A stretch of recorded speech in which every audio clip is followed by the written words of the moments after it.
patrol.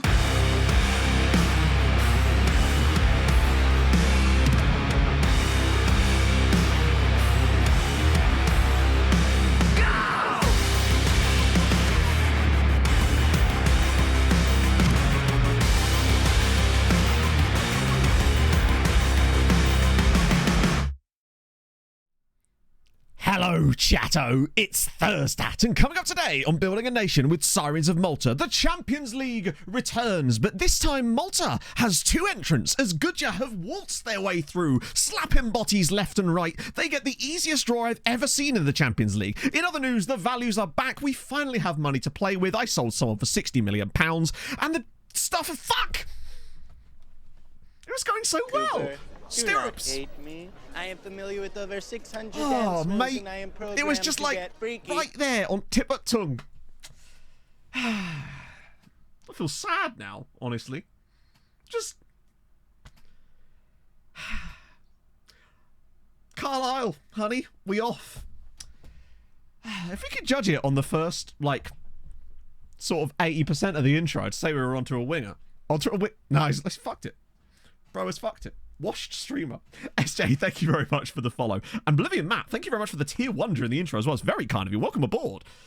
Could you win the chat? I mean, would you be that surprised? 69 minutes. Sadly not. I couldn't quite get it as high as that. Unfortunately, the game was not playing ball. In fact, hilariously, I know that we were like, oh, I'll go as long as I can to sort of finish that off. Turns out, I ended up selling him for like £2 million more than we were getting on stream. I couldn't get it to push up anymore. Actually, not entirely sure, actually. I did get a bit of 61 million. Did you get the Cambridge shirts? I did. So weird. I bought one yesterday. I literally bought one yesterday afternoon, Galas. So weird. Are you in my head? Do you work for Cambridge United? Did you see the email address on the order? Oh dear. English football team I support. The only football team I support is Fulham. So yeah, that's the English team I support as well. It's Juzanovic, yeah. Dan with the gifted sub to Saka and Emil Smith Rowe. Well, we'll have one of them. And that'll do. Haircut, yeah. It looks a bit weird today because obviously I can't be asked to put like product in it this morning because it's just going to get all during the stream anyway. So that's why it's all fluffy and weird. How do we do in Malta? We got effed. No, literally. We lost every game, but really, really narrowly, and also got conceded the worst own goal I've ever seen. Just normal stuff. Even scored a goal at the Euros to equalise against Belgium in the 80th minute, and then Gert Gillet scored the winner against us with a deflected goal. Oh, absolutely. There's several different clips, but there's one with like 100 views. That's probably the one. I think it's called something like "What the Ever-Loving Fuck."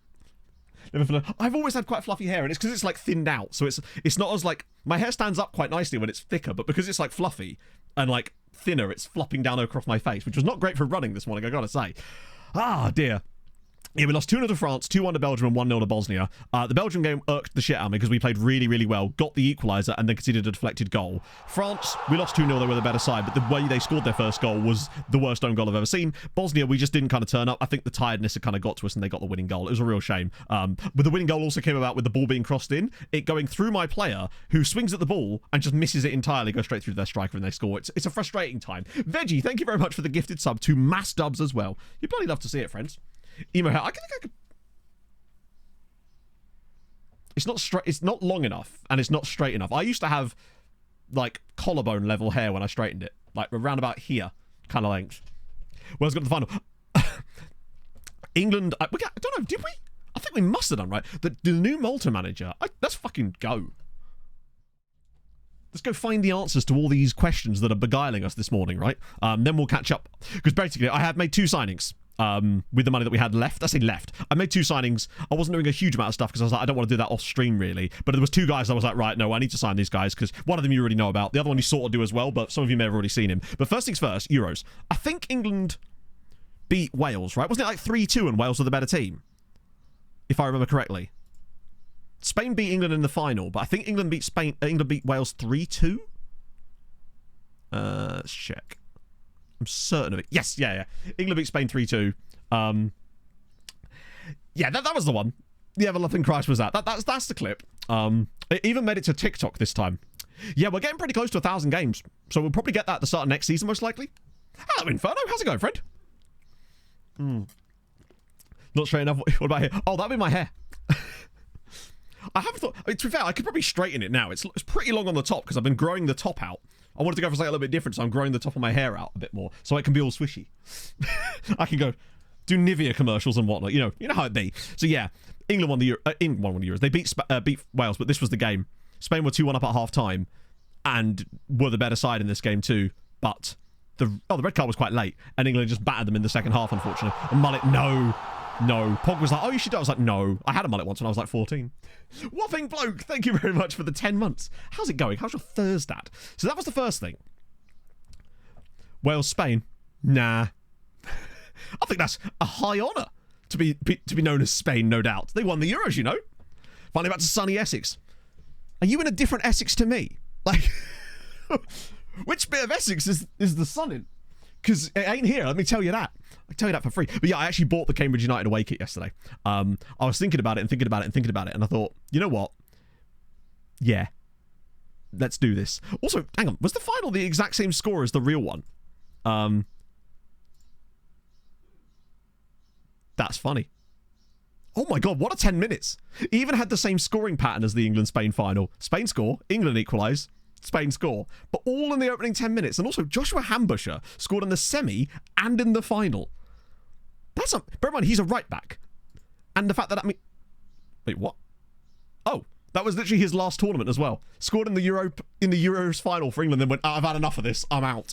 On the plus side, though, he is a manager, which means he might be able to come into our coaching staff as an under-23s coach. Cambridge United, because it's a really nice shirt and it's my local club. Do I need to provide a reason? Why does anyone buy a football shirt? Because it looked nice, right? It's a banging shirt, to be fair. I was torn whether to get the away. Honestly, I liked all three of them, but I really liked the away one because that was the first one you guys showed me, and I was just like, yeah, I'm all over that. So yeah, and honestly, it's a lot cheaper than buying a Fulham shirt. And it doesn't have a betting sponsor on it. It's the dream. Right, so we're going to offer you that. Uzanovic did go in the end, yeah. It was the. Oh yes, very soon. Oh, they are building it. That's weird. Oh, he is a bit more of a fitness coach, isn't he? Just all right. If you insist, I guess. I feel like he'd be better as a what's his fitness training? 7. He's better as a manager, honestly. To be fair, like. He's not great, but when you see them like this, you've got to give him a chance to come in, right? Hang on. Aditya, thank you very much for the follow. Right, Alberedondo, I think you weren't going to retire, I don't think. I'm fairly certain you were still... Oh, you did retire. Wow. If I recall correctly, there's only like 7 Patreon regions actually left that aren't retired now. I thought you had another year left in your contract. I guess the lack of football at Villarreal was really getting to you. I was expecting that you would just get sold in the summer and move somewhere else, but it turns out that you've just gone, nah, fuck it. I'm done now. Yeah, those last like 3 seasons with 13 appearances as a striker, can't be doing that really. And only 4 in the last 2 years. It makes sense that you'd want to hang up your boots at that point. There's not a lot of them left, let's put it that way. So to catch up, we made the sale, which we were always going to make, which was not Kadri. Originally it was going to be Kadri, but then Uzanovic became an absolute penis, and we had no choice but to sell him instead. So Kadri stuck around. I have met a couple of, well, actually, you know about Paul and you know about Oxen and Costa. There's one other signing that you don't know about yet. Actually, 2, in fact. But yeah, so eventually, Uzanovic went for 59 million. Basically, with Uzanovic, Liam, thank you very much for the 18 months. A double Twitch babby. Gillet's staying now, yeah. Now that Uzanovic is gone, Gert will be absolutely staying, and that's fine, right? I was only going to sell Gert if we got like moon money bid, and so far the biggest bid I think I've seen is 120 million, and that ain't it. Like when United are bidding at 260 last summer, yeah, he got a little bit of a wage increase. He might well be. He's definitely in the top 10 players in the world in terms of salary now. When you consider that Kamga was 11th with 625, so Uzanovic being on 725, no brainer. Like. The reason I sold him to Al Ittihad and not Liverpool, because Liverpool actually bid 61 million for him. But this was my thought process, I'm sure you'd agree. 1, him going to Al Ittihad gets him out of our way, and it means he's not going to score goals against us or defend against us in the Champions League. 1. 2, Liverpool's one was 61 million, but it was 29 up front, the rest in instalments. And I wasn't going to trust them to actually pay the instalments or meet the requirements of the instalments, basically. So I figured that 59 million up front is way better than 61 with some strings attached to it. So we got the cash, which is really nice. We like him. Could generate... Oh, yeah. Didn't even notice that. Cons, yeah, he did cost quite a lot. Like, I mean, could generate 3.6 million, which will basically cover his wages for, like, what, a month and a bit? It's not brilliant, is it? Asmagnar, thank you very much for the prime. Wow, all the primes today. Thank you, friend. It's very kind of you. So that was that. Now, signings I made, which was barely any because I was just kind of getting through and didn't want to do too much off stream with that because we didn't really get much of a transfer stream, so I didn't want to do too many signings. You already know about Axel and Costa, Paul. I said I would sign him if the opportunity came around, and we did. Slobodin Alexic. I felt this was the right move, basically. Akash Naidu. Hi, bro. Thank you very much for the prize as well. How are you doing? I am doing excellent, my friend. How are you? And Johnny as well with the Twitch anniversary. You bloody love to see it. That's very kind of you, man. Welcome back for the full year. And also, thank you for the hype train, friends. Double the value already. Happy anniversary. Exactly. Now, he's a mercenary, which means he is a penis. He's already displayed that in general. Actually, to be fair, that was his agent. Basically, his agent was refusing. The reason he's only on a 4-year contract with no other real stuff attached to it is because his agent was just like, the moment I tried to adjust it to 5 years, his agent went, no. And I think he even has a wage rise clause. Or did I manage to get rid of that? Yeah, he does have this as well, but such is life, right? If nothing, and I'm already training him to play on the, wait, I think I am. Yeah, I am. I'm training him to play on the right-hand side to give us a bit of cover there, because, look, 16 finishing, 12 composure, pacey. He's everything we'd want out of an inside forward off this right-hand side. Other than his long shots being a bit poor, but that's okay, right? Yeah, he's got absolutely horrendous personality traits. Has he been suspended before? I don't know if you can figure that out, but, I mean, to be fair, he doesn't have a competitive streak. So, he's not likely to get a red card. He's more likely to just cause huge trouble in your squad, which is always a risk, as I'm sure you can admit. But for 5.75 million, it was too good of a deal to turn down. Serbian international, 7 grand. He didn't want massive wages either. And that was the kicker for me, was that because he didn't want stupid money, if he'd have wanted like 30 grand a week and that, I'd have probably said no, because then it's more difficult to get rid of. But for 7 grand a week, even when it comes up, if he gets those league games for us, it'll only be 12 grand a week, which is absolutely nothing here. And worst case scenario, he actually can play off the left-hand side too if he ever needed to do that for whatever reason. And even as a covering striker, honestly, he's not even that bad there.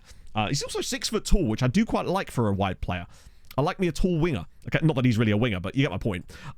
He was pretty solid. The other one I picked up was a player from the next gen list, although he won't actually join us till January because he's not old enough, and that is Anthony Swan. Now, ignore the 20 million. It is technically 20 million, but I've done some creative accounting to make it actually work. Because basically, you remember him from the next gen, and then we got the scout report through, but we couldn't see anything of his, like, attributes really, just ranges. I got the report through, and I went, I must sign him. And this is why.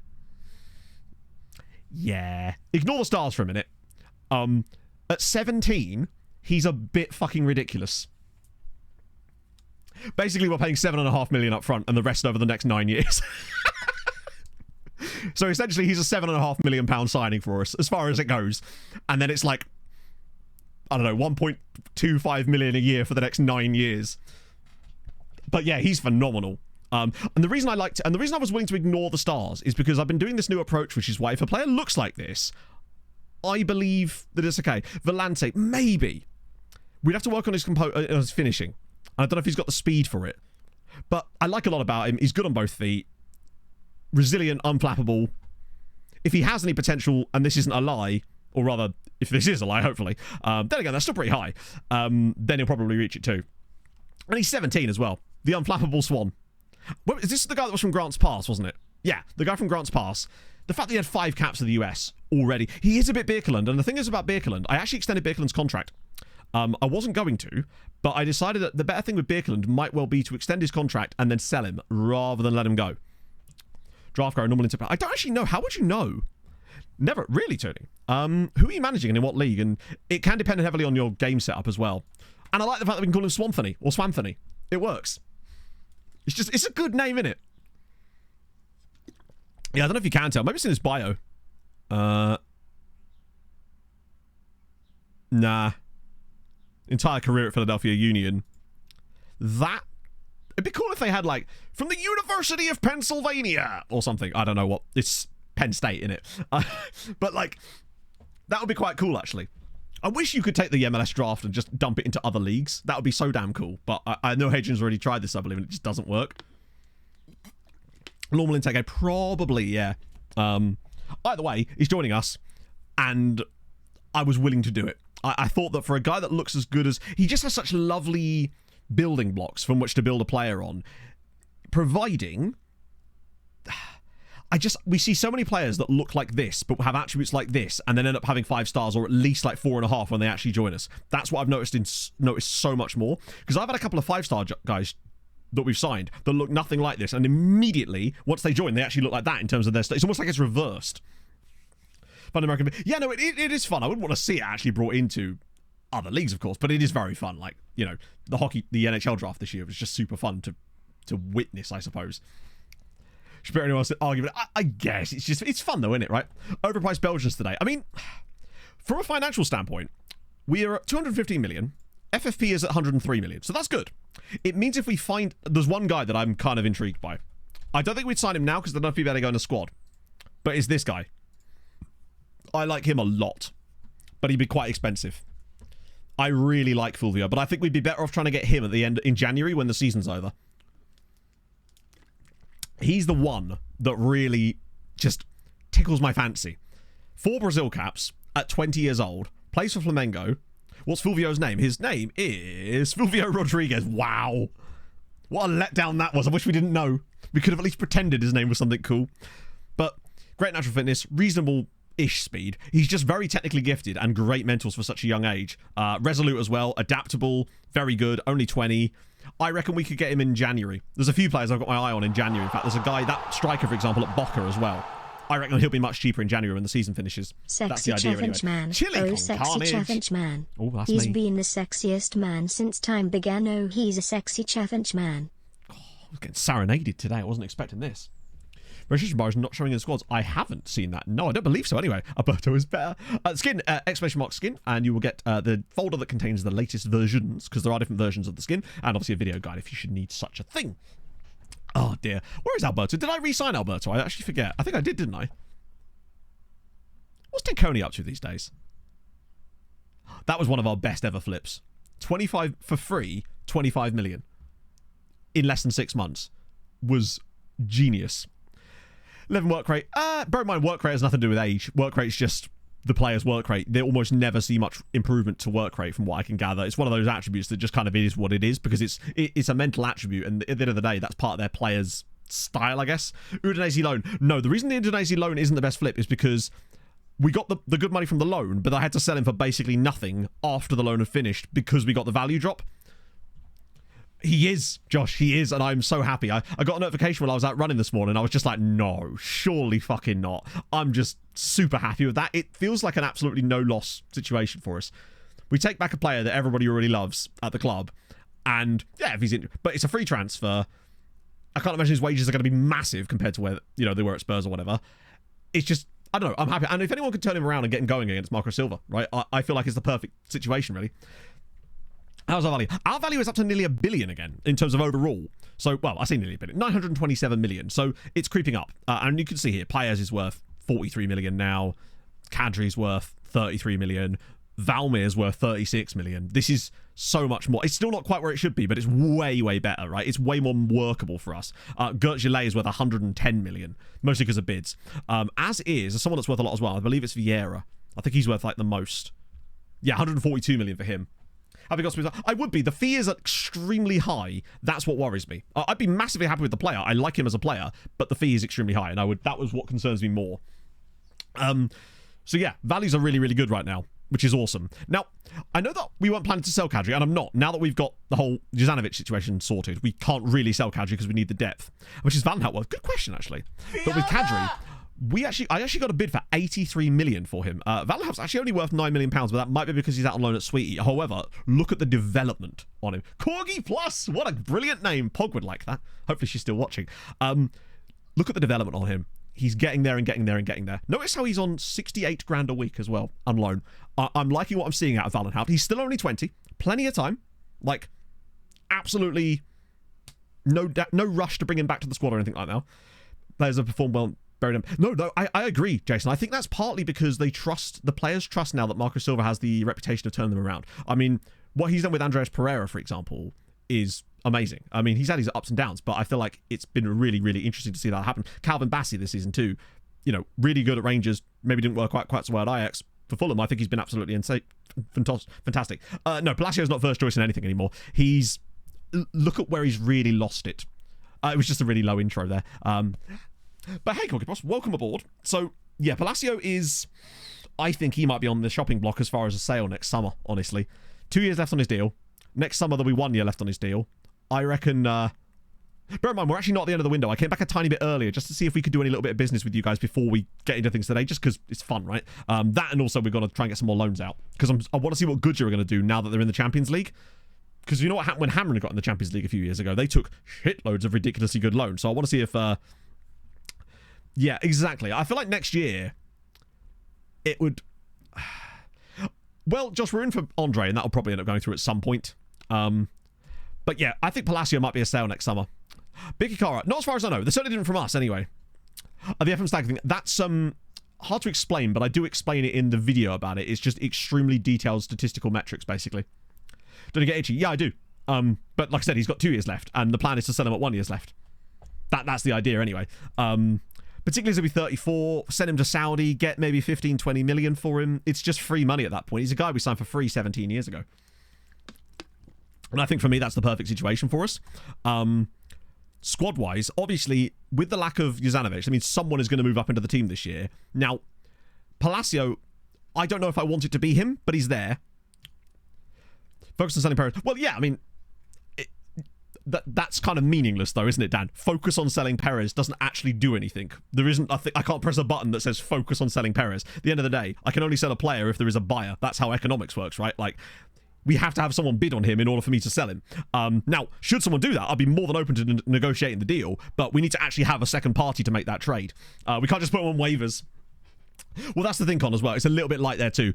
Gillet is the guy, followed by...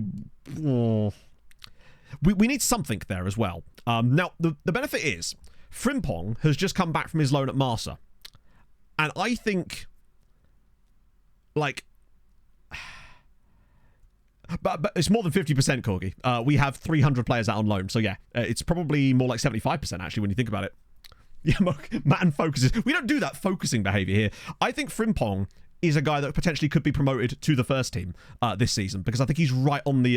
Kadri could do the job. The problem with Kadri is the work rate.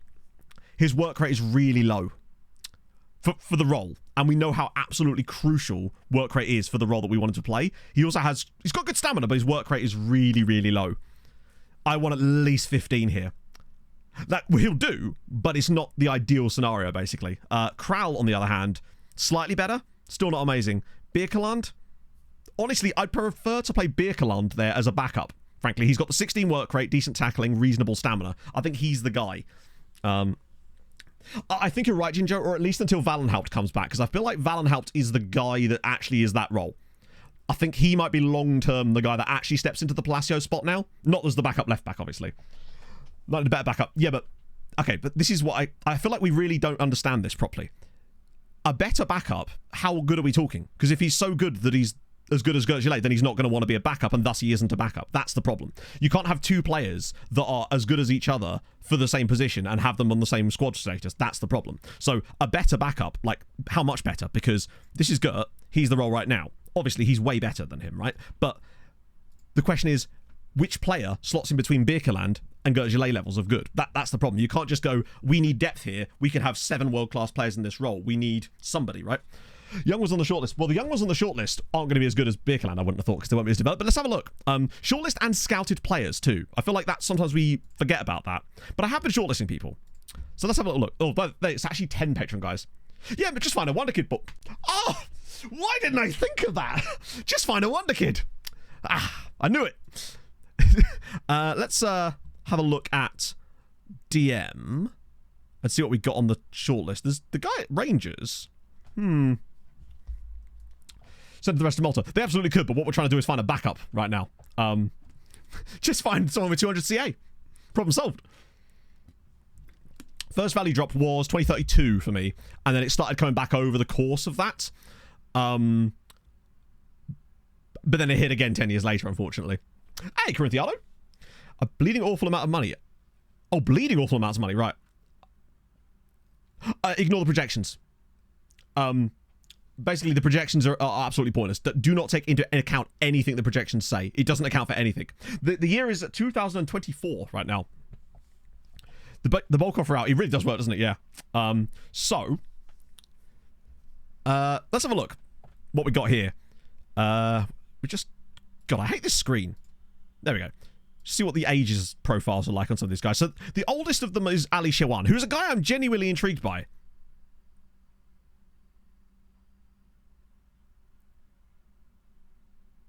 I mean, do you know what? I haven't actually looked at Ali Shewan for a bit, but he's quite good, isn't he? Tackling's alright, work rate's solid, stamina's just slightly lower. Reasonable passing too. Yeah, it's the value. Can't jump. Yeah, I do like a tall player in that role, which is why Jovanovic was so fun there. What else we got? Oh, good, FM. Thank you very much for changing my view. I was really happy about that. What about Huydal? Work rate's okay, but he's not as good as Birkeland. But Birkeland's a good player. Can't jump as well, yep. What do we learn today, chat? They can't jump. Rodrigo at Sao Paulo. He's quite cheap. What's the injury? Oh, good. I want to look at him anyway, but work rate's too low. My little side financial... Yeah, I think basically you kind of have to assume... You kind of have to do your own accounting, really. I recognise this name. He's surely going to be too young to be good enough. I think he might be worth signing anyway. Just not to be what we're looking for here. I think he's probably worth us picking up regardless because of the value. Even if he's not that amazing, he's probably just a nice little loan farm option who's actually got reasonable attributes. I just don't think he's what we're looking for right now, but I'm tempted to try and see how much they'd want for him.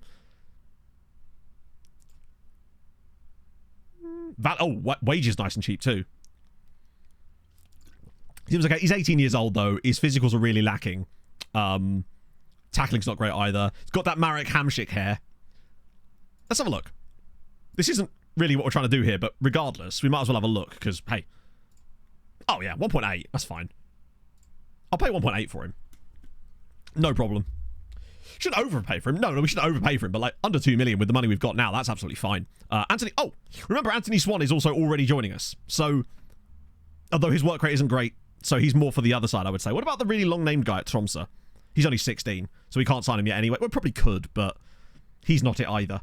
And I very much doubt the random dude from Guadalupe is, although I'm amazed that he's actually still sticking around at this kind of level of a PA, so that's exciting. What about scouted players? Sometimes that can provide you a little bit more options. Look for some CMs as well. I know, but like at the end of the day, I don't think we're going to... The fact is, if we have to get a guy who's not even got any capability to play that role, it means we're going to have to use a load of his CA just to train him to play that role in the first place, and that's always a problem. Like, I'd rather get a guy that's already good if we're going to do this. I'm honestly happy to go with Birkeland as the backup, frankly. I don't see the issue with taking Birkeland as the backup. But let's have a look. See what we got in here. Because we've already got knowledge of some of these guys. Actually, sort by CA. That's probably more important, right? Oh, hello. Oh, he's at Dortmund. He's also 28. And doesn't have the best work rate and is super expensive. Well, the Guadalupean's 16. So... Yeah, the Casablanca dude is 24. Didn't we look at this guy before? I like him, but the work rate's not amazing. And his tackling's crap. He's not really a DM. He's more of a CM that can play DM as well and is more of a playmaking kind of guy. Good at both feet, 6'2". I like his physicals. Second guy free. He is. One of them, Delphi Punsi. Okay, please be good, Delphi. Cool, right, okay, that's that problem solved then. 28 years old, he is perfect flip territory. The man is literal perfect flip. This is great. This is, we bring him in, have him for a year, he does an okay job as a backup for us, and then we just sell him next summer for 15 million quid. This is superb. Right, okay, let's just check it. Unless his fee is obscene. That's the only problem. Unless his, like, wages are... Oh, that's fine. That's absolutely fine. Oh, he's fully got Atletico Madrid. Any more of these lads? I mean, if there were, then they would have shown up at the top of that. Because this is the scouted list. I don't want to flood our team with the flip guys at the moment, just in case we still can't sell. Well, that's convenient. What footedness was he, by the way? Oh, he can play on his left foot too. Another Alberto, yeah, exactly. How's Europe this again? Oh, we haven't actually got onto that yet, Steve. So I have stuff to explain for that as well. I reckon we could get... Look at the estimated cost here. Oh, you can't see it. It's behind my face cam, but because the scout report is old, it's a 17 to 21 million. That was his value before. So this will be exciting. Provided... Squad player is okay. 3 years is fine. I don't want any more than that. And the fact that he wants to be a BWM is brilliant, which means I can actually fulfill a promise without even trying to, which is great for just ingratiating him in the squad. Yeah, I'm alright. I'm honestly fine. Actually, if I'm not adding more years, I might try and knock his wage down a little bit. There we go. £500 saved, chat. That's what we do. My only concern is that Man United might bid on him now. But if they do, they do. We have a little scroll down just in case there are any more freebies. Oh, there's one there, but he is nowhere. He's Malta. Wow, okay, yeah. He is not it. I think we want to focus towards the top of this list a little bit, just in case there is anyone else in here. I do like this guy. I bet you they'd actually want close to 10 million quid. Or actually, wow. That is a lot of money for a Moroccan club. 10 million quid. And I honestly don't think he's actually that good. He's all CA, but in like weird places, like mentals and physicals. We could get way better cheaper. What about Dumont? It's the club of Matthijs de Potter. Oh, the work rate. He's not got the work rate. The reason my bugbear is on the work rate is because the ball-winning midfielder on support role that we asked him to do involves a shitload of running. And I noticed that when we played players there that didn't have the right amount of work rate, they just didn't... They got left behind in the games and often got really crap ratings. That's why Tony Sunday and Kona Guy and Gert Gillet were so good in that role. Backup goalkeeper, nah. We've got backup keepers because we've got Bagoa back now. We've kind of... This is one of the benefits of building a loan farm is that sometimes you will just end up walking into having a backup. So a player comes back and he's just like, oh, he's our backup now. In fact, we actually have 2 backup goalkeepers because Gutierrez is still here. I am going to try and sell him. Ingemore with low work rate. No. The only thing that affects their injury is injury proneness, as well as things like your training schedules and the intensity of the matches and stuff like that. But injury proneness is the only attribute the player has that will affect it. So, I'm actually kind of happy with that. Also, Roxy Bino is just a superb name. That's actually all right. Default. Oh, right. Sorry. This catches me every time, Thomas. Every time someone catches me with that. Right, let me just quickly do the database look. I assume you mean Hibernian and not Hibernians. But we move. Bang. Oh, what a surname! Back to that in a minute. Also, Spinello Morosi, although I feel like we recognise that name, because didn't we get a scout report on him at one point? Depending on your current club's ability. Oh, yeah, no, absolutely. Like, bear in mind, you just want it to be good for the team you're managing. If you're managing a non-league side, then honestly, if they've got work rate at all, you're happy, right? Orange consistency in the cons has amazing attributes. Yes. Well, it depends on their age. In fact, no. I would never, ever discard a player to scout because they have poor consistency. I think people that do that are missing out on basically every good player in the game that's under the age of 20. And people wonder why they don't sign anyone good. Consistency increases with age. If you sign a guy that's got 18, who's 18 years old and has orange consistency, by the time he's like 24, it'll be green. It's just patience, right? It's important to have the patience with that. And I feel like that might be my biggest tip for people when it comes to scouting in FM is that alone. Wow, that's a lot of Premier Sports Cups. Like a lot. Well, 4, but that's still quite a lot. Gerson Ramos. Who is Gerson Ramos? Red injury proneness, yeah, that one I would avoid. Although I must admit, if I see a worldie with red injury proneness, there is that part of me in the back of my head that goes, I can fix him. You know, send him to the Milan lab. It's funny you say that, Owen. I randomly got gifted a copy of F1 Manager by Twitch yesterday. It just randomly appeared in the top thingy, like the panel that's like, oh, this is our new privacy policy, that little thing. I clicked it because there's always a little notification there, and all of a sudden, it just said, here's a key for it. And I thought it was last year's game initially, because I was like, why are they giving me a key for it? Clicked it, went to my Steam page. The game had come out like yesterday, or the day before at the time. So yeah, I actually have F1 Manager 24 now, because Twitch just randomly gave it to me, which is so very strange. Oh, I see. I'll have a little look then. But I also quickly want to just check in on this chap here. Clyde Mac... Adigan? Sorry, Irish friends. Igonoki... Oh, really? So how do you say that last name? Because I was pronouncing the AODH name as Aid when we were doing the Irish save, if I remember correctly. No, we're not, because I still don't actually think it's a very good name. So are we going to have an F1 stream coming? Jambalaya, thank you very much for the 100 bits, though. Right. Like Owen. Really? That's pronounced Owen? Okay. I'm convinced these names are just to annoy English people. And do you know what? Fair play. Right. So there we go. Good old West Brom. Wasbrem. You can make... It was indeed, yes. Andy King? He's still playing. Bloody hell. I thought you'd hung the boots up by now. So yeah, West Brom in the Championship. Unfortunately, with the English leagues in this, pretty much whatever league your team is in, they're still there, pretty much. I'll definitely give it a go at some point for sure when I get a bit of time, which is certainly not going to be this weekend, but because I'm having a 4-day weekend, which is going to be nice. There we go. Okay. Well, I would have pronounced it. Actually, I wouldn't have pronounced it. That's my quiz. I wouldn't have pronounced it at all. I wouldn't have even attempted it. But yeah, there's not much I can really show you about them other than the fact they're in the Championship. You'll get the same with most teams that are English clubs, basically. Because the league hasn't switched on, there's nothing really to show. Other than... It's alright. I was going to look up Wolves'. Wolves' what? How many real players? It was 400 last time we looked, but it's going to definitely drop down since. Because people like Restes have retired and whatnot. Wolves are still in the Premier League because, again... This save has nothing interesting to happen to it. They've won... Oh, they've won the Championship. Twice. 3 times in this save. Imagine if there was like a League 2 in there just randomly. Yeah, it's not gone great for Wolves, but they are back in the top flight. They've kept Gary O'Neill the entire time. Given the fact they've played games, I guess they must have been in Europe at some point in this save, otherwise it wouldn't have even traced that. Right. I will get back to that guy from the scouted list as well in a second as well. Don't spend time. Yeah, no Sunday stream this week because I am away for a friend's wedding anniversary, which is going to be dope. What am I doing? Oh, real players. Yeah, I can filter that. No, they're still bidding on ours. Not just them. Lots of people are bidding on ours. And I'm tempted. I would rather take a large money bid for Gutierrez from Saudi if I can. I don't really want to sell him to another big European rival because as much as he's been crap for us in Europe, you know that the moment he's at Manchester City, every game will be a 9 against us because it's how FM works. It just really is. Unfortunately. I was kind of hoping we can get Quasi back at some point too. It's new gen. Is 75 players left in the game. Ivanovic doing well, there's nothing much to show. He's not playing for us anymore, and the season hasn't started yet, so he's not really doing anything per se. So yeah, the youngest actually is Julian Hall of New York Red Bulls. To be fair, he's always going to be the youngest, isn't he?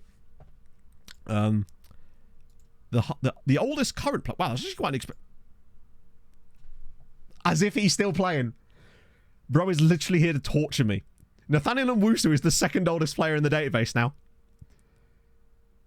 He doesn't even have very high natural fitness. He just exists to... Yeah. Chile has been very OP. Like, crazy OP. Ah, dear. Sign him? Absolutely not. There's no reason to. One, because he's Nathaniel Nwusu, and if you've seen what this man has been up to for us. What was I going to... Oh, yeah, the scouted players. If I could just remember the guy's name. I'm not spending £50,000 a week for the memes. Oh, Gerson Ramos. Portamanench, 21.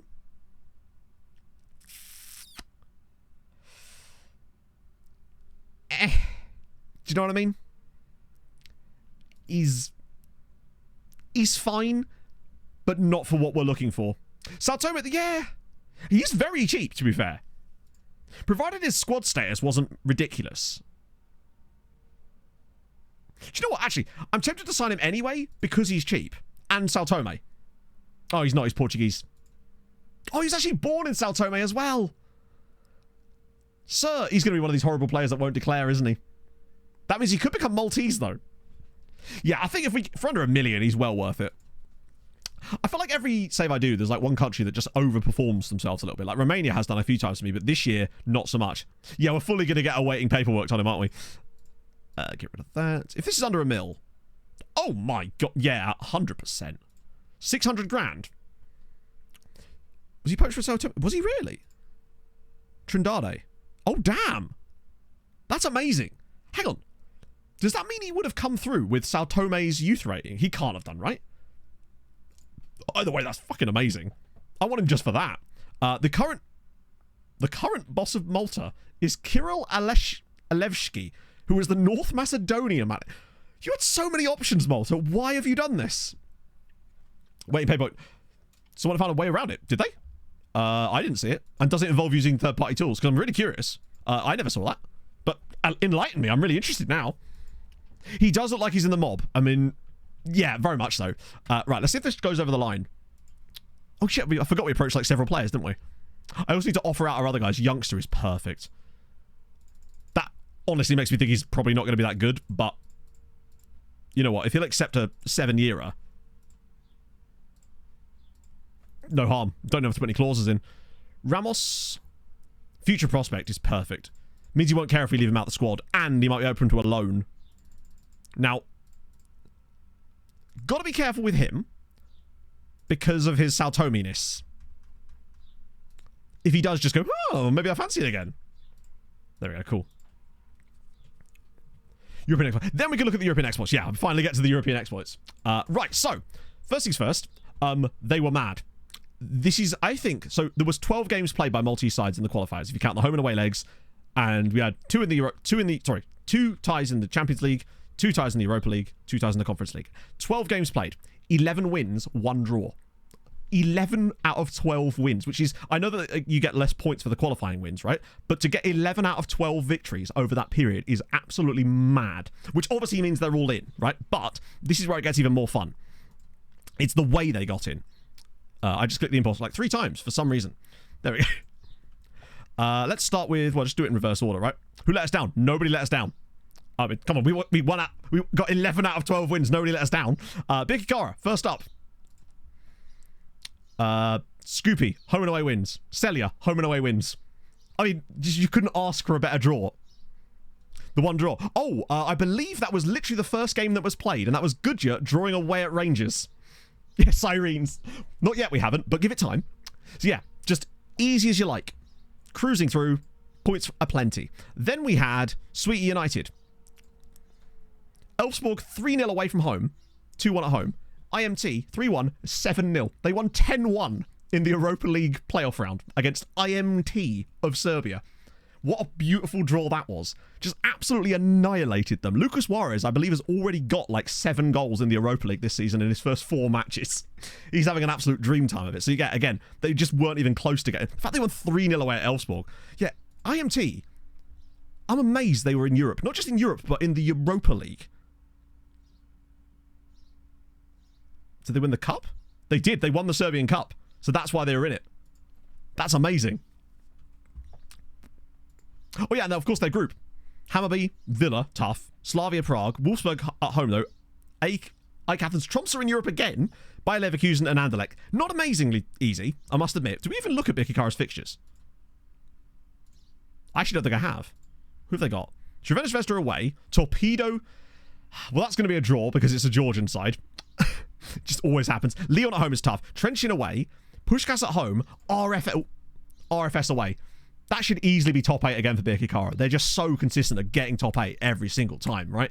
And I see no reason why they won't do it again. That's dope. Hamren obviously didn't play any qualifiers, but we'll have a look at their fixtures anyway, because obviously they'll have those now.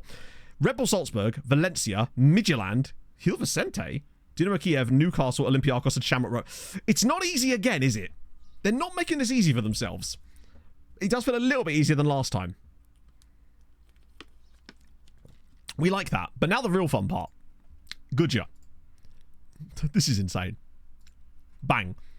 Draw with Rangers, literally the first game. Then beat Rangers in the second leg. Then they beat Stade Rennes. Sorry, then they beat Stade Rennes 1-0 away. And then beat them 4-0 at home. 4-0 against Stade Rennes in the playoff round. I'm like, make it a little bit harder. But look at this group. PSV Eindhoven, Galatasaray, Eintracht Frankfurt, Antwerp, Ajax, Dortmund, Chelsea. This is a Europa League group. How the fuck have they managed to pull a Europa League group out in the Champions League? PSV, Galatasaray, Nice, Eintracht Frankfurt, Antwerp, and Ajax. Also, did we get any update on this whole sorting out the paperwork thing? Because I genuinely didn't see that. It's crazy. Either way, that's amazing. But also, ours is pretty solid too. Let's show you ours. I'm pretty pleased with this. We get Nice. Bear in mind, Nice was a pot 1 side because they won the Europa League. So we get the pleasure of having Nice as one of our pot 1 draws. PSV as well. Partizan, Arsenal admittedly away. Atletico away. Betis and Leipzig at home. I mean, Barcelona at home as well. I feel like the only super duper tough game we've got is Arsenal away. Content on the last recap. Okay, cool, but you still haven't actually explained what it is. I'm really asking here, I promise. I would like to know what it is. I don't need like cryptic things. I just want to know what the answer is.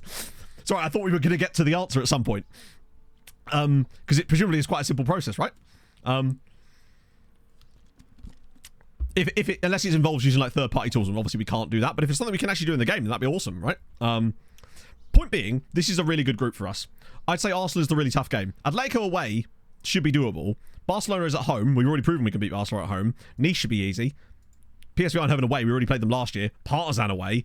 And then Real Betis and Leipzig at home. Those are like potential banana skins, but games that we should be comfortably better than, right? So this feels good for us. Even if we are going to be maybe slightly weaker just because we don't have Jovanovic. But in the grand scheme of things, I still think we're in a good place. What I do want to quickly do is offer out... Oh, wrong one. Our latest batch of players. I think I haven't done it already. Nah, I didn't. We're cool. Jovanovic did not join Arsenal. No, Jovanovic joined at Etihad for £59 million, which is good. Did some testing while back with Kazakhstan. Nice. If a player is in a nation's pool, he wouldn't want to switch nationalities. 2 Senegalese players who picked up Kazakhstan as a second nationality and they went to play for Kazakhstan.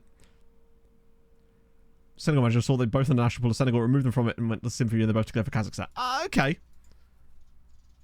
That's interesting. That's... The original patch. I feel like that's unlikely to have changed. Thank you for grabbing the screenshot, actually. It's very kind of you. Oh, you can't see it. I think... Alright. That might be something. I'm not going to do that right now, but that's certainly something to perhaps look at, just to see if it would work, more than anything else, to try and free up some of those guys. Because it is silly that they're being stuck in this thing for absolutely no reason when they should be declaring. Like, realistically, they would be declaring by now, right? Top scorer in the league. That is a good question. These are top players, not top scorers. That'd be funny as fuck, though, wouldn't it? Roy must be, from when he declared originally. Says back to Fulham. I know. I'm genuinely so hyped. I'm so happy for him. And the other thing I think, because I was I saw this was, sorry, I saw it got "Here We Go'd" by Fabrizio earlier, and it seemed that there was a lot of sentiment from the Spurs fans in the comments or in the replies to it, basically just wishing him well. And I think he's just a good guy. Show his body's bright. I think that's harsh. I mean, player has injury. You know, people get injured. I hope he can rebuild things at Fulham. Basically, Gudmundsson's getting on. I mean, the fact that he's listed up here, good Jesus Christ.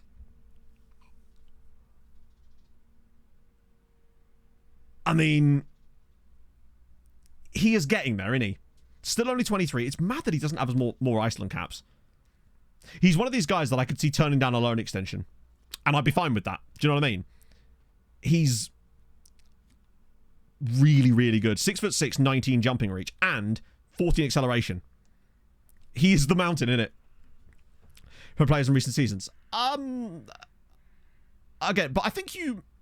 Okay, who would you sign then? It's a free transfer. A free transfer for a player who is homegrown at club as well, technically, because it's Fulham, right? I'm more than happy with the signings. At the end of the day, we're Fulham. We're not going to be signing world-class players because we're Fulham. We have to sign from some pool of players, right? Only got 4-star potential. That could be because we need to sign Messi. True. He's never been injured in his life. Actually, he was pretty good at that, wasn't he? I don't think we've signed Smith Rowe. I think it's just rumoured. I do think the fee is a lot, though. That's the thing that worries me more than his injury proneness, the fee. From what I've actually heard, it's not so much over the last little while that he's even missed that many games through injury. It's just he's not been in the squad that much. If you actually look at the amount of games he was available for that just didn't get picked, just one of those things. Arsenal got better around him while he was injured, and he couldn't back in the squad. I think Gudmundsson's fantastic.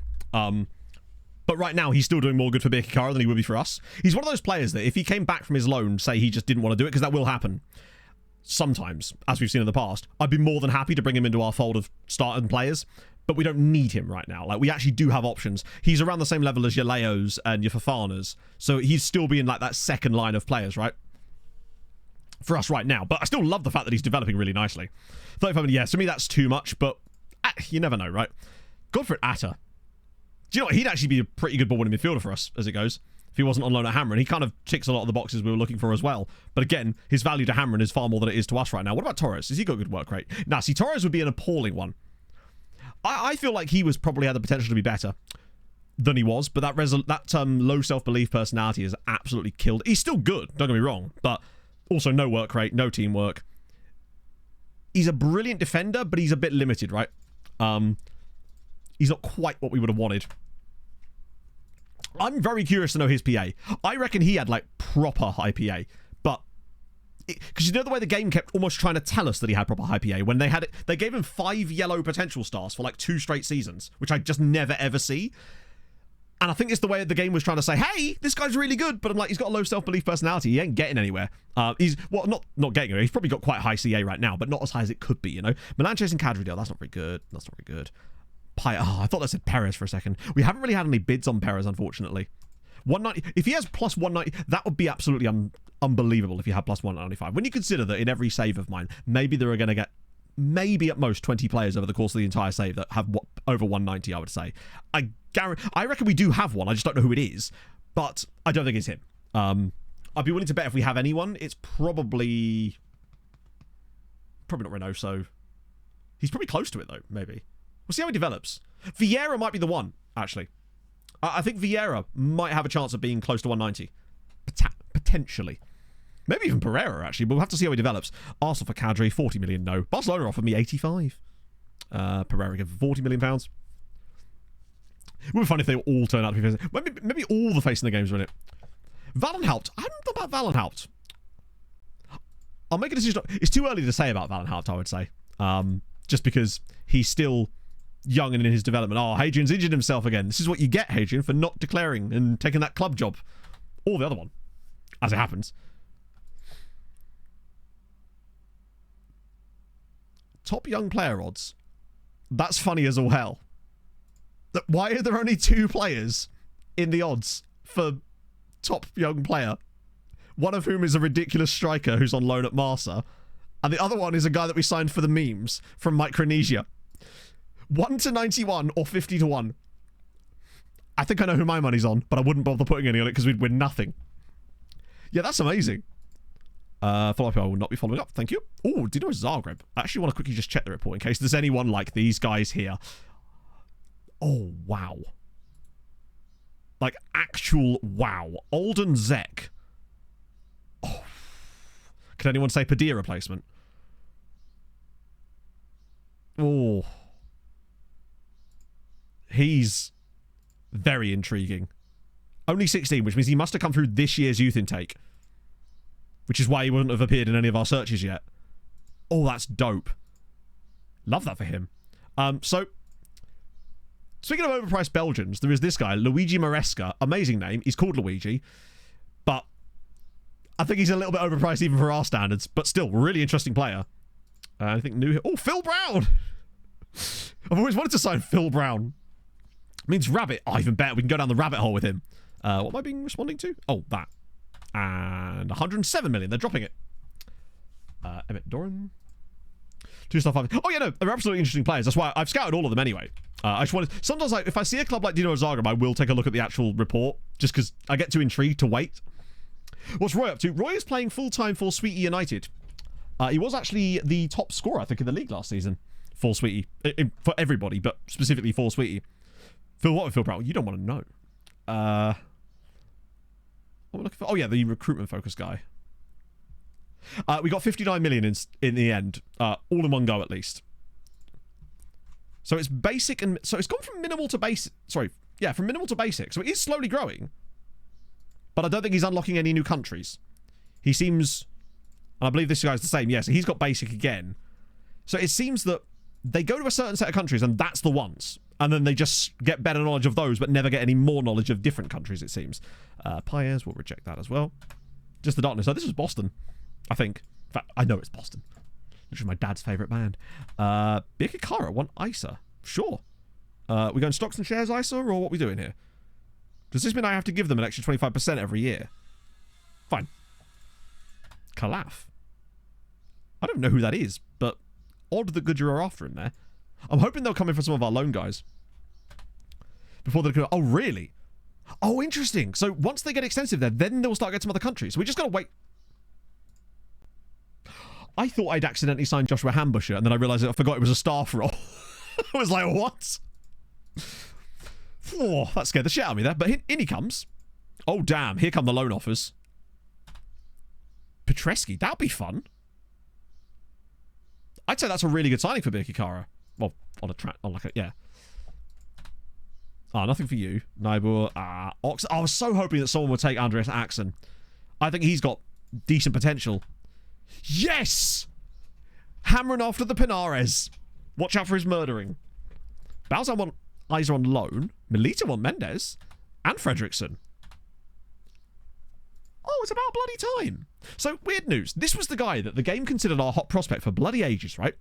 And he never really had anything about him. I think it's partly the balanced personality, right? Was always on loan at Dingley or Zuri for the longest time. And now he's actually getting bids from actual teams. Now, the thing is, he's now declared for Malta as well. So Jairo Vargas could actually be the future of that Maltese right side. Now, I think if he did have any potential to begin with, it's probably gone. Or not gone, but like we'd have to get lucky and have him become a late developer or something. Either way, I'm happy for that. I guess regular starter would be better. Just so he plays a bit more Birkeland, imagine. And Kobo? Oh, go on then, lads. Bagoa. Oh, fuck. I was so hoping that we'd be a Maltese side in there.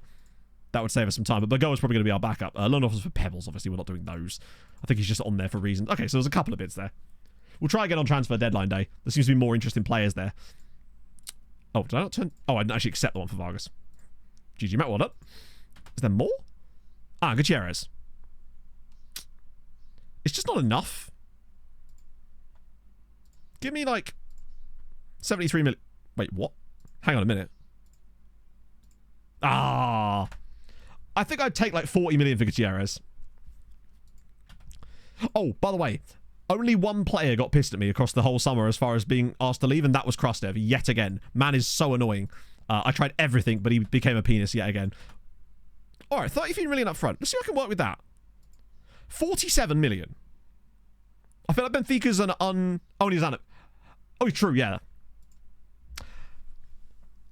Do you think that would be enough? 47 million for our backup goalkeeper to Benfica. So it's not like it's a team that's threatening us on a European basis. He's 30.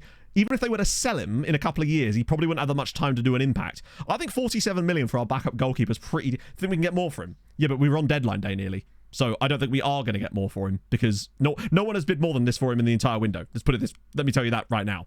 At no point have I received a bid that is as high as that, and he's our backup goalkeeper. They said just very quickly, true, but like, if I cancel this here and they don't come back in, the window closes and we don't get any money. To Real for 55, you can't offer, well, you can offer to players for specific clubs, but I don't want to sell them to Real Madrid. We could start a bidding war, of course, but I don't want to just like, I'm not going to sell them to Real Madrid because that's literally one of our European rivals. Bear in mind, he's our backup goalkeeper as well. Has no interest. That doesn't usually mean anything. We can start a bidding war, though. But I want him to ideally go to a club that isn't going to immediately challenge us, you know, whereas Benfica are not going to be really causing us too many problems. Let's try 50. See if we can drive him up a little bit. And then hopefully entice a Saudi team. Ah, or Chelsea. Do you think I might be able to negotiate this? Nah, fuck it. I'll just do the bidding war thing instead. We'll just accept and do the bidding war.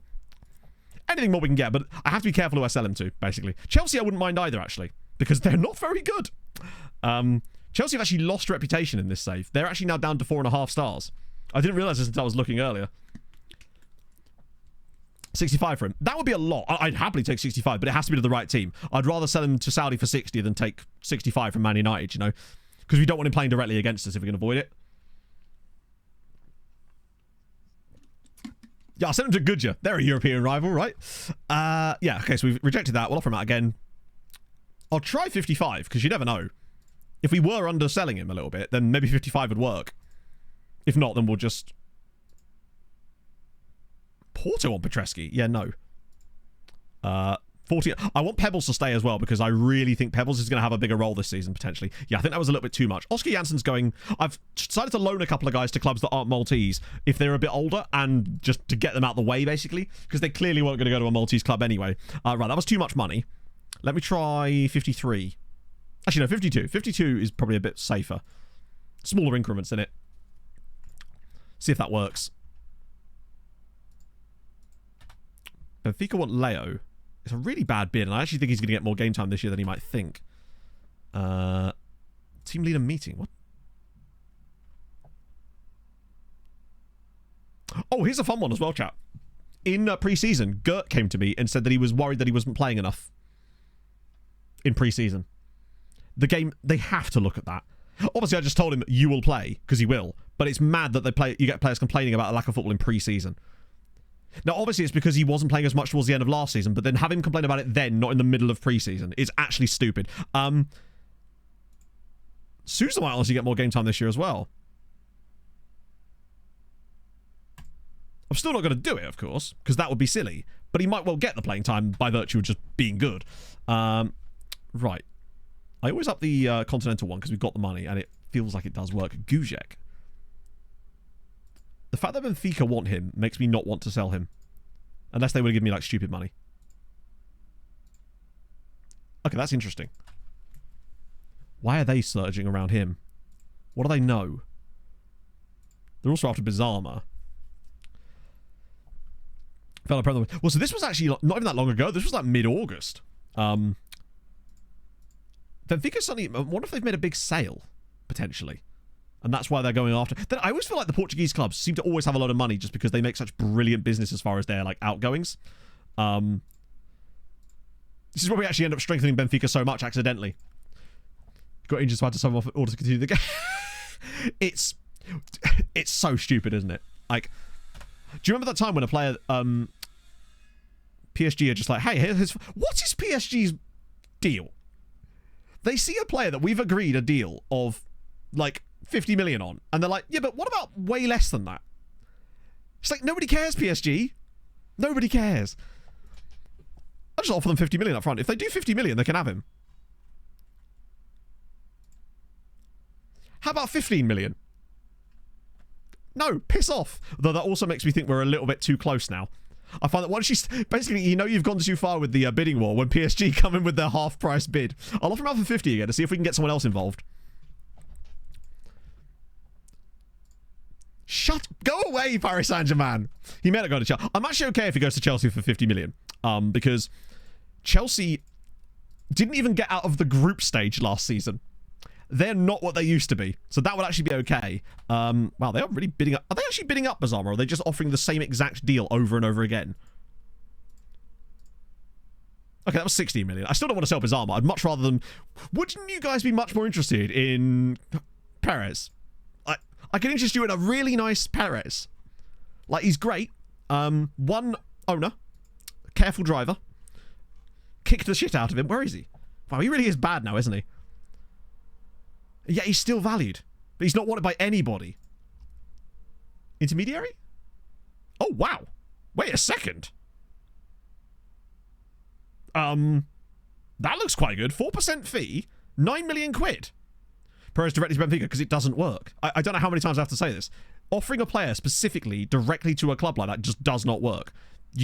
The more, like, criteria and restrictions you put on an offer out, the less bids you get, basically. There's no point in offering a player specific to the club unless that player already is wanted by that club. In that case, you might as well just not... If the player's already wanted by the club, then you don't need to do it. And if they're not wanted by the club, then offering them to the club won't then suddenly make that club interested in the player, basically.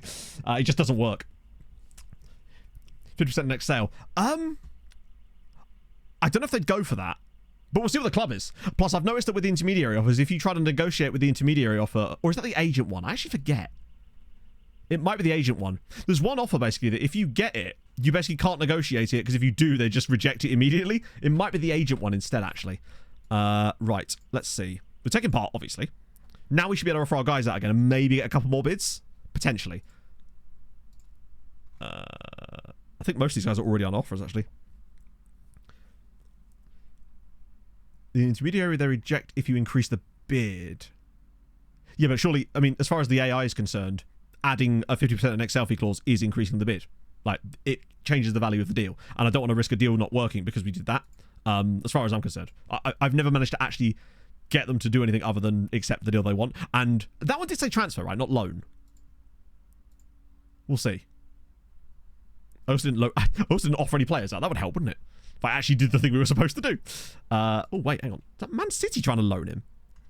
Let Arifi be number 3. I have actually, I think, offered Arifi a new contract. I forget if I did or not, but I think I did. Mostly for the memes, I'll be honest.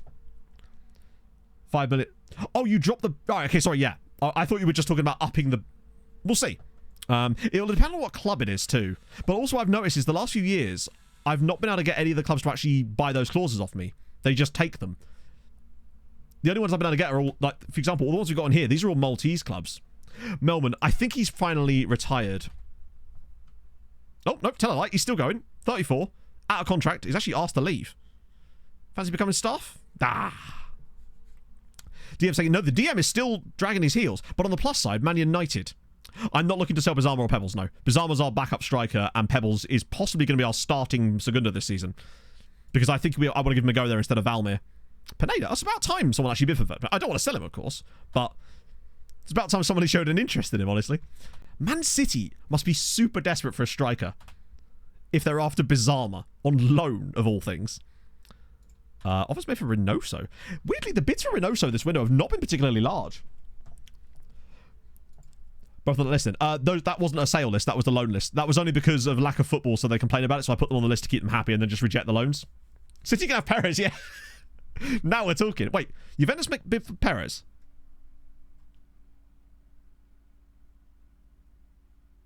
Wait, is this, hang on. This is 15 million. Juventus, are you all right? 15 million? It's mandatory as well. And they're going to pay his wage. Wait a second, hang on. Just to clarify, Juventus, no, it's a loan, but it's a mandatory option. They'd have to buy him. So, just to clarify, Juventus are going to pay us £2 million for the year, plus his wages, then 15 million quid over the lot. Oh, Italy, you are truly my favourite of the countries. Oh, watch him score top scorer in the Champions League this year. Fucking 15 million quid for Juan Carlos Perez. Technically, it's actually 17 million quid because they'd owe us for the loan as well. Why didn't they just buy him for 10? Exactly. I'm not knocking it. Because the thing is, this isn't even like conditional clauses. This is just, we will give you 12 million quid. Like, oh no, don't go to Atletico. Come on, you bastards. And you are, wow, okay, good money for Bjork Sultan as well. He's been a good lad too, actually, this summer. Oh, Italy is brilliant. You can always trust the Italian clubs to do the business for you when it comes to selling your players off. For example, the 25 million that I got for Tenconi. That's still my favourite transfer of the entire save, I think. PSG now want Bizarma, but of course for way less money. What is wrong with you? Quasi in the future, we can't afford to. He's too expensive. Barcelona, 44 million for Valmir. Like, Quasi is far too expensive. He's also old. He's probably not that old, actually. He's probably like 30. He's only 29. Point is, he's on 300 grand a week. He also has signed a new contract at City. So even if, say, he was out of contract, he would demand 200 grand a week from us. So there's just, it's not a signing we could ever make. The only chance we had of getting him back was when he wasn't playing for them initially. And there was actual rumblings that he might actually ask for a transfer. Juve dodging FFP. What, trying to just buy guys instead? I'm more than happy for them to do that. Pineda asked to discuss future. That's okay. We can... Pineda might have to be your teammate is being a good egg. Yes, come on. I think Paez being that guy actually really helps, even if he can't help him there. Because I don't think Pineda has high enough squad status for us to get away with that, but that's pretty much everybody is safe now. Bamba's wanted. Nah, I do quite like Bamba, but he might be quite a fun sale as well, actually, if the money's right. Wait. Did they just make a loss on him? Yeah, Hamron just made a massive loss on Yunus Al Amra. They paid fucking hell. You know that the money was ridiculous before the price drop when Hamron were paying us £5 million for a player. And we were like, that seems fine. And at the time, it kind of was.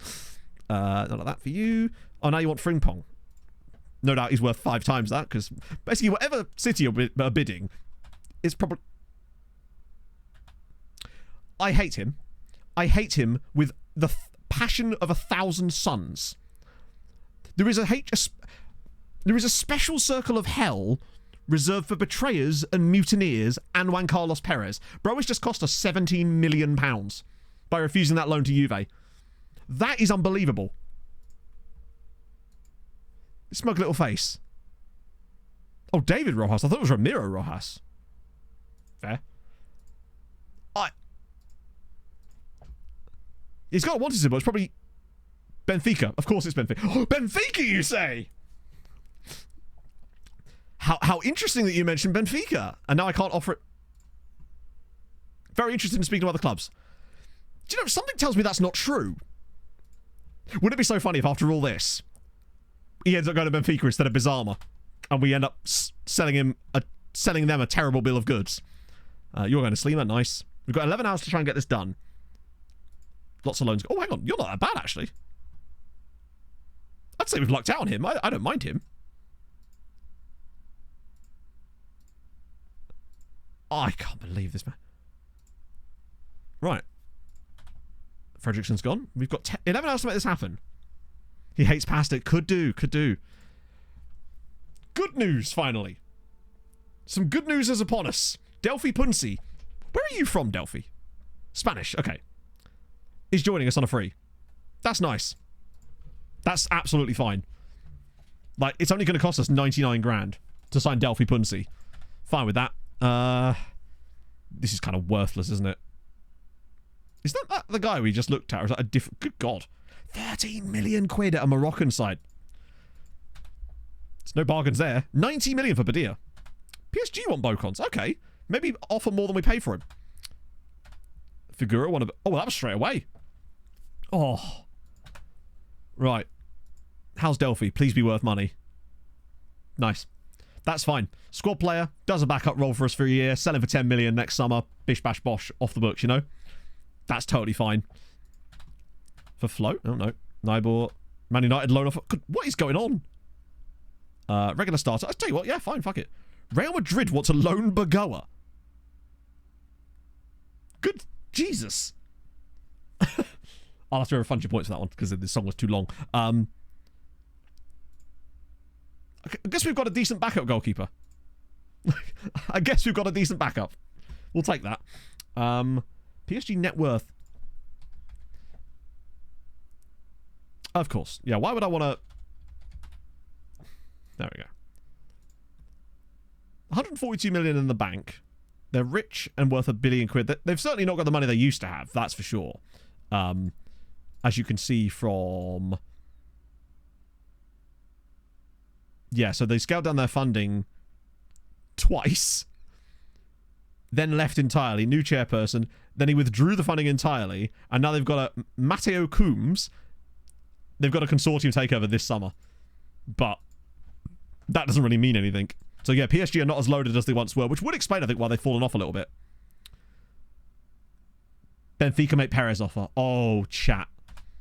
It's time to party, potentially. Also, Gerson Ramos is in. Right. Okay, this is the fun part. How much do you reckon Benfica are going to bid on Perez? 3 million. Do you know what? I wouldn't be surprised. If it's anything over 10, I'm taking it.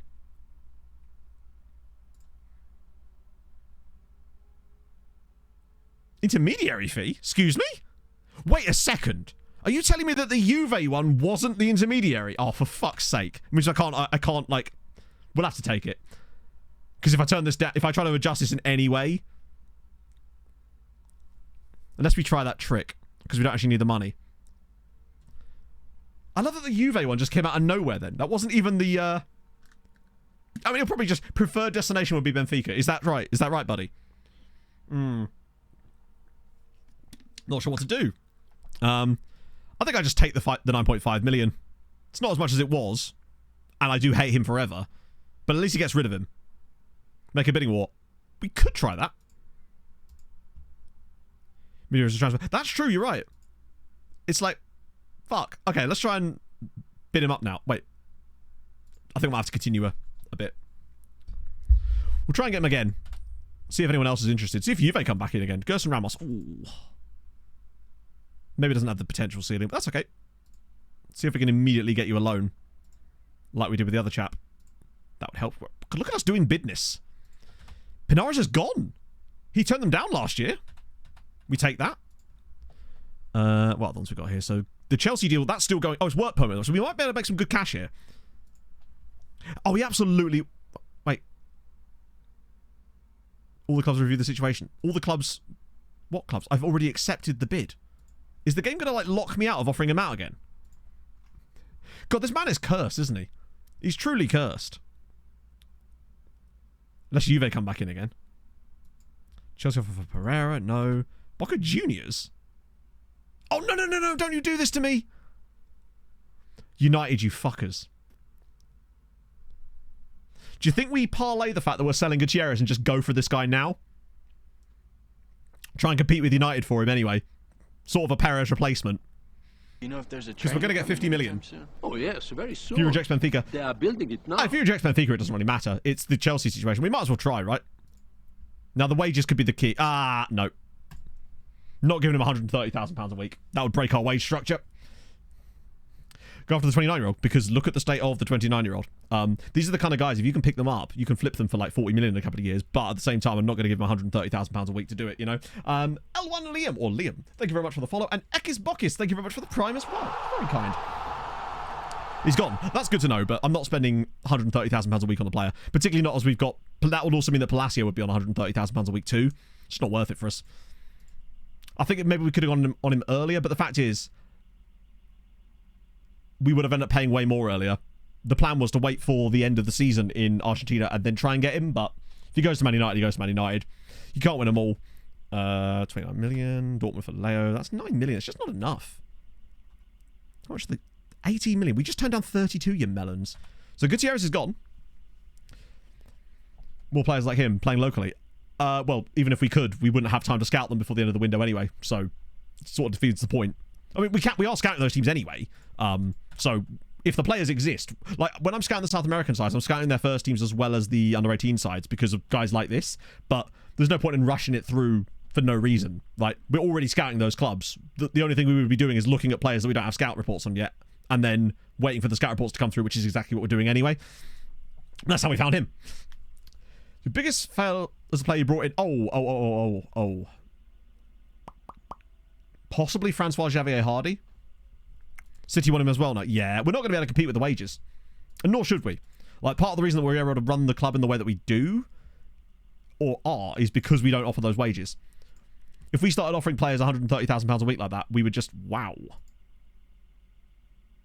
God, bro just earned 5 million out of that. On the plus side, though, finances are now absolutely stoked. Value, not back to normal, but they're getting there. We're now able to at least get reasonable bids on our players. Like, Gutierrez is not a £50 million goalkeeper. He's closer to 100 million, I would have thought, honestly. Maybe not 100 million, but he's certainly a very good goalkeeper. Arifi. Man is not going to be near a football team. I'd be curious to see what they actually signed this guy for. I'd be willing to bet that his value at his wage at Man United is going to be even higher. Because now that City are involved in it too, I reckon they'll end up getting like 150 grand a week, potentially even more. Now Chelsea are... Wait, what? 11 million? Thomas Stepanek is also a pile of garbage. Agreed. Jairo Vargas is going to Slima. Don't mind that for him.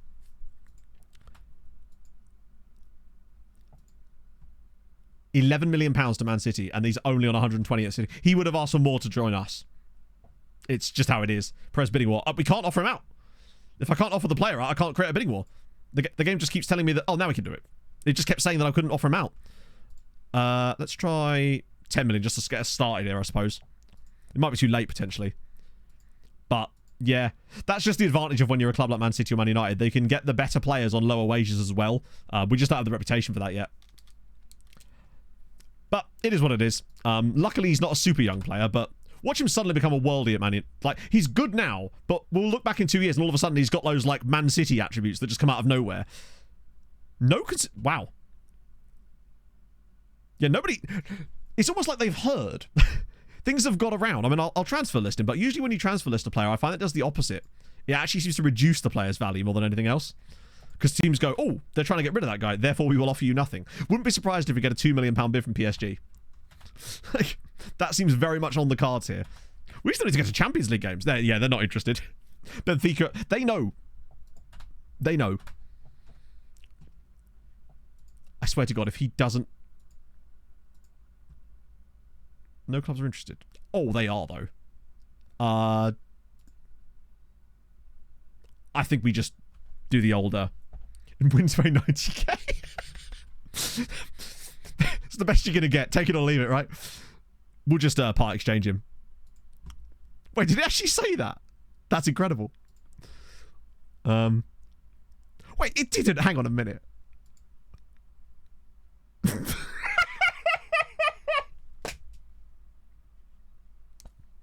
Oh, that's sensational. What is that? Inter aren't prepared to meet the asking price and are only willing to pay around £90,000. That... Are they just like... Did they let their like social media intern onto the account or something? That's incredible. Oh, I mean, they know. They should really be praised for knowing. All right, 2-year loan for free. In you go. Lovely old job. I didn't actually check to see if he was any good in terms of like whether they'd actually let him go. I'm guessing not. Fair price, yeah, true. Since it's deadline day, we're going to have to move this quickly, which means I will be doing, of course, youth contract. All right, that works even better. I've never had one of them demand a youth contract before. Cadre now. Usual dreadful bid. Intimate loan appeal. All right, here we go. What are we saying? Mandatory fee? Do you know what, lads? Let's try and mug Inter off here. Okay. Let's try and keep an eye on the money down here. So that would be 10 million, which is about the same anyway. Let me just see if I can keep working with it, because they are actually negotiating with me a little bit. Never mind. Where's the 90k you offered me? Yeah, they want that 90 grand a month instead, which is still shit. I want my money up front, particularly as I don't want to accept that interbid just in case. Fallen through. Oh yeah, I love it when the transfers that you did. Did I put 100 million? That'll probably do it. Imagine if they'd said yes. Mats, thank you very much for the 5 months. I meant to put 10. But can you imagine if they'd gone, yeah, fuck it, why not? Then we'd have been in. Oh, wow, it worked.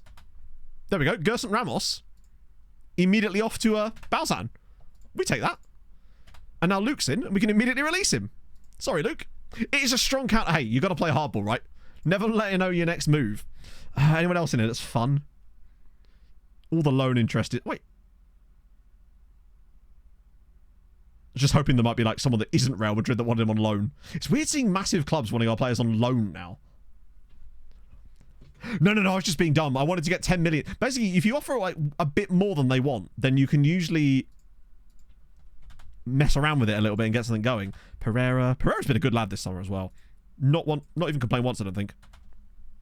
This is where he complains about that. So some convincing to stay at the club, but he hasn't. That's the thing. It's always said he'll need some convincing to stay at the club, but he's just never actually needed any convincing to stay at the club every single time. It's brilliant. Yeah, I think we kind of might be done here. Except Inter is just obsessed with Gujek for some reason.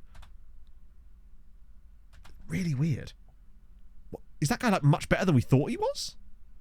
Like, I like his attributes, but I'm not seeing like Inter or Benfica type of signing, you know? But maybe worth keeping an eye on him in future. Be good if we can find him alone. Can you like fucking accept the contract, Juan? Like, I beg of you, please, do not stay here another. If you stay here another year, I will have you washing our boots. Yeah, deadline Portugal must be later. Sometimes it's earlier, I feel like. The transfer values are much better now. If this falls through, then at least we've got a new oh, fuck me. I'm not going to register Perez because on the proviso that he will not be in the squad. But we will see. Right, out you come. In you come, for a start. Punsi needs to be in. Bagoa needs to be in. I'm trying to think who can come out. Alexis is just a squad player, so he has to be in the squad. Bizarre's a fringe player, but he's our backup striker, so he has to stay in the squad. Arifi in. I somehow don't think Arifi's going to be in that, making the cut. Even though he will kick off about it. So will Afonso Sousa, unfortunately, but such is life. The rest of them I'm okay with. Hubanov, unfortunately, there's no room for him. Birkeland isn't in. He isn't, but we've now got Punsi. But then wouldn't I rather have... Who would I rather have? Birkeland or Punsi? Because we can really only have one.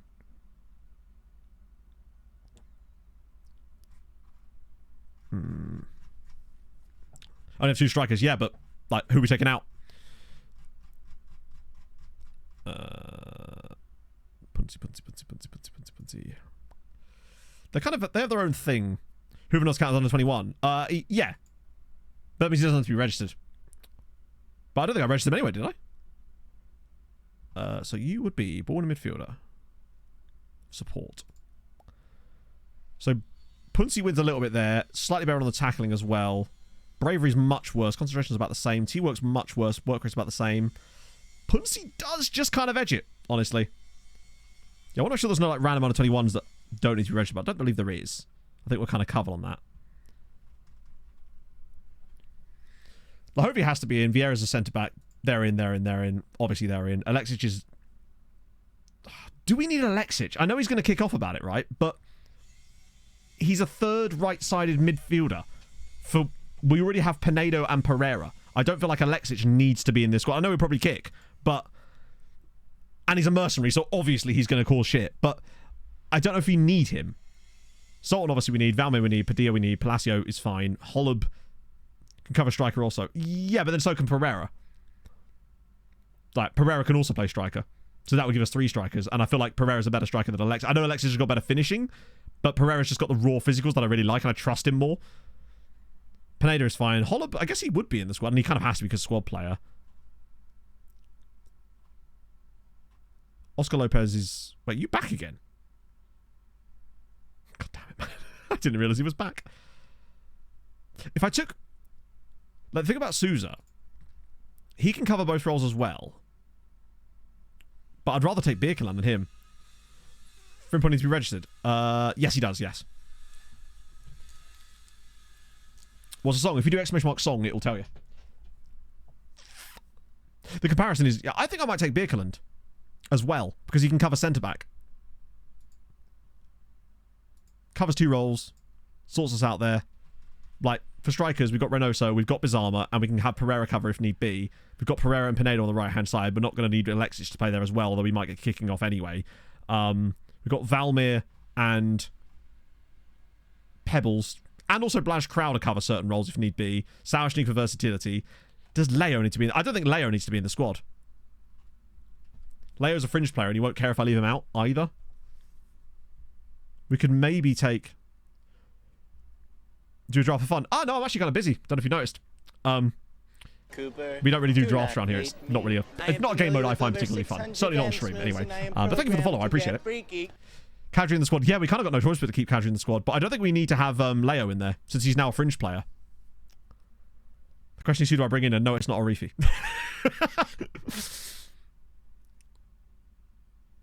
Although we could just keep him in there anyway. Actually, what I might do is take out Leo and keep Alexic in. Gives more depth in places that we need, and it stops a really annoying player getting really annoyed at me. Whereas Leo's not going to kick off because he's a fringe player. Yeah, that might do. And Hubanov can be in the squad anyway because he's under 21. There's probably a couple more that fit that requirement. I'm sure there's a couple of guys I'll piss off here, but that's okay. We move. Right. Why are you still bidding? Ooh, Rosenborg. They sometimes have good players. Oh! Norway! Calm down, Norway. Norway's squad in about 10 years is going to be absolutely unbelievable. Thomas Granmark, or Tom Granmark. It's the grandma. Very young. Does have very good crossing. Not sure I'm that convinced on him, but will absolutely be scouting him. Bit worried about what maybe he's a bit of a lie. Malta, it went very poorly. We lost every game, but got also absolutely screwed by the match engine. I don't think he's that good. I think he's a proper lie of the attributes type of player. I'd be willing to bet that he's actually going to have like 120 PA or something. But we'll see. We'll keep scouting him. If he's cheap, we'll get him anyway, right? Why not? Right, so we've got Goodyear, which is that, and then we can finally get to some Champions League games. Yeah, we came and went. Didn't get battered in any game, which was good, but just got a little bit screwed in many places. I considered the worst goal I've ever seen. Stuff like that, you know? Exactly what you'd expect from the FM24 match engine, basically. Yeah, all the clubs are in the group. Not only that, but Goodyear are in the group. Goodyear join us in the Champions League this season, which is going to be a vibe. Speaking of, now that the transfer window's shut, I kind of want to look at the business of the other clubs. Because Goodyear weren't particularly biddy, like, they weren't particularly interested in taking players from us. So I want to see what they've been up to. If there has been anything. Probably just sort by V, actually, to be easier. All involving us. Birki Kara have been busy. Holy. Worst coefficient. Yeah, no, it absolutely is worst coefficient. However, they do have probably the easiest draw I've ever seen in the Champions League. So if there's any chance to get some points, players actually go. He's still not gone, no. He's still waiting on his contract for some reason. Ruskin with the gifted sub to JCM. That's very, very kind of you, man. How's it going, Ruskin? Yeah, Birki Kara just picked up 2 guys for $1.5 million each, or $2 million each. 22-year-old goalkeeper. So Birkirkara now do have a new goalkeeper. Julian Lustenau from Niort. That's good. Good to see. The hell I'm there. Minervino Messias. 27-year-old from Aruca. But look, value solid. We like that. Goodyear did pick up a guy. Ludwig Fulkerson. They also sold Ariel Alvarez for like over £1 million. So Fulkerson's gone to Goodyear. Lads, it's 21, I guess. We sold a guy. Hammer sold a guy. We know about that. Melita picking up a guy. It's not a bad bit of business, really, is it? It's Chile again. Solid. But not a lot of business from Goodyear. They took a couple of loans and a couple of freebies from us, but I'm surprised they've been so... Wait, they've got Ilkov. Oh, okay. I like that for them. Offer loans for transfer. May 1st and November 1st, provided you're operating in a league that has the same kind of structure as mine, i.e. normal contracts end on like the June 30th kind of deadline bit. But yeah, those should be the days. So if you've got any players out on loan, that's the day to offer them out, basically. We've been successfully doing it every season, I think for the last 2 years, and twice a year, and it's worked really, really well. Hence, the loan farm's now down to like 240. Like, we've actually really dropped it off this year. Although part of that has come from us not signing as many players over the last 2 years. That should ramp back up again, because before stream I went and did Brazilian scouting, 20 is plenty, all that good stuff as well. Bare Knuckles Barry, thank you for the follow. Right, so this is rotation, isn't it? I've also been playing our first team squad for almost every friendly towards the end of the build-up period too, to make sure that we can have full freshness going into those Champions League games. Hollow and Pineda. I'm actually going to start Valmir, because he's not going to start the next game. Burbasi, really? Okay. Consider me intrigued. Definitely going to get him on defensive position now that he's back. Get him working on that positioning, because that's crucial here. Okay. Minus 38 on loan. How many is that? Sorry. I don't actually know. Basically, just minus it from 256. And that will give you the number. I think. Yeah. Just do 256 minus 83, and that will give you your cash. Or not your cash, but your number. Vieira is not starting here. We will start, I guess, Birkeland. Björksson will stay in goal. Fafana Mateus. Krastev on the left side? Are we out of our mind? Stauschnik. Nice. Okay, that should be alright. It will get us through the game. The fact that Perez is... If he's not gone by the time we get to that Champions League, I will be livid. 172. That's pretty good. We did get to 314, and I think that'll be the most we ever have. No, Vida unfortunately just fully straight up retired. It makes me so sad. I was hoping he could become a staff member, but he didn't. Nice would be nice up first as well, though. Little one to wean ourselves in. Although they did win the Europa League, which is why they were the first pot, which is beautiful for us. I'm expecting a Champions League win every year, but I'm also not Fuck me. Lost on penalties. They had one shot on target in the game. It bodes well. A good start to the season. But basically, apparently, was very good, though. How good are we talking in a game? Wow, okay. He had 0.93 XG. XA in that game. Good sign. Basically, I don't expect a Champions League any season, purely because we just assume the match engine will do something. Euros, we lost every game, but won Malta, right? We were a lot better than I thought. We're out for Europe. Yeah, it's not ideal. Oh, yeah, true. Boost their morale. We don't need it. Perez is off. I would salute him, but he doesn't deserve it. It was 2 to 3 weeks for Sauer. It was like a 3-week... It was like a toe injury, I think. Right. He's gone. Finally. The ghost has been exorcised from the team. I swear to God, if this is going to be Paul complaining about the fact that Perez has been sold, I am actually going to release him on the spot.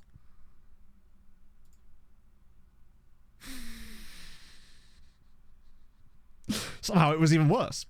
Right. Where's the one about I offered to sell you?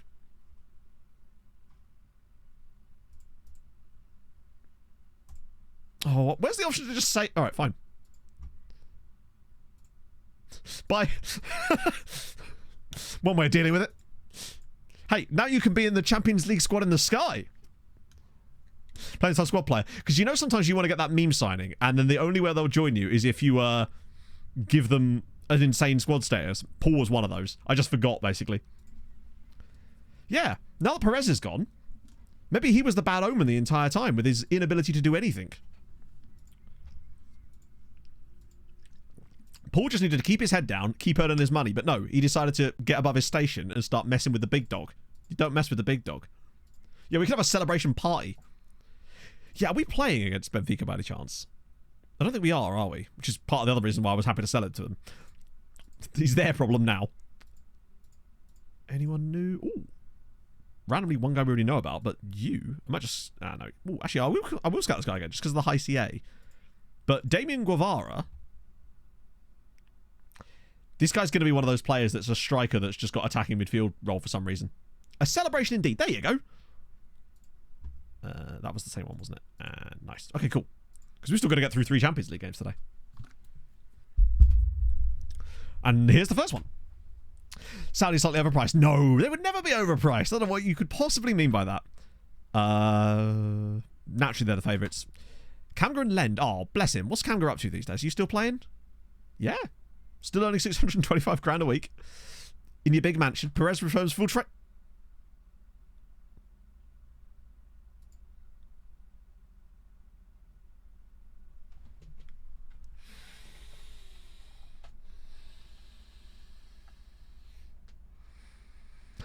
What? What? He's still fucking here. Just when we think he's gone, he's like, surprise, motherfucker. Right, good. Man is still here. He cannot get rid of him. He is literally footballing herpes. Incredible. And we wouldn't have known about it if he hadn't got injured. Insane. Ah, right, down you go. Do you know what? No, watch him be really good this season now. Until January. Good lord. Head up about Bamba. Oh no. Oh wait. I probably could have just sold him. Problems. Look to sell you? There we go. That'll do. Oh dear. Arifi. Oh no. So sorry, Alvi. Concern. Why is there never an option to just say, fine, I'll sell you? He literally is that. He's stalking us. We can't get rid of him. First he turns down the move to... Bear in mind, had he accepted the move to Juventus, he would have gone. Because that was fine. But he's like, no. I'll stick around a little bit longer. Just to fuck with you. Any surprise results in here? To get us going? Wouldn't it be so... I was going to say, wouldn't it be so funny if Perez had scored? Man literally cannot do so. He's been banished. Now watch him complain about me leaving him out of the Champions League squad. I don't think he will, just because, well, you know, he technically doesn't play for us anymore, despite still being here. This is why when he goes to Benfica, we find that somewhere in the small print there was actually a 2-year loan back as part of the deal. And he's still stuck here. The lift meme picture of the parent. Oh. I am still here. Yeah. Wow, 65 grand. Whatever will we do with all that money? I'm not... Wouldn't be surprised if Bro was under the bed at this point. HJK versus Celtic. Oh. Also, shout out to Rakov being in the Champions League group as well. Right. First team squad. Padilla's... Ooh. When did you get injured? You might be okay, actually. But we'll see. Krustev's still a penis. We're going to do Gilet and Pebbles. I want to try this. His right-footedness, I feel like, is going to help us here. Palacio Paez Kadri. Vieira still injured. It should be okay. Now that we're out the window, I can turn off the other players. We can actually see. In fact, to be honest, I think it's mostly just under 23s, isn't it? Oh no, Hubanov and Holub. Is there anyone here? Vieira's not going to come off the bench, so I might as well just put Holub on the bench for today. Oh, Vermeer would be amazing if they did. It's nice to see Rakov in there, even if I dislike them. Right. The Krostev situation isn't ideal, and he is a... Alberto is on the bench. How the fuck did he get in there? I knew there was something I'd missed. Alberto somehow snuck his... He and Perez. They're living in the walls. They're like those people that, like, stay after football matches to see how long they can stay in the stadium. Specific instructions. Yes, quite a lot, actually. So the Reynoso, all players that can have dribble more on them, except for this guy. Oh, no, he's got it built in. And also hold up ball on you. Dribble more on you as well. These guys have got shoot less often, moderate passes on the... I might turn that off at some point. But for now, we'll keep it. Dribble more often. Basically, dribble more on everyone that's physically able to do so. Still have the target forward cross thing on there as well, because it just seems to work. I don't know why. It just does. But yeah, dribble more on pretty much everyone that can, except for the middle one, who I've actually got to take fewer risks to try to, like, given that his teammates around him are going to be going a bit gung-ho. Right. What possible craziness can FM befall on us this season? Oh, also, well, we know what's going to happen in this game. Firstly, Sasha Rangelovic will score against us. So Delphi Punci's in. You're not going to wear the Puncio. We'll give you number 26. Cool.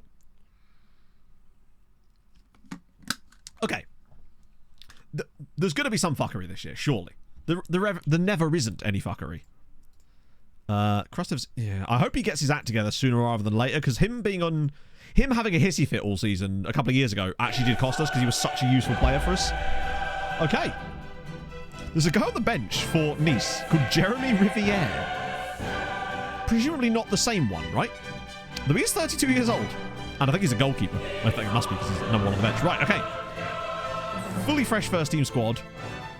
We go.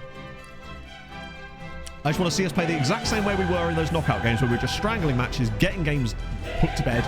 Takes a little while to build into the match, but after that, we're good to go. Reynoso hit the ground running, start getting 1 to 2 goals in every one of these games. Who was their centre-back? I missed it.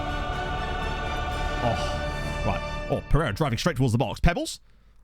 Patience from Padilla? Holy shit on a bike. Is that onside? No. God, that's really annoying. Hang on, Goodyear winning. Who are they playing? It begins. Yeah, that looked offside. That's a shame, actually.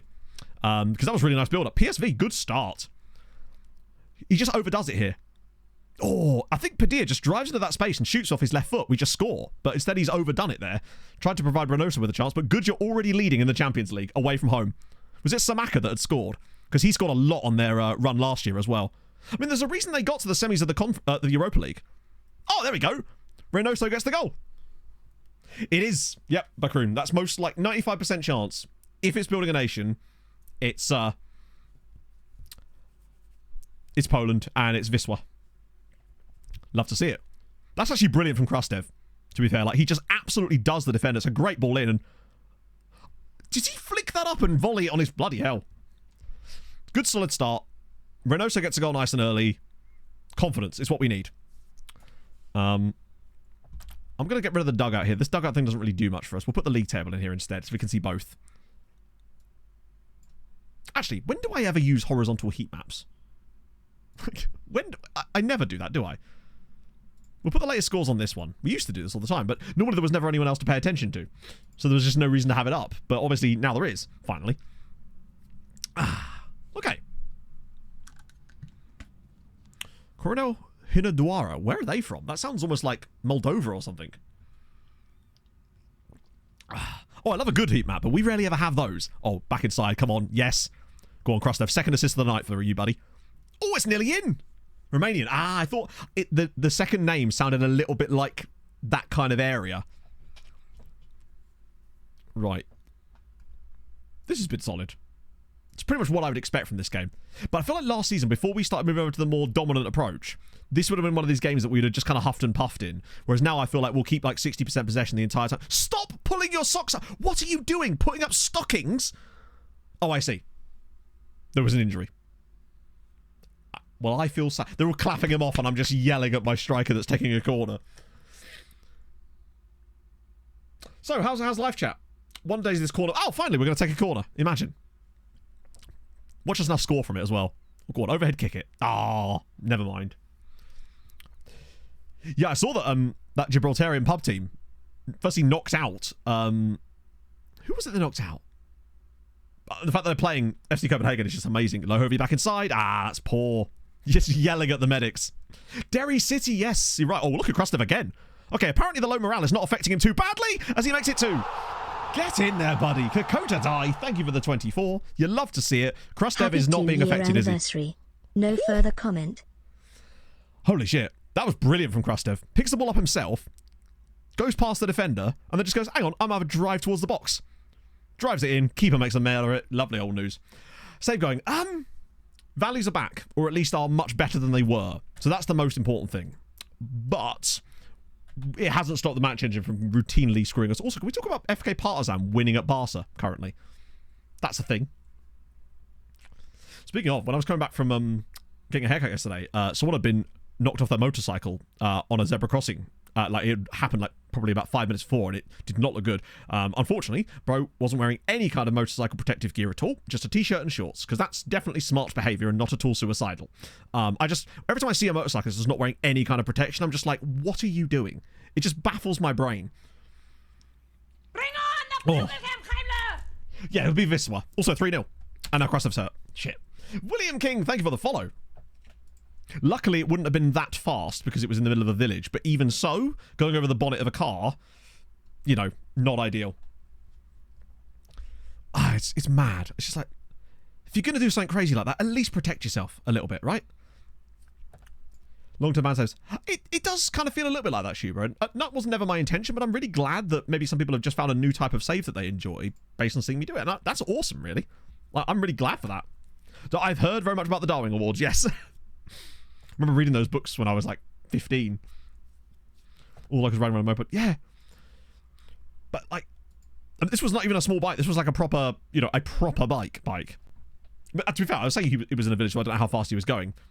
Sometimes they do be driving quite fast on those things, even in very built-up areas. So for all I know, he wasn't doing 30 and got unlucky for someone turning across in front of him being an idiot, you know? Weird coding bugs. Yeah, we do certainly find a lot of problems with the game doing this, don't we? Who scored that header, by the way? Was it Pereira? I love Pereira from a corner.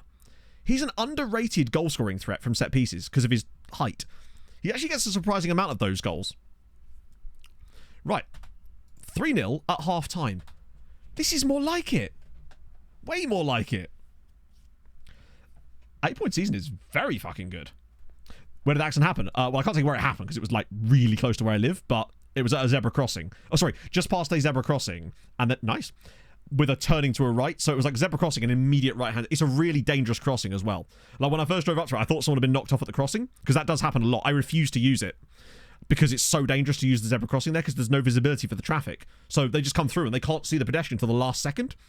I actually cross further up where there's no zebra crossing, but it's way safer to cross. Silly, isn't it? So that's now 4-0. Was that Reynoso again? It is. This is a start. This is what we're looking for. These kind of performances. Like, actually creating chances. Overperforming our XG for once as well. 4-0 up against the team that won the Europa League last season. That's nothing to be sniffed at. Go on. Let's have another one. Really, absolutely bury them in the opening game of the season. Would be phenomenal. It's good for the confidence too. Oh, pop it around the side. You've got options here. Pereira, and it's Padilla, and it should have been 5. Oh. Yes, in the Ireland save, it was Longford Town that got the Tycoon, and they did absolutely nothing with it. To be fair, in the MTK save, Pushkas also got a Tycoon, but again did nothing with it. Padilla, we'll give Padilla a rest now. Let Holub come on for a little bit. I'm going to try out Alexic on the right. Since we're at 4-0 advantage, we may as well give him a go. And also Punsey. And Frimpong. What better time than to try out some of our new guys than right now? PSV equalised. Shit. 2 types of Tycoon. I believe there's actually 3 types of Tycoon. They're back in front. Figueira with the goal. I've been informed it's pronounced Figueira. I believe I think there might even be 4 types of Tycoon. There's quite a few because there's Underwriter, Sugar Daddy, Overwriter, and there's one other, I think. I forget. Hadrian would know, but it's Thursday. If Goodyear win away at PSV, go and get a block in. Oh, that's a really nice goal. Backhand as well, I think, yeah. Yeah, backhand or background, yeah. That is actually a really good goal, in fairness. Like, I thought he was going to strike this, but the fact that he actually sells the defender, pulls it back across, our defender could maybe do better there. That's just a really nice goal. We'll take that. I mean, is it their first shot on... It's actually not even their first shot on target. Nice. Plus, that's on me for, like, weakening the team heavily by rotating all those players in and out. But, you know, getting the goal is the main thing. Particularly is it looks like it's going to be 2 wins for Maltese sides. Goodyear already get their first win in the Champions League. I'm telling you, they're cooking. They are cooking. Matthews, almost certainly. I'd say 90% chance. That's massive. What a start. Yep. PSV Eindhoven 1, Goodyear 2. Figueira with the goal. Sirens and Goodyear both win on the opening day. If Goodyear get to the knockout... Now, didn't Hamren get to the knockouts of the Champions League? Hello, Pog. 4 types of Tiger. Yeah, I thought so. Foreground, background, underwriter, Untried. That's it. You're not. I was thinking overwriter, but that doesn't make any sense. Krustev's injured for a day. That's fine. £2.4 million. Reynoso hits the ground running with 2 goals. I can't remember if Cameron got through or not. Let's find out. I'm genuinely curious now. It was quite a while ago. Let me just filter it by Champions League. That'll immediately tell us. I mean, it had to be far enough ago that Cameron were playing in the Champions League for a start, you know? Is that it? That's the one. So, 2039, 40. It wasn't even that long ago. Oh. I love that it doesn't take you to the thing you're clicking on. 2039, 40. That was the playoff. And then league phase. You're right, they did miss out. They got 8 points and missed out on goal difference. So, with Goodger's fixtures, it feels doable, man. I'm telling you. Like, they've got really winnable games coming up. Oh. Why did I think? I think it's because they got some quite surprising results I just thought they'd gone through. Partizan beat Barca away from home and Tony Sunday scored for Barca. Barcelona lost at home to FK Partizan. And we're playing Barca next. Chelsea just lost. Do you know what I mean? Chelsea are so washed in this save. They 9 points is usually good enough. And it would have been that season as well, as it happens. Let's get this before it goes away. The crew of your club and league. There is some solid hair going around as well. Diego Chamberlain, just great name. Al Kendrick from Puerto Rico, love to see it. Tor Lawrence Calliope, American Samoan Scout, the dream. Hiseo Yuen, brilliant. And then a Djiboutian Duke called Omar. Daniel played for Chelsea. Daniel who? Solid mustachery going on there as well. Very much enjoying the mustachery vibes. Yes, we got Barca up after the Zabar game. Now, we beat Barca last season. In fact, in the home game, we should have beaten them very comfortably, which, again, fills me with confidence. Right. Okay, what are we saying? Hammer hosting Red Bull Salzburg. That's tough. Sweetie are away at Hammarby. Hammarby are not a muggy team. Oh, Gutierrez. Yes. Well, he does now. Oh, I see what you mean. Did he play in that game? I don't know.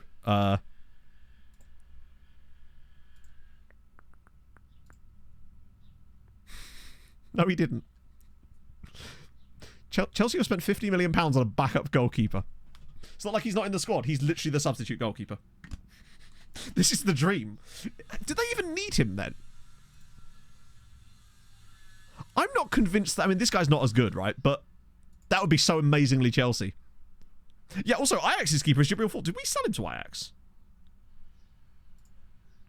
Oh, wow, that's amazing. We sold him to PSG. He doesn't play, and then they lose 14 million quid. Yes, so Gutierrez has gone, Hadrian, for 50 million to Chelsea. Juzanovic has gone for 59 million to Etihad.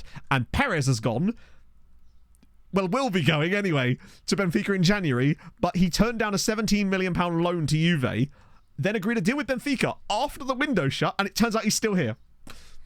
So yeah, fun vibes. Another guy. Check Telegram. What am I checking? From you or from the boys? Oh, that's pretty nice, actually, Pog.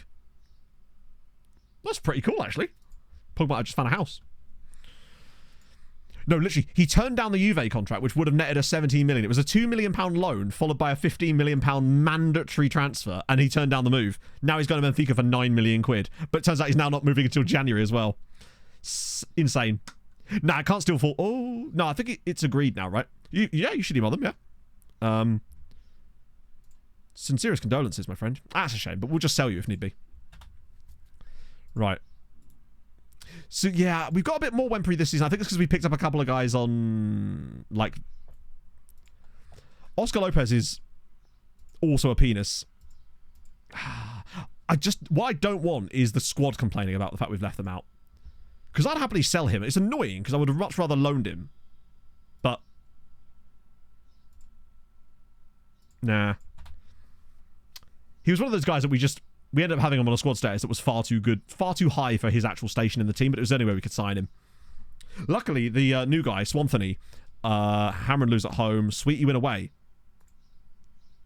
That's unfortunate. Tough game, and an own goal from the guy we just gave them. But Sweetie get the away win. Jean Dong-suk. Oh, wow, that's lucky. Torres and Karamajid own goal. Obviously a goal from Johan Nystrom as well. Lucky. So what it giveth, but it taketh away. More importantly, Sweetie get a win. Bicky Car aren't playing first match week because Stromso win again. That's good for coefficient though, right? Surely. 5.1. We have 5.1 coefficient points after one match day. And that's even with the dilution of us joining Europe. Because us and Hamron weren't even being taken into account before this match day. We were at 3.9. Then we get dropped in. But now with these new wins, Polska up top. Nice to see that for next season. And that, of course, immediately puts us ahead of Portugal and into 5th place on the year. And only 5 points. 6 points. Look at that. There's only a 6-point gap to second now. We are right there. And look at the next few seasons. Up until we get rid of the 17 or 18-point year. Where is it? We're going to be gaining pretty much every year on the nations above us. There's a chance we could get into second right before that, just completely out of nowhere, provided we keep doing well. And if Gudja's work in the Champions League so far is anything to go by, vibes are good. God, it's all come out of nowhere. It felt like we were just going to be stuck where we were for such a long time, and now we're just suddenly popping off. Love to see it. No, I've never made it to first. I've got second before, which was last year with Hungary. 4 Champions League spots would be incredible. Next year, we're going to get 6 European teams anyway, so it's worth noting that when we do league stuff this year, that 6th place is now in Europe. So what we want, really, is Birkikara, Gudja, Hamron, us, Sweetie, and probably Hibernian as the next team. Although, Nashar have got a couple of interesting loans from us now. Axelvol I really like. They've also got Hans Zimmer on loan. And I think that could be a really fruitful deal, given that he's 5-star PA, looks to be solid. He could develop quite nicely at Nashar. I might give them a chance. Without winning the Champions League. Christ, I don't know. I mean, technically, I suppose it's probably us, isn't it? We've never won a Champions League. In this there's no other nation in this lot that have never won a Champions League, I wouldn't have thought. Like, Italian, Spanish, French, they've all won one. Malta, no Champions Leagues yet. But in time, we shall get it. I hope. The crawl towards England, yeah. But we're getting there. And I honestly was starting to doubt that we would ever even reach that point. I thought we might end up finishing this saving like 6th. Oh, God, here we go. I hate this shit so much. It doesn't really mean anything. But if I'd have started complaining at the team there, then they'd have all got pissed off at me. I think we just sell Sousa. It's annoying, but see if his agent's got anything to say. We'll just invite some interest in him. Might as well just get rid of these guys. They're going to be dicks about it. He's not doing anything for us. Yeah, if we completed this save without any Champions League, it would be crazy. But I just feel like there's so much RNG this year that no matter how well you do... Wow, that's a lot of bids.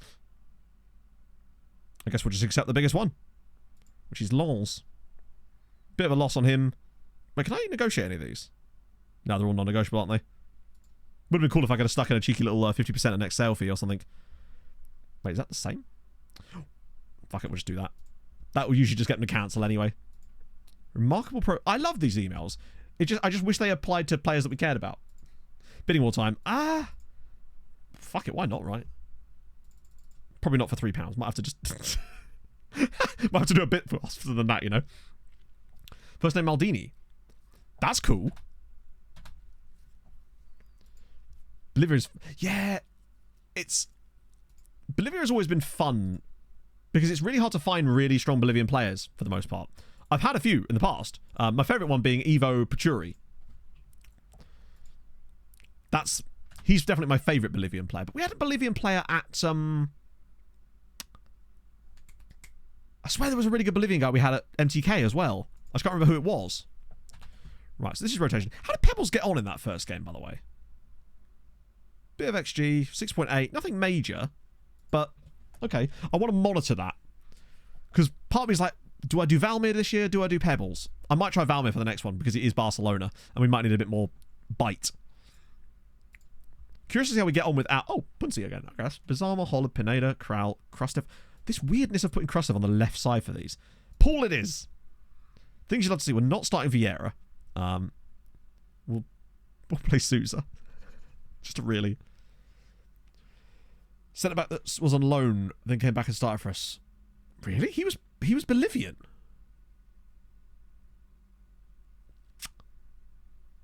Now I feel like in every save there's like one decent Bolivian. Usually we manage to get them because it's where we do a lot of our hunting. Fulham did one of those signings. Have they announced Sessignon? Frimpong ahead of season. Actually, good shout. Really good shout. What am I even doing there? Yeah, that's fine. Yeah, we don't want him failing his medical. Feels like Evo. Maybe it's just that they have to be called Evo, otherwise they won't be any good. Obviously, we'll start Bjork Sultan. Actually, we're no longer having the same issue because Bagoa knows that he's a backup, right? Yeah, so that's fine. He'll accept the occasional game. Whereas we had to play Gutierrez a little bit more last season to make sure. This is a fun team that Zabar have actually got. They've actually got some really good players in it. They might be a fun one to have back in Europe at some point too, actually. If they could just get a decent manager. Like, Lacharak is... I genuinely believe this guy could be the long-term goalkeeper that we need. After Sultan. Derek Osei, I'm a little bit disappointed, but like his attributes are actually very good. Why is he... Let me just de-transfer list him. Yeah, I was going to say, I feel like he should be worth more than that. Yamandu Silva was that left-back that we were quite excited by. Like, I like him a lot. He's Uruguayan international. Eurico Luis. He's actually looking pretty good as well. And obviously up front, Maxwell Ahmed is just a pure attribute striker who just does bits for whoever he plays for. Love that for them. They could be useful in Europe one day. Transfer budget. I don't know if there's there's not like a set date that you get it. Generally speaking, you will get like your transfer and wage budget update the moment that you're guaranteed your status in the league. So either you survive relegation and are no longer able to qualify for Europe, but for us it's like the moment that we qualify for the Champions League, we've fulfilled the objectives and nothing else can happen at that point, and thus that's when you get it. It's not like a set date, basically. Speaking of random covers, I was sat in town yesterday, about to get some fish and chips, and good win. Holy shit.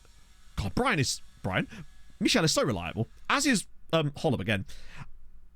And I was just listening to the music that the other cars were playing out their windows as they drove past me, and I heard this guy coming past. I was like, that sounds like Toto Africa, but it wasn't. It was like a metal cover of Toto Africa.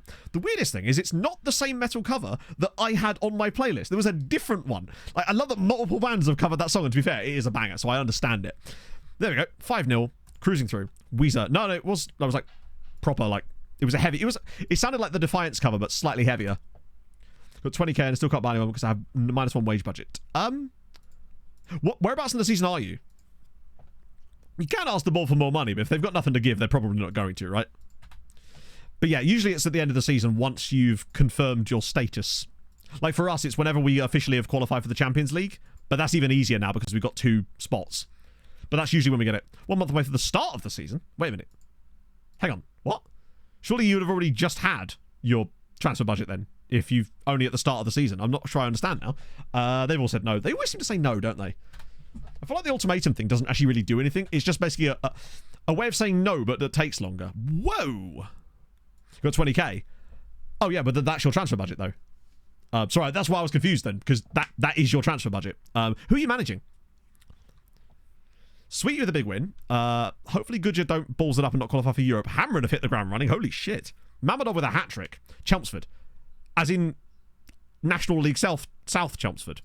Because if so, then that actually is quite generous for that kind of level. Yeah, no, you're not going to expect more than... £20,000 is actually quite a lot for National League South. Dump the whole transfer budget into wages. Any extra scouting budget you get, dump some of that into wages too. The other thing I would say is try to renegotiate some of the contracts with the players you've got. You'll have a load of English players in your team that might be earning more money than you would expect. Renegotiate their contracts. Give them international wage rise clauses, and it will save you so much money, and you'll be able to use that to get more players in. 12th and Van Roman. Okay, so you're actually National League. Loans, free transfers. At that level, it's just bread and butter. You should be fine. But that's what I would say as far as sorting the money out. Go and renegotiate a load of contracts with the international wage clauses. You'll save so much cash. You could sometimes get like 2/3 of their money knocked off. And you'll always have a couple of guys that are earning way more than they should be, even at much lower levels as well. But you need to get out of the wage budget hole first. And that shouldn't be that difficult if you can renegotiate those contracts. Was this the cover?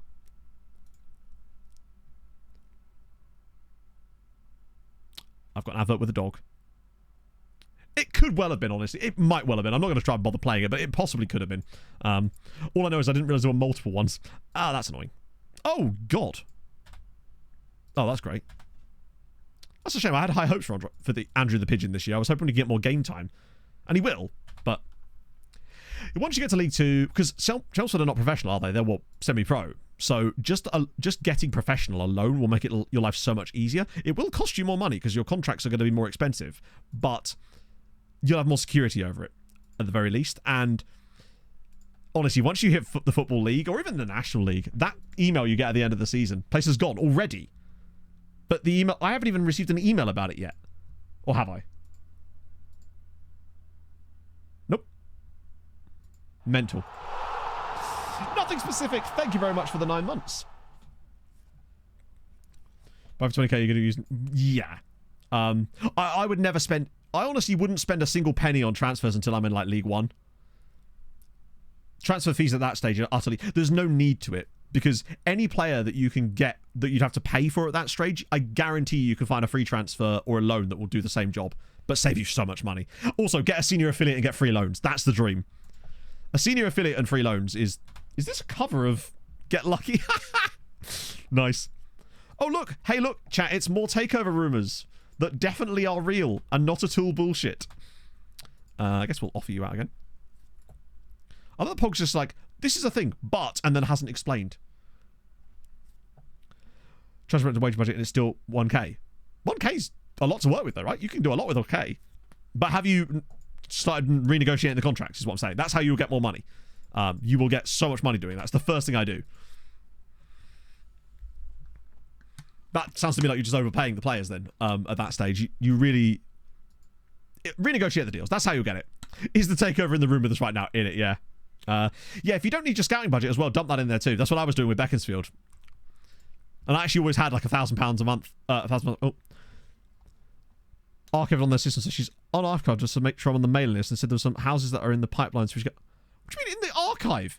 We literally rang them and said, can we be on the mailing list? Bunch of mugs.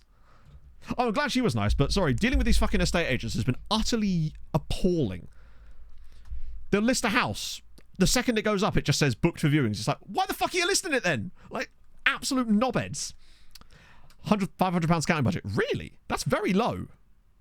Even I had more than that with Beaconsfield in the 9th tier.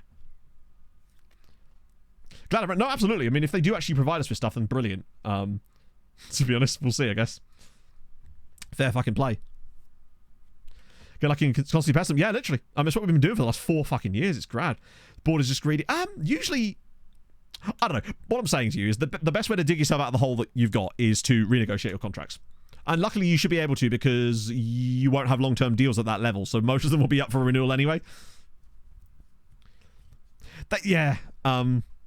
It's mad.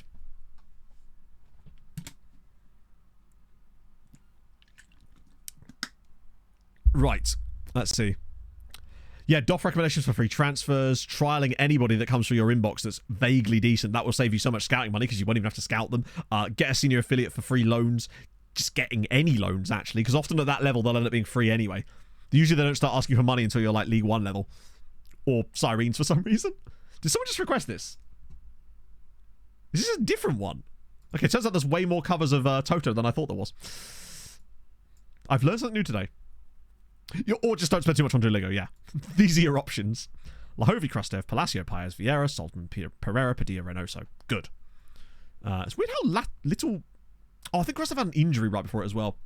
Reading, yeah. It's... Yeah.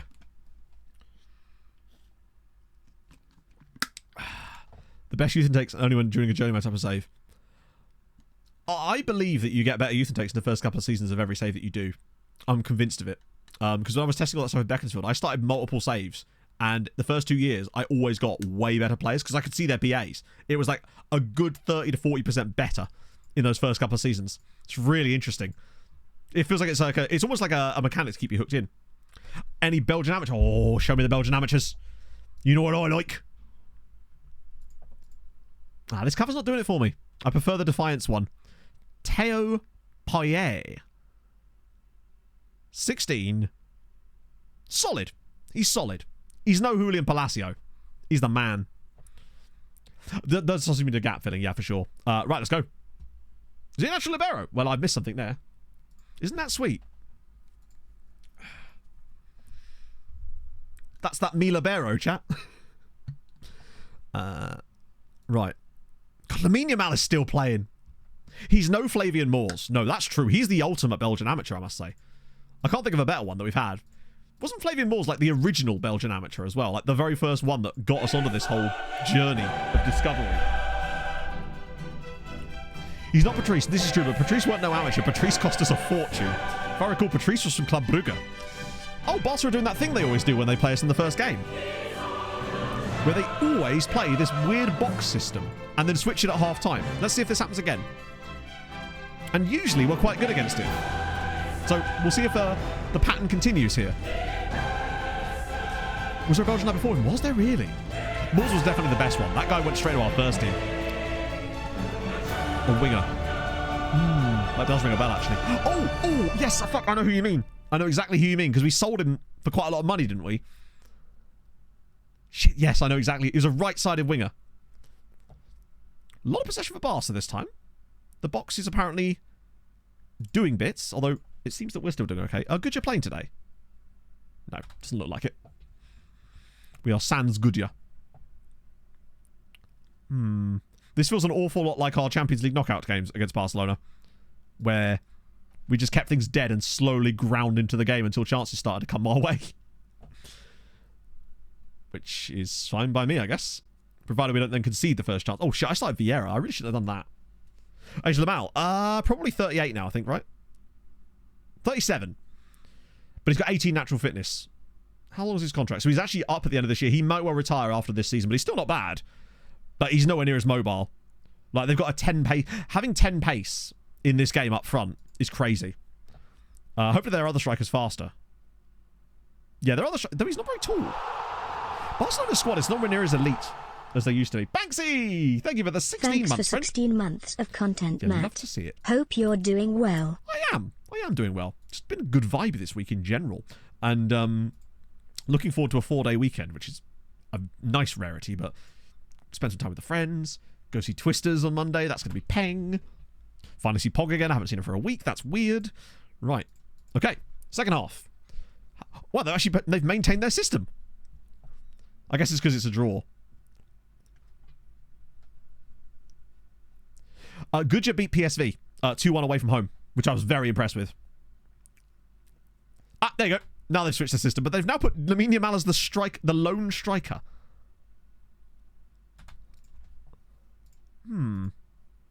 Chat, has there been a single highlight in this game? Like, I'm not being funny, but I do not recall a single highlight in this entire match. Like, not one. I'm going to have to bring him on. I know I can bring on Alexis, but I didn't like what he did in the last game. I know we like to keep things dull, but, like, come on. Even by our own standards, this is bad. So are we on, like, commentary only? What options have I got to change things up? Maybe Pebbles? Fuck it. It's going to have to be. Penet's injured. Yeah, he's recovering from an injury, but other than that, I have to bring on Alexis, who isn't really comfortable enough to... Oh, finally, now we get a highlight. Watch us immediately concede a goal now. And if they were to score a goal, it would be their only shot on target of the game thus far. And thus, FM would be continuing its reign of terror and pure nonsense. Here it comes, isn't it? It's coming. Oh, dear. There's always next year, eh, chat? I love that I'm being so pessimistic. It's literally 0-0 and they haven't done anything yet. But they're about to. No, I give up. I actually fucking give up. That's actually somehow even worse. This better be fucking offside. Thank fuck for that. I actually thought it was going to do that to us again. I mean, do you know what I mean? How it can't happen every single season. Good finish, to be fair. It wasn't even the first shot as well, yeah. Right, okay. A reprieve. Bloody hell. Does my fruit in. I mean, not that we've been amazing in this game either. Oh, go on. Oh my god, he's actually scored! He never scores them! Sirens 1, Barcelona 0. Padilla finally bangs an absolute screamer. That's the first one we've seen him score in about 5 years. Holy shit, what a goal. And just barely deserved. Oh, just absolutely brilliant from him there. If this is what gets us the result, then brilliant, right? We've been so strong defensively yet again. Get it over the line. 1-0. We take it. Oh, that's huge. That is fucking massive and deserved. Like, we weren't that great, but we were still the better of the two teams and deserved that win. God, we're so good defensively against these sort of teams. 2 wins, 2 games, 6 points on the board. We only have one more difficult game in the entire group, and that's Arsenal away. We've got through the Barcelona game. There's Atletico away as well, but I feel like we're strong enough to beat that. That's amazing. Hey, we kept it tight. We scored the goal. That's how we have to play against the big sides. We keep it tight. We grab a goal. Like, they're very rarely going to let you play. We nearly bodged our way to the final last year doing this, right? I'm so proud of the performance with that kind of stuff. Also, great to see those guys dropping points as well. FC Copenhagen doing FC Copenhagen things. Betis with an interesting start.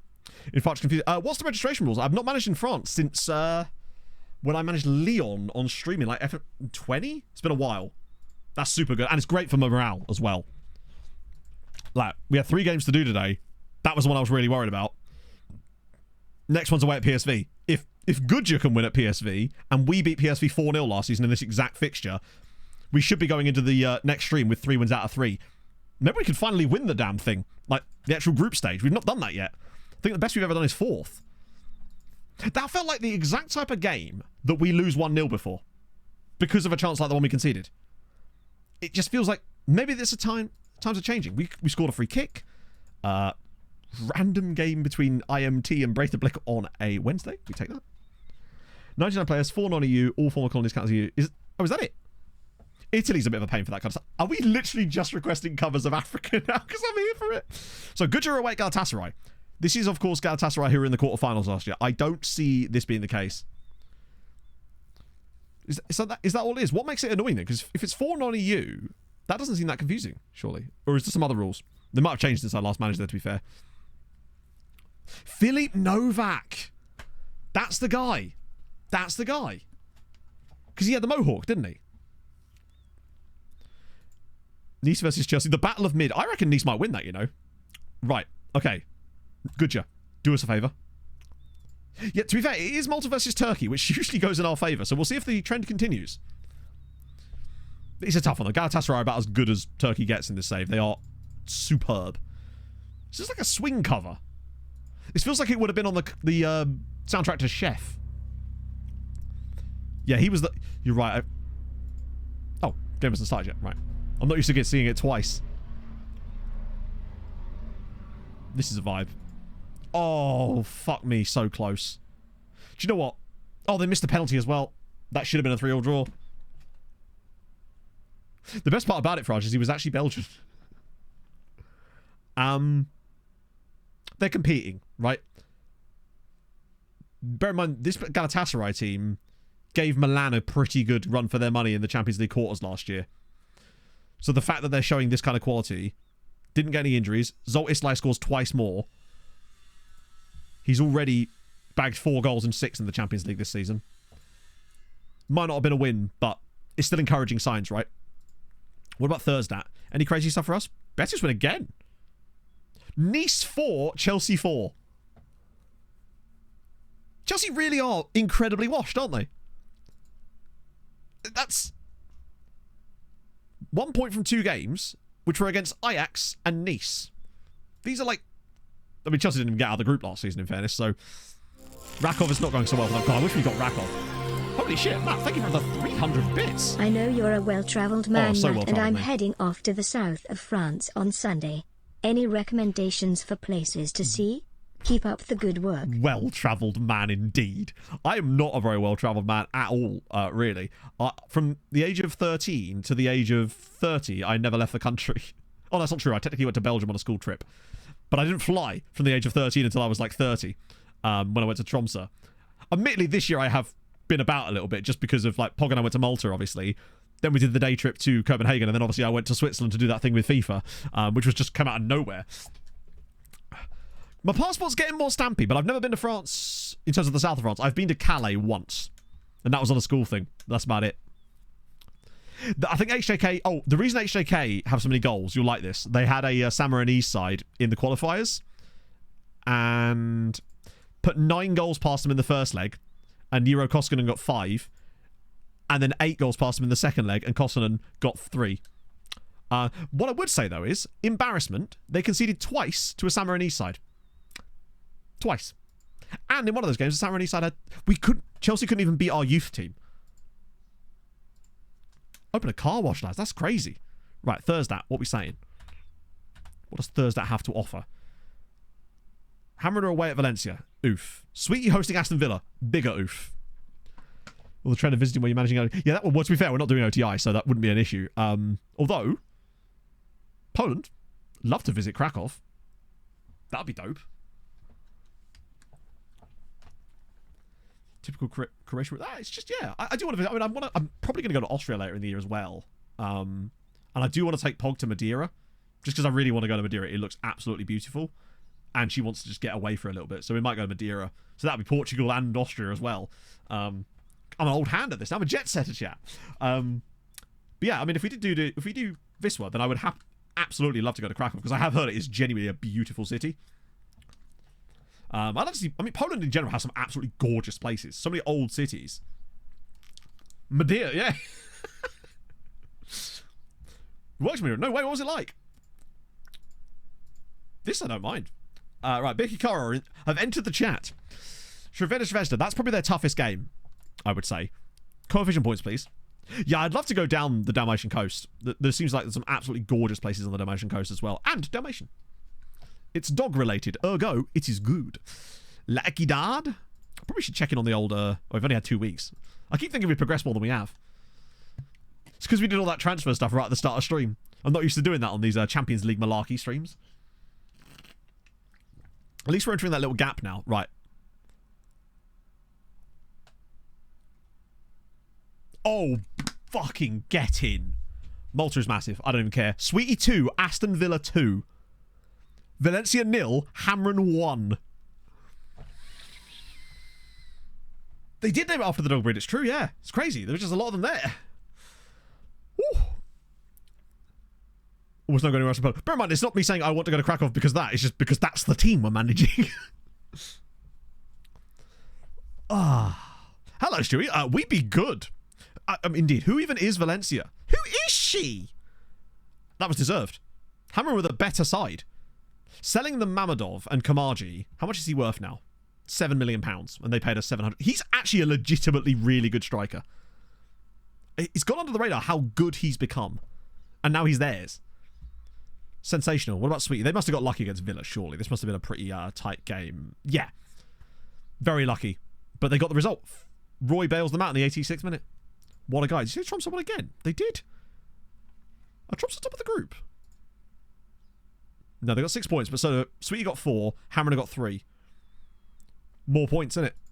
And, Conference League, Birkikara the dub. Vladimir Stava. What a match day. We win. Gudja get very close to a result against Galatasaray. Hammer win away, Birkikara win away, and Sweetie draw with Aston Villa. The points are flowing, chat, like a fine wine.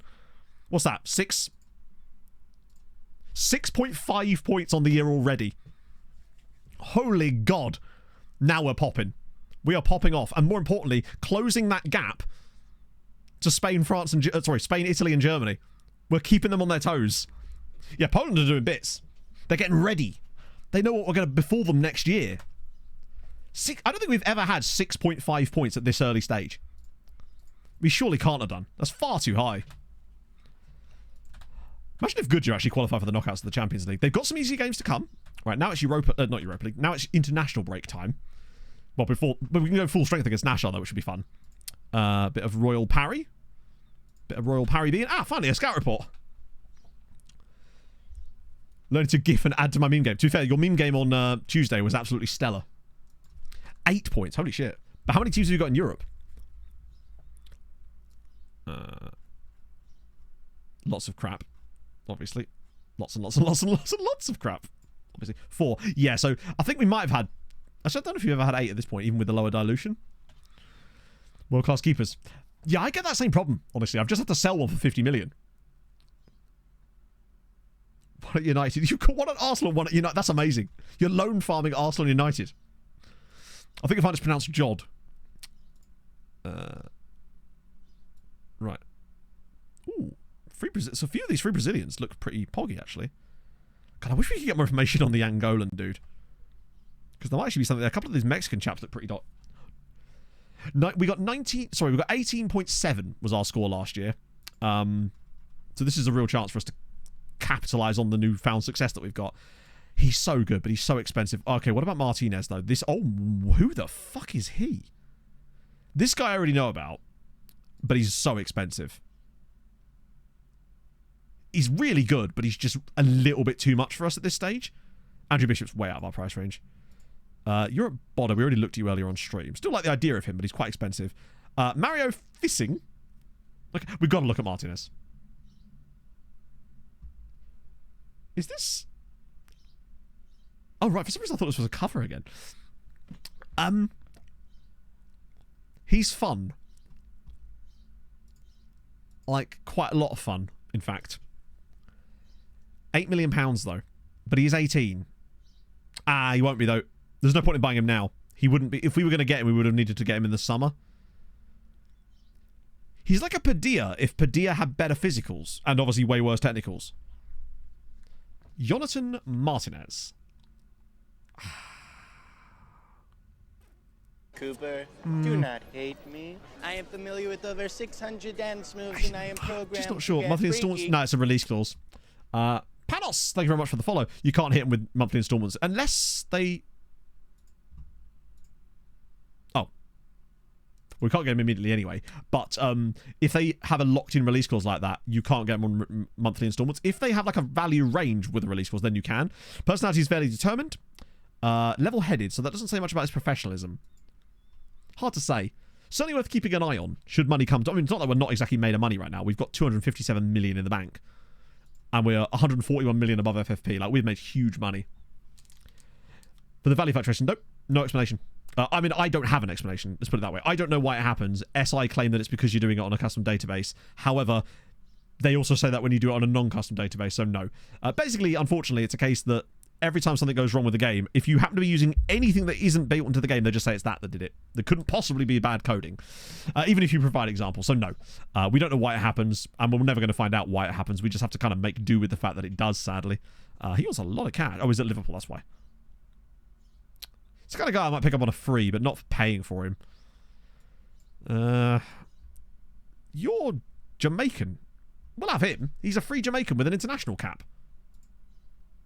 That's exactly the type of guys we like for the loan farm. Yeah, they couldn't replicate the issue that everyone is having. Well, not everyone, but everyone that's doing this type of save is having. It's like, except for that one dude that said we were cheating. But other than that one dude that said we were cheating, everyone else has encountered it in some manner, unless they're in a much higher league. Pretty much. Oh, Christ Silla is not as good as we thought, is he? Do you know what? I actually don't care. His attributes are good enough. I like this guy's attributes. Technicals are not great, but they can improve with time. Really solid physicals, really solid mentals. He's cheap. Low wage. Ivorian international. I like him. We'll have him as well. And it's called Christ Silla. How much would he cost? 1.7. It's a little bit higher than I would have liked, but fuck it, why not? We've got 144 million. We might as well spend a little bit of it, because the FFP is only going to come and eat us later anyway. Actually, with the sheer amount of money that we've got, we probably should just go get that Mexican dude next time he comes around, because, yeah, if we don't spend it, we're not going to be able to spend it later. 2 centre-backs on loan. That's actually crazy. Why are you loaning them centre-backs? Surely that's going to negatively impact your team when you play against them in Europe, right? Or have you... Oh, no, of course, because they can't play against you, can they? I see what you've done there. You're doing the reverse loan farm. There we go. Cheeky. Be gone for next year? No. I suspect that sort of stuff is firmly still going to be present next year. Love it, but it's what ruins it. Yeah, to be fair, rate the kit again. It reminds me a little bit of our... so, like, I like the salmon pink colours. But again, yeah, betting sponsor ruins it. Same with the Fulham one. That's why I'm not buying it. I am, however, getting my Cambridge United kit soon, which is going to be dope. So it's a clean kit. I do like it when they go like grayscale on the badges, where the badges get blended in. Right, we'll have him. Youngster, perfection. I might even add the little loan clause in there as well. Why not, if he's up for it? The fact that he's a youngster. 15% wage rise is a little excessive there, bud. You want to simmer down. There we go. And loan back. Sick. But I was so torn with the Cambridge kits. Oh, wow, early game. as to which one to get, but I went with the away one just because for me, it's the most funky, although the third kit is incredibly classy, and the home one has such a cool retro vibe. I actually adore it. Yeah, of course, that Chelsea kit with the one with all the swirliness on it. Right. Sweetie versus Slavia. That's tough, but this is Sweetie. I feel like they should be capable of getting a result here. It's weird seeing Europa League games played on a Saturday afternoon. Right, CF Monterrey. We might as well actually have a look at Mexico Monterrey in case they actually do have anything. Ooh. Actually, they do. And he's a right-sided player that can play on the whole right side, except for, let me guess, everywhere except wing-back. Rodolfo Fassi. 6 Mexico caps. Europa League Saturday. Now you're talking. Some players here. He's 26, though. This guy's Manuel Bustos. Was there an American in there? Oh, no, there is. Yeah, the proper one. Angel Marin. Given that he's come through at CF Monterrey, I bet you he's just born in, like, Monterrey. Plano, Texas. All right, maybe not. Should have known, really. I was expecting him from, like, Minnesota. There's been some pretty good kit game this year. And then some, like, overly pretentious kits that I just think look like shit, a lot of them.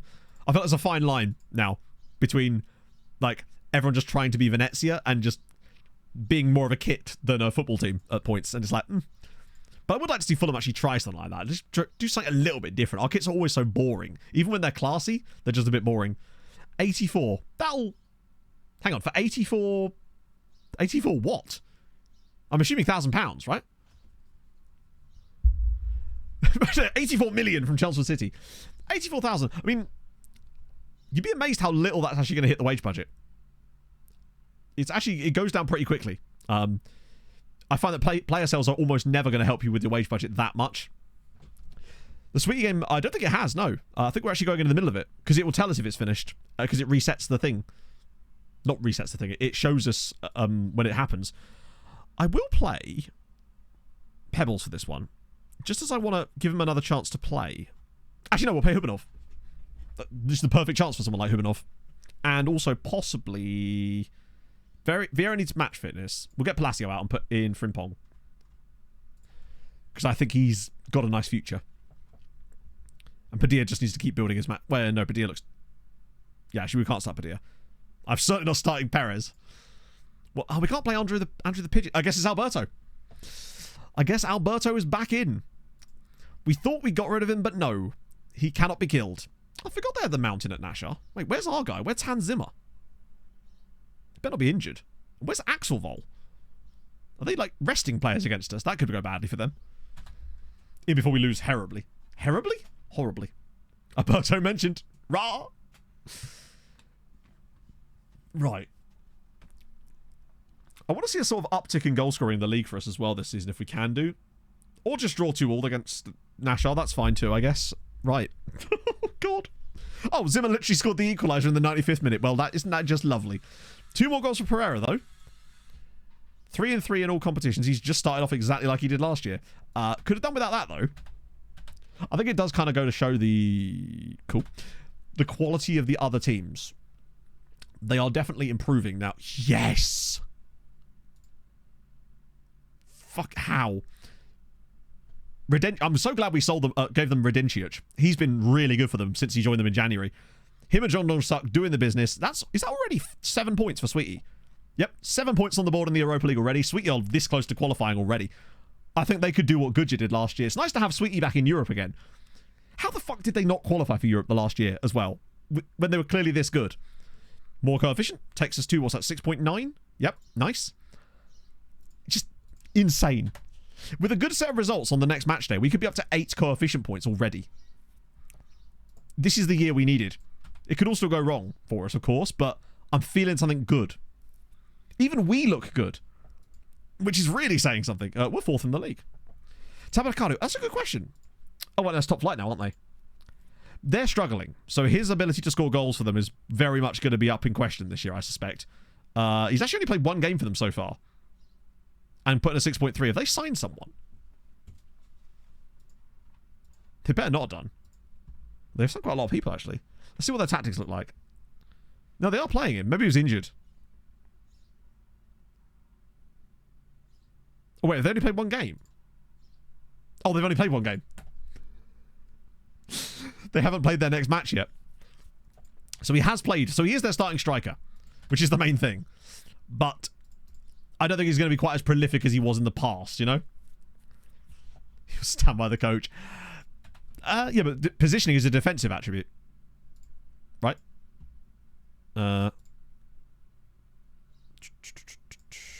Yeah, I mean, his positioning is irrelevant. Like, reflects the ability of a player to read defensive situation and position themselves accordingly. Having a striker with low positioning is not really that important because he's not going to be under defensive situations very often anyway. So it's not an attribute I care about on a striker.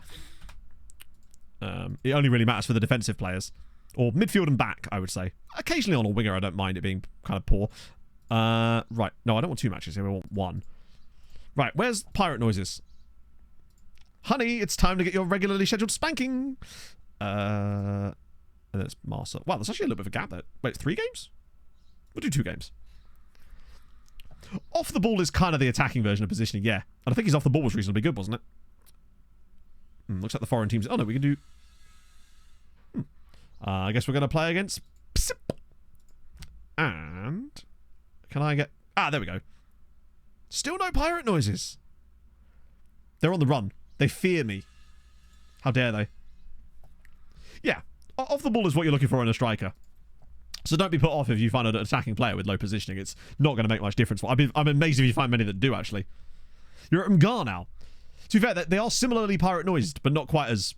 They're not quite as pirate noisy as R. Christ Silla's in. Good news. Blind Date can finally take a new season. 4 goals already so far this season for Islay. I wonder who's the top scorer out on loan. We're far enough into the year now. I think it should have rolled over enough. Oh, -2 now. Nearly back to 260. Sorry, 250. Whatever. I think you guys were on stream when I loaned Manolo to Club Brugge, weren't you? If not, I loaned him to Club Brugge to try and bump his value up a little bit. Indonesian. No, they'll probably be from, like, Sicily, I think. Top scorer at the moment is Lucas Reyes with 6 in 7. Beta's got 5 in 2. Okay, bro is back. Man, he had a slight off year last year where he only got 16 in 27 after scoring 24 the year before. He's hit the ground running in the Challenge League for Figura. Already banging. How the fuck have you got 7 goals? Got 20k out of the 80. Yeah, so there's the transfer percentage. So that's why I said to you, don't sell first team players to try and make up your wage budget unless they're on large wages. It's not going to make any difference. Adding 20k across to your wage budget is barely a drop in the ocean, basically. The way to improve your wage budget situation is to renegotiate your first team contracts. At this stage, anyway. Striker playing right back. I don't know, actually. I genuinely don't. But yeah, you have to have your board agree the percentage. Even ours isn't 100%. He's got 7 in 2. Has he scored every goal? They've got 10 goals already and he's got 7. Watch him finish the season with like 13. Like, who is this guy even? Emmanuel Adai. Came from Slovachko. Oh, he's a Czech Liberian. I do love a Czech Liberian. Wait, is he only just kind of... Yeah, I don't know what possessed them to start playing him, but it seems to have worked, right? Actually, now that you say that, I think this team might be... I thought for some reason that they weren't going to be Indonesian. But you're right, they absolutely are Indonesian, which makes you wonder why on earth we're able to play friendlies against them. Most of the other teams that show up on the foreign friendlies screen are all like clubs from Sicily and stuff. Because, you know, geographical location. Why is this random Indonesian club like, yeah, fuck it, we're in, boss? Very strange indeed. Unless they're like a team from Sicily that's only got Indonesian players. You know how you get some random teams like that? I can't imagine that was a thing. If it was, I think I would have known about it by now. And how cool of a save would that be? It just happened to be passing by every time I want a friendly, apparently. Callum Patterson. That's cool. Usually, you see less of that. It's, occasionally you'll get like the striker that can play. I feel like Kiefer Moore could do a job at centre-back, right? That type of player. Ian Pearce in the old days. But the striker slash fullback is a new one. We'll take that. Ownership of Como. Yeah. Unless these guys are like affiliated with them in some way, perhaps. Peñarol. Now might be a good time to have a look at the team reports, actually. Maybe. Part of me like is thinking you're serious, Johnny. And that's just the thing. They're in Indonesian League 4. That just doesn't sound right. Wore 9 and played as a centre-back often. Yeah, but wearing 9 and being a centre-back are not the same thing, right? I mean, Aruna Kone was the striker of Everton and wore the number 2, right? Which still annoys me to this day, damn it. Right. For moments when we get a friendly accepted. Indonesia mentioned, raw. Very low standard. It must be, right? What was I doing? Oh, yeah, looking at the team reports. Yeah, I mean, target man, it's always usually a target. It's not likely to be the nippy poacher player that you whack in at centre-back, is it? Although, you know, there's a time and a place for everything. Nope, not Internati Cappies. We want team report new. Anyone crazy good? Oh, wow. That is superb. I saw all these great team names coming across, and I was thinking, oh. Now, in fairness, I did actually personally have a look at the few myself, so that would have removed them from this list. Because the moment I hit scout, they technically scouted at that point. Jordan Barry. That's pretty sick. I like versatile players. Like, this is why I loved Bobby Reid at Fulham so much, because the only positions that Bobby Reid did not play for Fulham was centre-back and goal, I think. I don't know if he played right-back, but I think every other position in our team he played. I just don't want to spend it. It's not that I don't want to spend it, it's just that I'm not going to spend it on crap, right? We have to spend it on something useful. Having money and spending that money on worthless players is not going to help save. Like, we may have, what's our budget? 126 million, but unless we find a player worth spending it on, there's no point in spending it, right? That way, when we do find the player, we've got the money available to spend it. We probably will end up spending quite a lot throughout the course of the season anyway, just because of the FFP situation. We kind of need to spend this money as soon as possible. So if we do find a guy that's like 15 million and looks kind of... I'm tempted to go get Fulvio, you know? Getting more playing time. Oh, Christ, your squad player. Bloody hell, that's ridiculously high. Just want to spend... I mean, yeah, but like, this is how people get into FFP trouble. Oh, what a guy. I might try and knock his playing time down, though, just in case, though. The Nerd, thank you for the follow. I kind of want to make him a breakthrough prospect. Let's see if I can do it. That's fine. It was worth a go. Usually you can get away with it. Maybe I went a little bit too low. Yeah, I've not found the right overpriced Belgian yet, although I have found the right overpriced Brazilian, so there is also that, potentially. I still really like Fulvio. But it's also a case of, like, looking at our squad build-up. If I bring in a guy like that, they have to be able to fit into our squad. And we had a little bit of trouble picking our squad for... God, I'm glad we actually did include Alexic now. Picking our squad for the Champions League this year. If we were to bring in a guy that's £30 million and is a starting player, we'd have to drop someone out. And then the issues that come with that is I don't really want to drop anyone out. 29 million. It's nice seeing a nice number there. It's still too low. But next year it'll be like 50, and then the year after it will get a bit better. New Japan stops. Oh, Dodate. Oh, God, there's loads of new caps here, isn't there? How is Dodate getting on? Oh, he's at Tarshin now. Yeah, that year at Gucci did not work out for him, but it looks okay at Tarshin. Wait, he already got a cap for South Korea. Okay. Oh, I'll tell you what. Our boy is developing. 19 years old, also at Tarshin. They love the Asian players. 17 jumping reach, 16 acceleration, 16 tackling, 16 marking, 13 heading, 13 positioning. The only things that annoy me about him is his aggression and bravery are a little bit on the low side. In fact, they're a little bit too low. But I think he could be a genuine star. Uruguay. Wait, really? Actually, he is quite good. I was just surprised. Who's getting lots of money? Okay, nobody's getting stupid amounts of money, at least. I was worried I might have had like a £16,000, well, like £60,000 a week clause in them, but no, we got away with it. I feel like the future of our centre-back spot is still pretty locked down with Valenhaupt and Cho and Frimpong. Like, that for me is like the next generation of as far as our centre-backs go. I thought that those three right there, Cho, Valenhaupt and Frimpong, I believe will be our next line of defence once the current lock sort of ages out, because Paez is 28. Kadri's I think 29 or 30. Vieira's still only 23, so he'll be the one that's sort of the link player, if you like. They'll start to play with him first. It is a bop, isn't it, Ben? It's just underrated band is Hadouken. It's very, very 2007, 2008. That and Pendulum. That kind of music just kind of immediately transports me back to being in college. Basically. In the pre-POG era. You see, Real Saracusa, I'm pretty certain those guys are based on Sicily, are they not? It's a cool badge they've got to themselves as well. I don't think there's been any... Oh, yeah, there haven't been any more league games yet because we're still playing. Match analysis and training schedules are useless. I'm not sure what match... Oh, match analysis, sorry. I don't know. I mean, I'm not using it. Doesn't mean it's useless, I'm just not using it. And Shikari, yep. Particularly those... I haven't really liked Shikari for a very long time, but those early album... Well, you know, Sorry You're Not a Winner. That kind of stuff was my jam. The exact same era. Lerato Lamini. Wow, we actually found a player worth looking at. Well done, Scott. You're getting better, buddy. Not using it. Yeah, I mean... Fact is, I don't know exactly, because I don't know the sort of ins and outs of why these training schedules work and don't work. I just know they kind of do.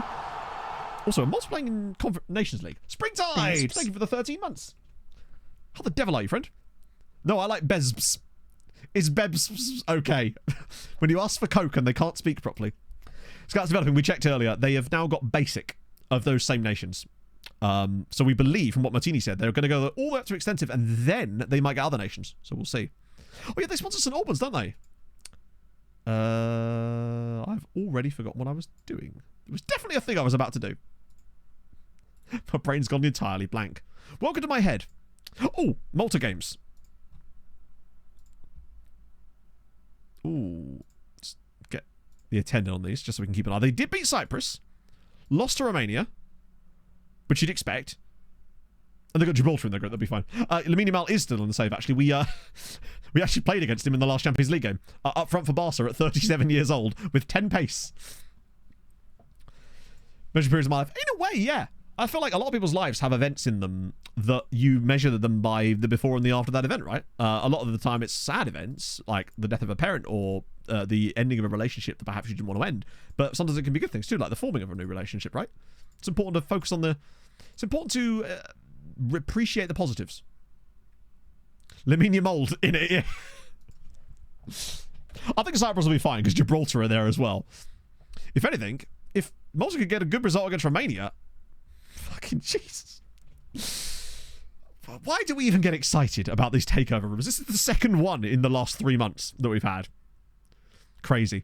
Also, much better news. Krustev is now stopped. His wimpiness has gone away sooner than usual, which is delightful.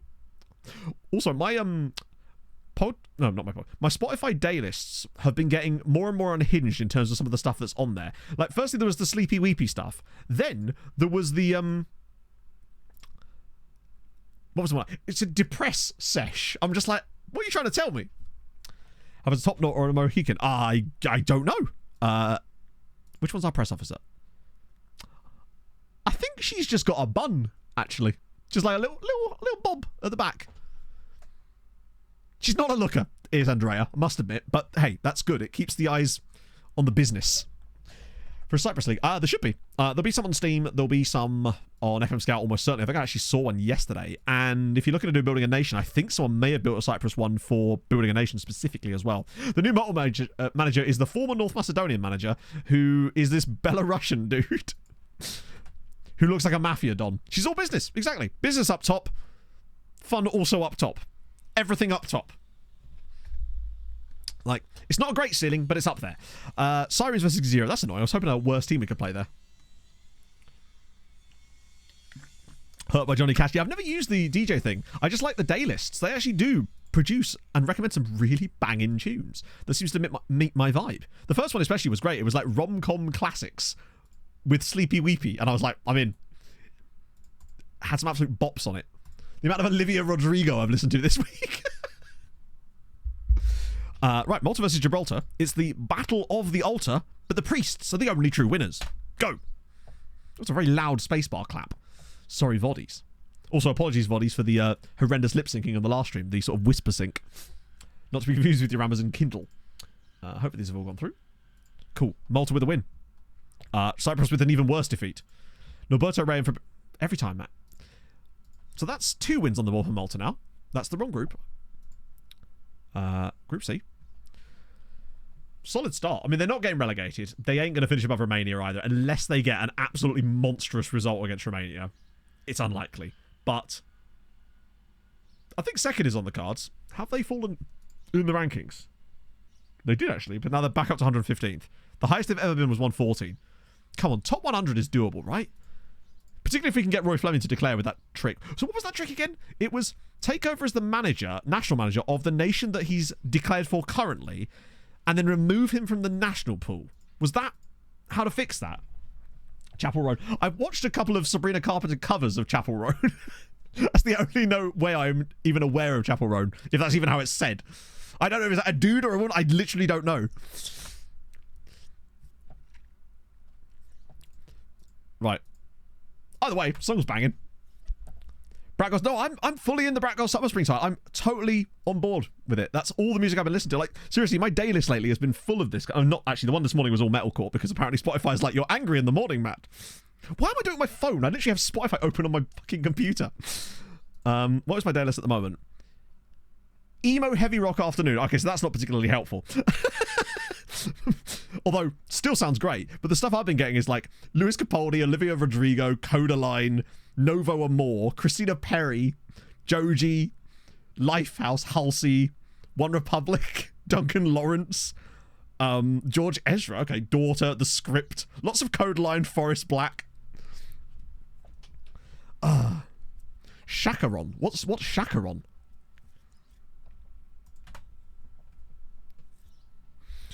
Let's see.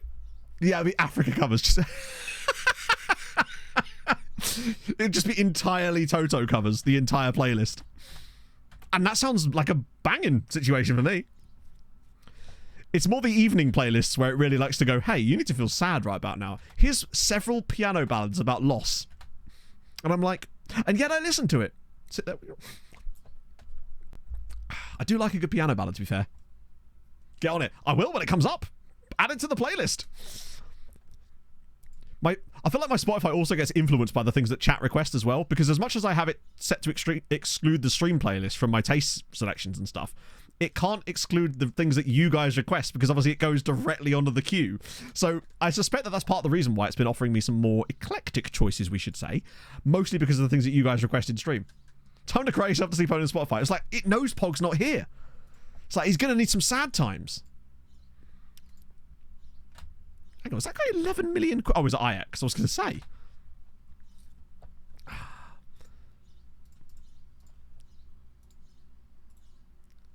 Cool. After like a minute, I guess we're going to find out. Drop some feet. Oh, well, that's nice. Wow, you're quite expensive. Can I sell you? Fuck it, we'll do that. There you go. Now you get what you want and you get to leave. Isn't life grand? Get those guys in there as well. Cool. Oh.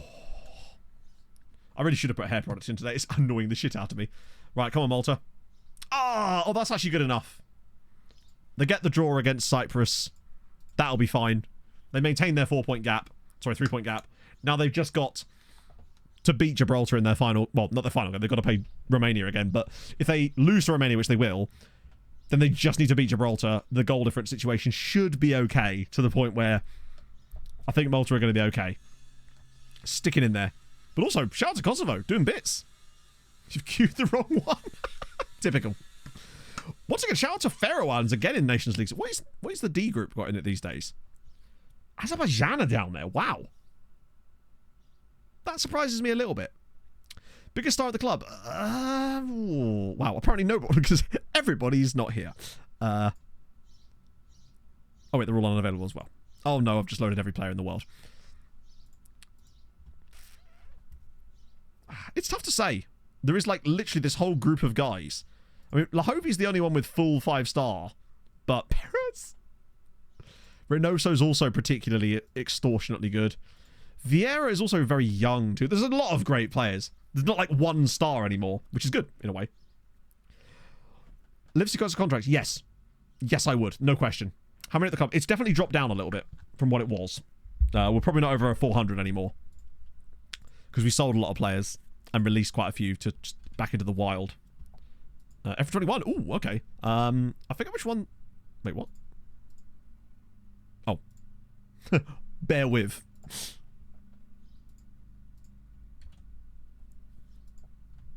Oh, I forgot. Yeah, it doesn't like this, does it? There we go.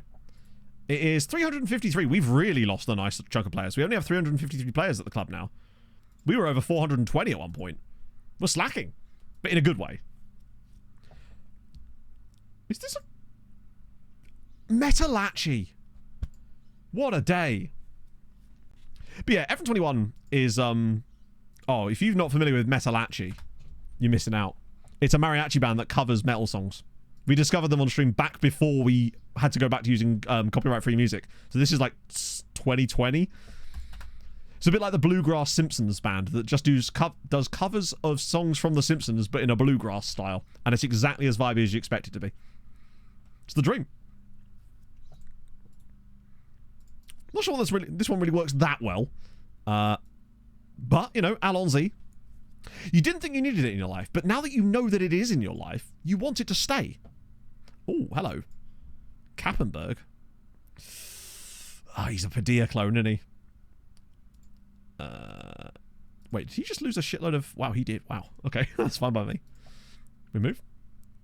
Oh, this is Poubelle, thank you very much for the follow. Thank you, a dustbin in French. You'd love to see it. Kappenberg. Man, he said it, fair enough.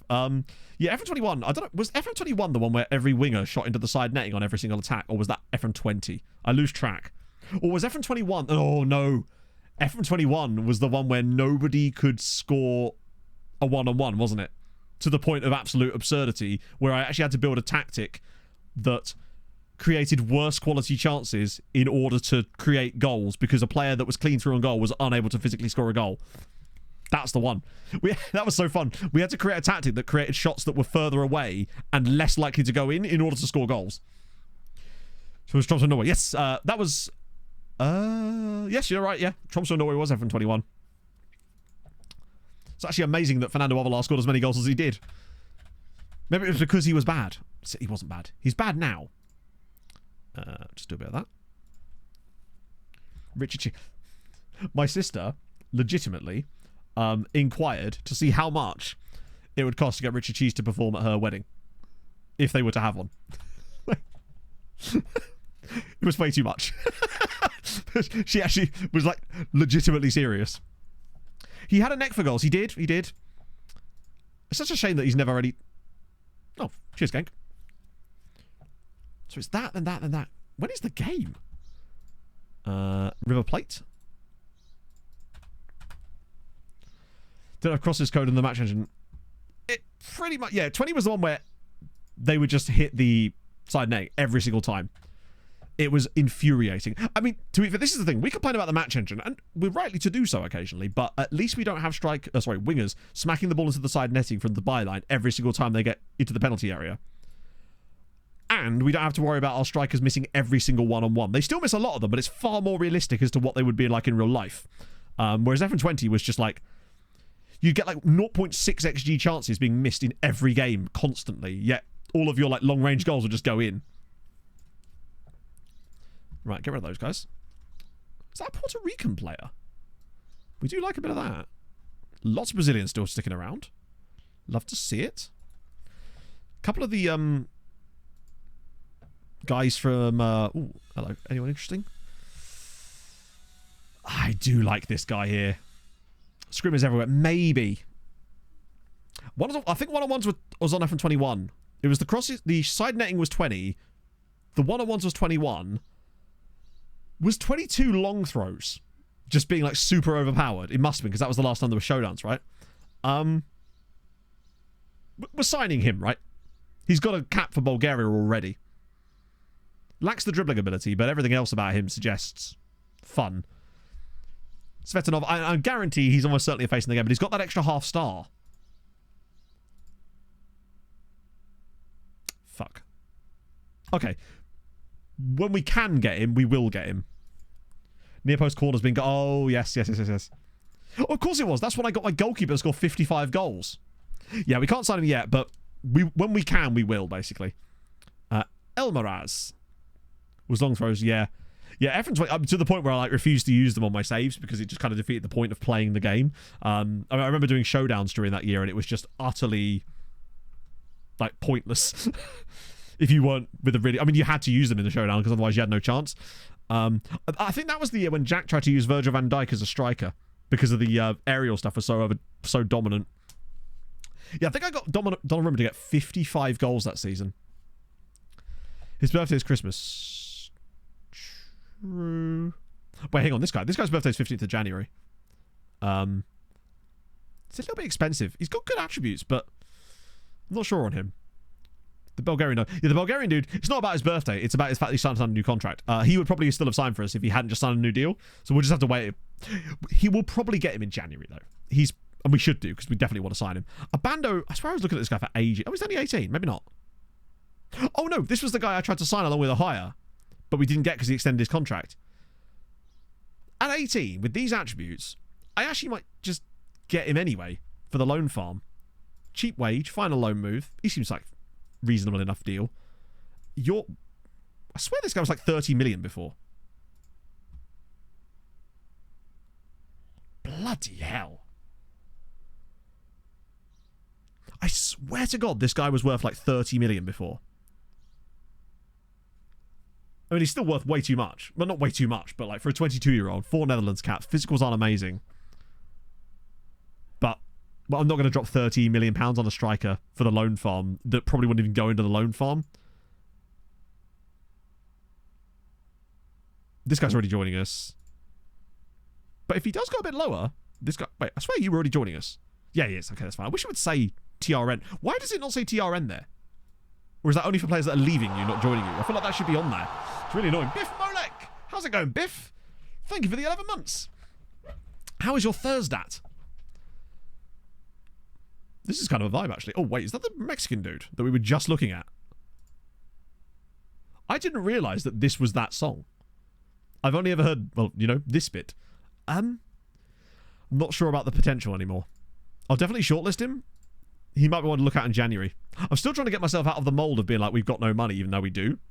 A Montserrat dude at Bristol Rovers. What? What?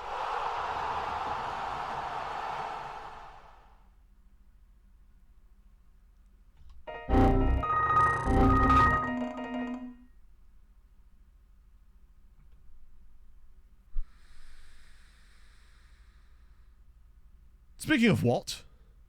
Biff.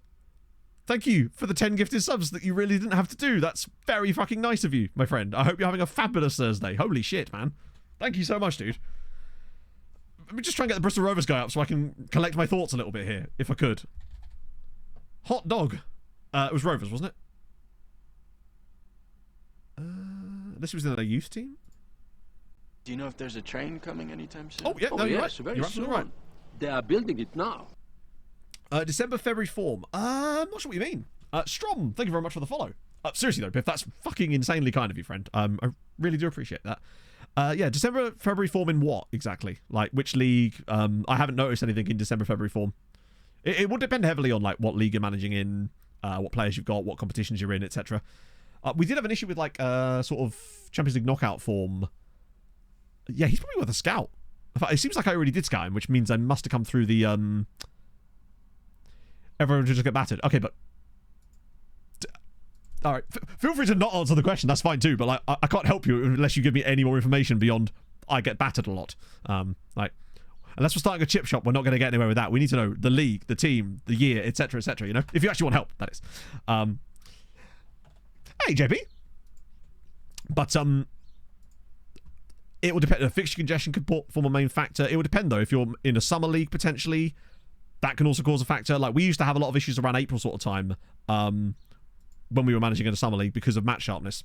So it would often cost us in the early knockout rounds of the Champions League because, yeah, maybe the AIs, there could be, Mr. Hazy, there could be that bloody AI figuring out them tactics. Oh, I've been reliably informed they're doing that, you know, for you on YouTube for the last 10 years. That's what I've been told. That's what they're doing. Sometimes they lose and sometimes they win. That's true. Sometimes maybe good, sometimes maybe shit. Wow, just hat-tricks for days here, apparently. These goods are getting their act together a little bit here. There's a bar with Maxwell doing bits. That's the season preview, Matt. Wait, was that 18-1? Hello? Sweet, yeah. No wonder they're doing well in Europe. That's a huge step up. And I don't really understand it. Unless it's just because they've got guys permanently from us or something. But yeah, there could be any number of reasons for poor form. Possibly if you're playing a high pressing tactic, maybe you're running the team into the ground a little bit and the tiredness has has happened, the injuries have increased, therefore you have to rotate the team more.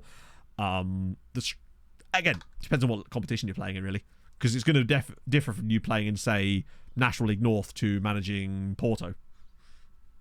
Very different scenarios. It's going okay, actually, JP. We've got an insane amount of coefficient today, like a legitimately ridiculous amount. Everybody's killing it. I think there's only been two defeats. We've won both games. Goodyear have won a game in the Champions League and lost narrowly to Galatasaray. Sweetie have got 7 points from their first 3 Europa League games. Hamren have won away at Valencia. Bikikara are doing Bikikara things. It's going well, like very, very well points-wise. It's exactly what we needed. Let's swap those two back over. Fuck it, we'll try it this way around. Since we're only playing Marsa. Only, he says. I believe after this game... Hey, Ralph! How's it going, friend? Welcome aboard. More coefficient. I mean, yeah, we're top of the whole like Europe in terms of coefficients. We're actually over a full point clear at the top of the coefficient charts, and the nearest team to us is Poland. Save score in Man City. How does that happen? How do you get yourself in a situation where you're save score in Man City? Like, what could you possibly need to save scum with Manchester City? Also, SI have just gone. That's my boy. I'm genuinely interested now. How'd that happen before? Let's find out.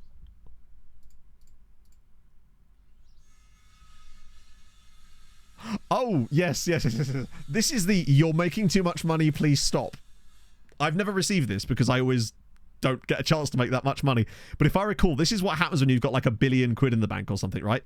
I've been told anyway. But basically, it's just the board's way, and the board and the game's way of saying, stop making so much money. We're going to just make it a little bit harder for you. It's the same way that you see like the board inject cash into the club thing when you lose too much money. Not always, though. They will sometimes just let you go into administration, as I found out before. But that's probably what it is, if I had to guess. Right. 2061, 1.1 billion. That's the one, yeah. Will that go towards a new stadium? No, that will just disappear into the ether. You'll never see that money again. It just... gone. And there's naught you can do about it, unfortunately. I mean, to be fair, if you've got $1 billion, I guess you're not like, you don't care that much, right? Just consider it a charitable donation to the board's bank accounts. 3-1 against Marsa with a full-strength side. Lads, come on. It's Marsa. Although Edson Jose, Malta legend, can't finish easy chance against West Brom, who are last in the league. Maybe, I mean, hey, if you're top of the league, then who cares, right? You win some, you lose some. That's the fun of Football Manager. He said, knowing full well that he loses some and then he loses some more. These days, anyway.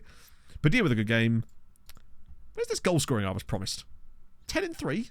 Useless. Yeah, season just started. Is this a... Right. That is very much what I thought it was. And... my life has been enriched in absolutely zero ways. Right. Big win there, that's fine. I'm trying to think of a plan. Get there, 600 million in the bank. Yeah, I don't know how you guys manage that. I guess if you just sell loads of your players for loads of money. I can never bring myself to do it enough. Because then my team would be worse. I'd rather just keep winning. Oh, hello. Nope, that's not it either. I thought there was a lot of... clauses for us to do something with there, but apparently not. Carrillo, Hafstenson. No. The only one that's been sold to someone that isn't a Maltese side is this guy here, and I might as well take the money just so it gets rid of the notification. At least it actually did get rid of the notification. Right, I'm going to have a quick pee break. Because I feel like I haven't done that much on stream lately. I need to drink more and therefore urinate more, you know? We would hit the limit in the balance and roll into a negative... Oh! I didn't realise there was like an integer overflow for money as well. That does make sense. This is FM, right? Only allowed to be under 18s. To be fair, if it was me, I would have found somewhere to spend a lot of money on under 18 players. I would have just gone straight to Belgium and gone, hey, Club Brugge, I'll have your entire youth team. I want all the bacon and eggs you have, right? Anyway, I will pee. I shall return and we'll get ready for the PSV game, I believe. Back in a second, friends.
It was Artem Shakiri, of course. That was a really one. You guys got really quickly. Also, this song, I suddenly feel like I've been transported to an era where my mate used to make me mixtapes, and I feel like this would have been on it. How old is this song? I've got to check. I've got Beppis, by the way.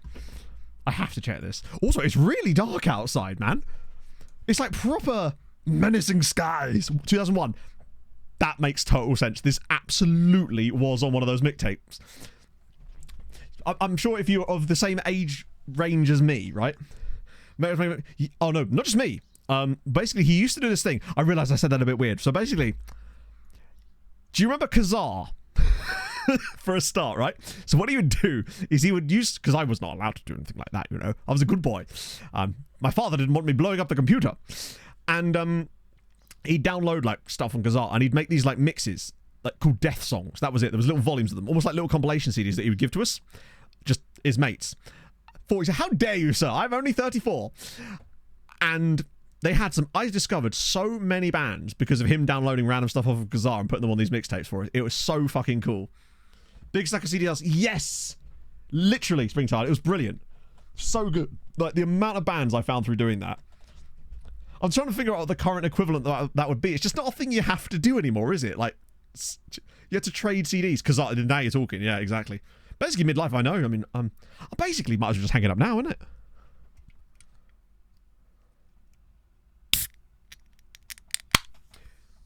LimeWire was slightly afterwards as well. I know, you're actually dead on, Thomas, as well. It almost makes me sad. Marcus Edwards. Is he the guy from Sporting? The English player that plays for Sporting? If I remember correctly. I don't know much about him, other than those two things, which may or may not even be correct. Yeah, LimeWire was good. Yeah, no, literally, my opinion on Marcus Edwards is that he's an Englishman that plays for Sporting. I have no more thoughts on him because I've never seen him play, and therefore can't form an opinion that's...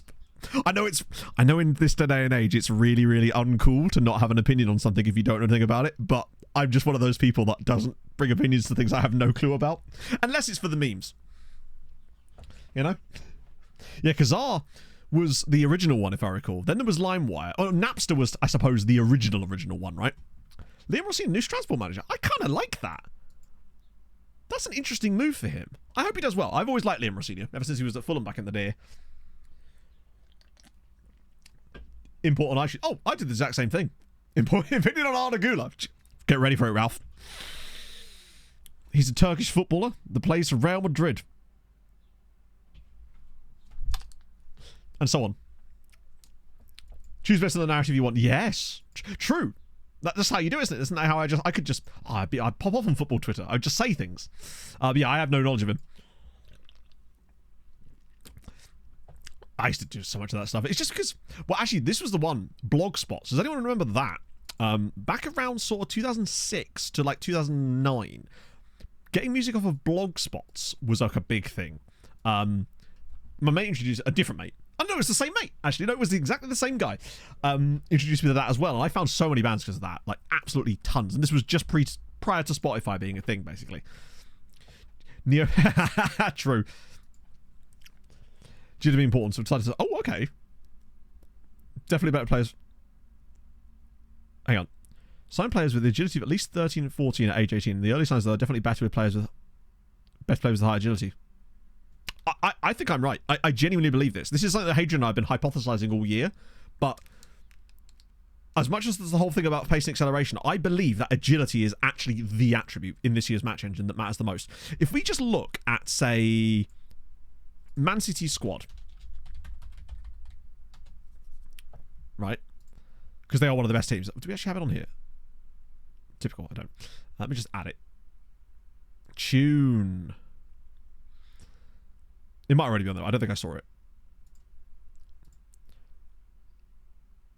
Look at this.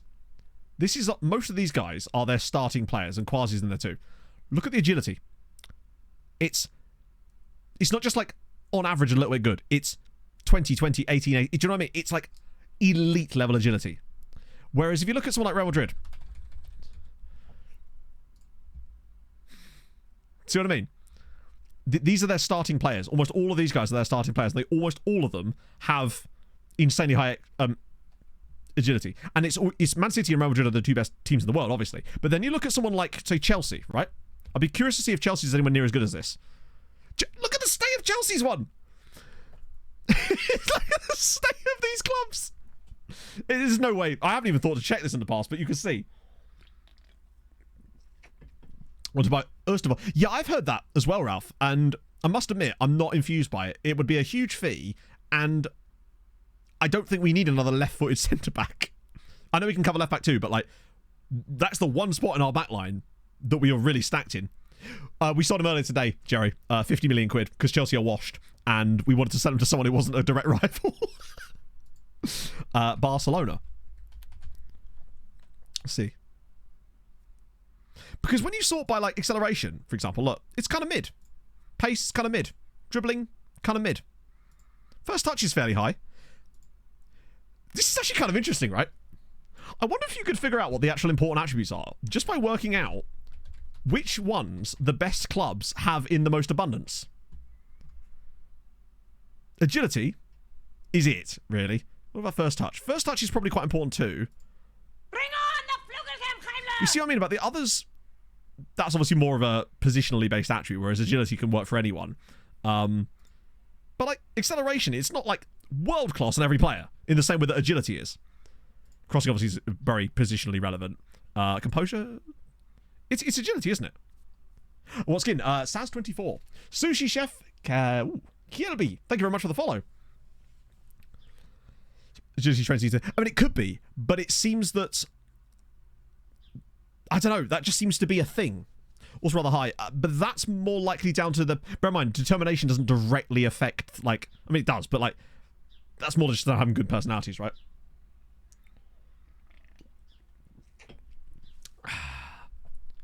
But I think it's also just incredibly important in the match engine. It seems to. I think it's a bit of both. There is an element of like perhaps the tail leading the head. I don't know. That's not even an expression. But it just seems like agility is extremely high. But our players don't seem to. Oh, it's actually. What's our players like for that? I don't really use this view on us very often. I'm trying to like filter out. So we do have a decent amount, but that's because we've been focusing on it. But it's nowhere near as much as the others, because a lot of these guys aren't actually starting players for us. Like Arifi isn't a starter, Bamba's not a starter. Hollop, that might explain why Hollop does so well in the match engine. Because we brought in Hollop and he was like, oh, okay, he's an average player that we've been playing in a lot of league games, but he was putting up really good numbers out of nowhere.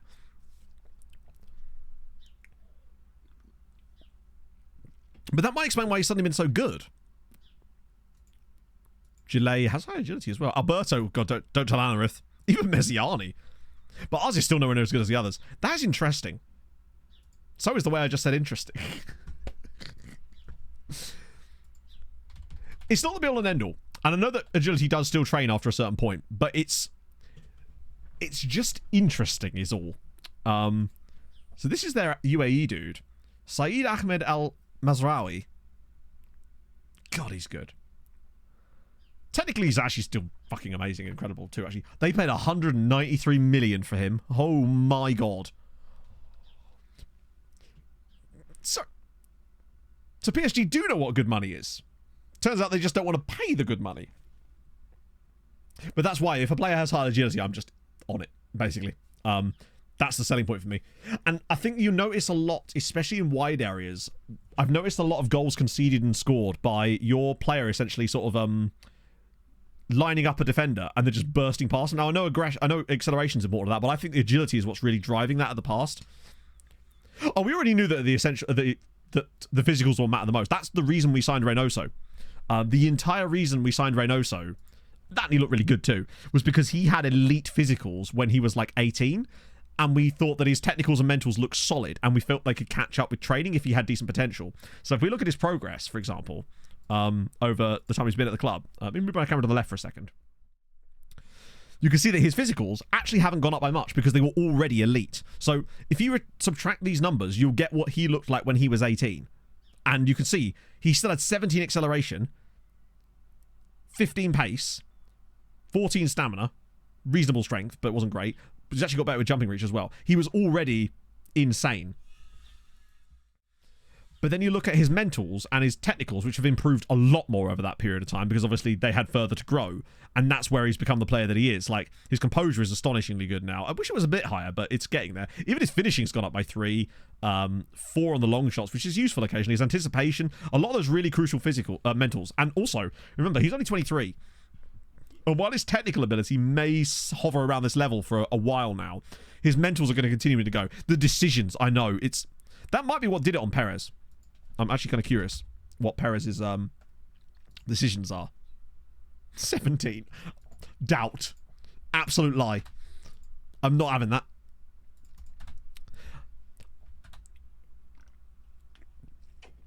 Scout types of players.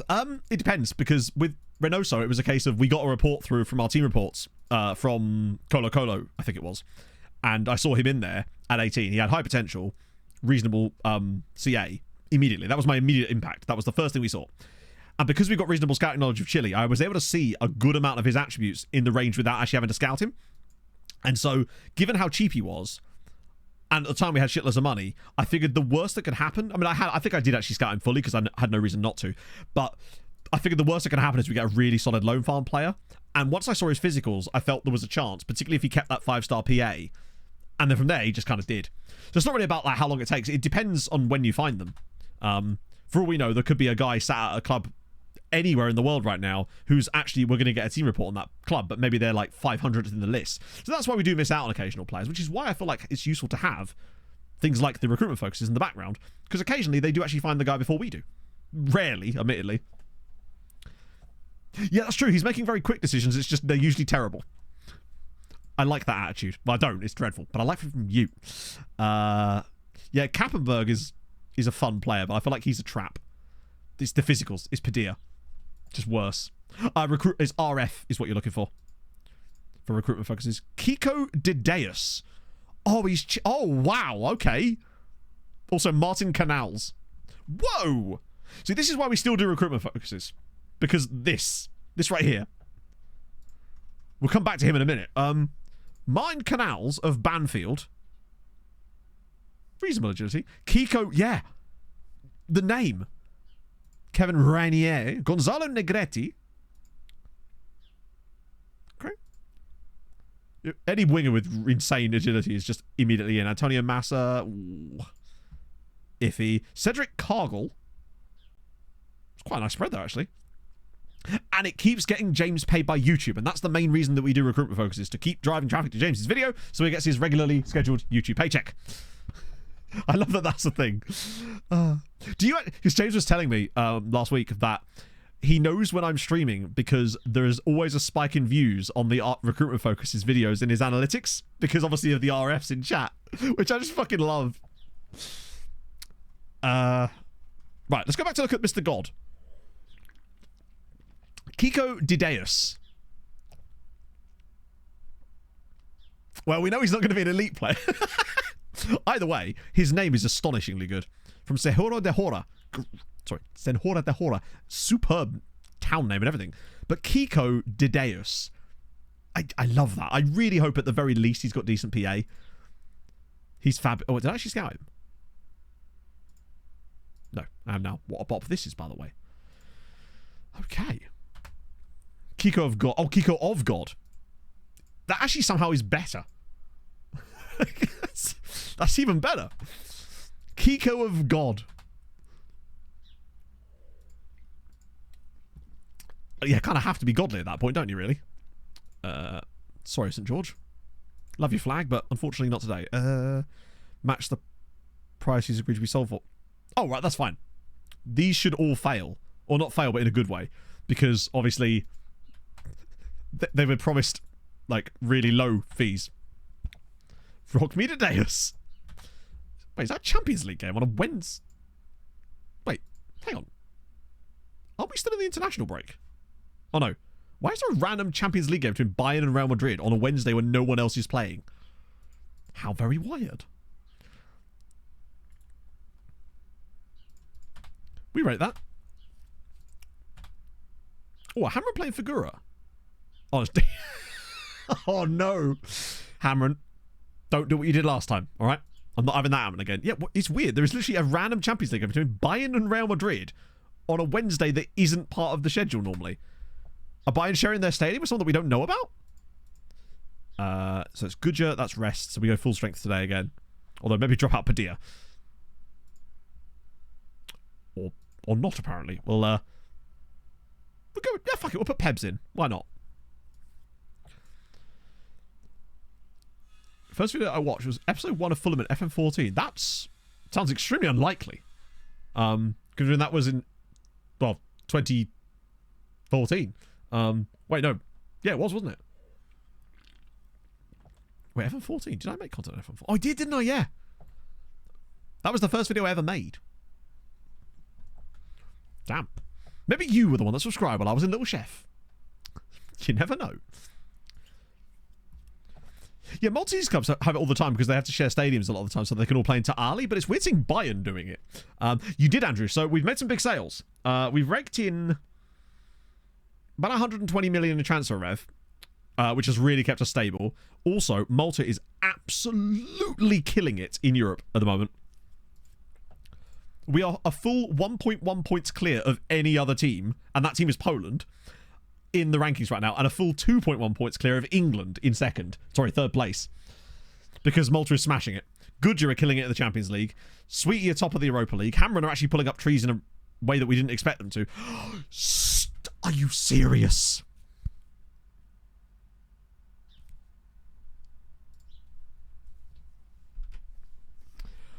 What is your problem, Dingley? This is the second time in this save they've knocked Hamron out of the cup. Admittedly, at least they had shots this time. The last time they knocked Hamron out of the cup, they didn't have any shots and won on penalties. Good Christ. Anyone else planning to fall into a step on a rake? How did we get on? Only 3-0. Although it was quite a tired full-strength side, I guess. And Lahovi missed a penalty. Good. Right. Yeah, Hamron are pulling up trees on a European front. Unfortunately, their forestry and arborist skills are somewhat lacking on the old Maltese front. Okay.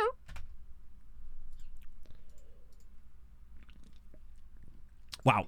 I'll tell you what, right? It shows you the level that we're at and the level that PSG are at. PSV are at and the level that he's at. If we're selling him to PSV for £300,000 and they're actually like willing to sign him. Now, of course, all this disrespect that I'm putting on their name will inevitably come back to bite me when we get absolutely twatted by them in quite literally a week's time, as it happens. What could possibly go wrong? It's just me shouting my mouth off as always. The prime yapster.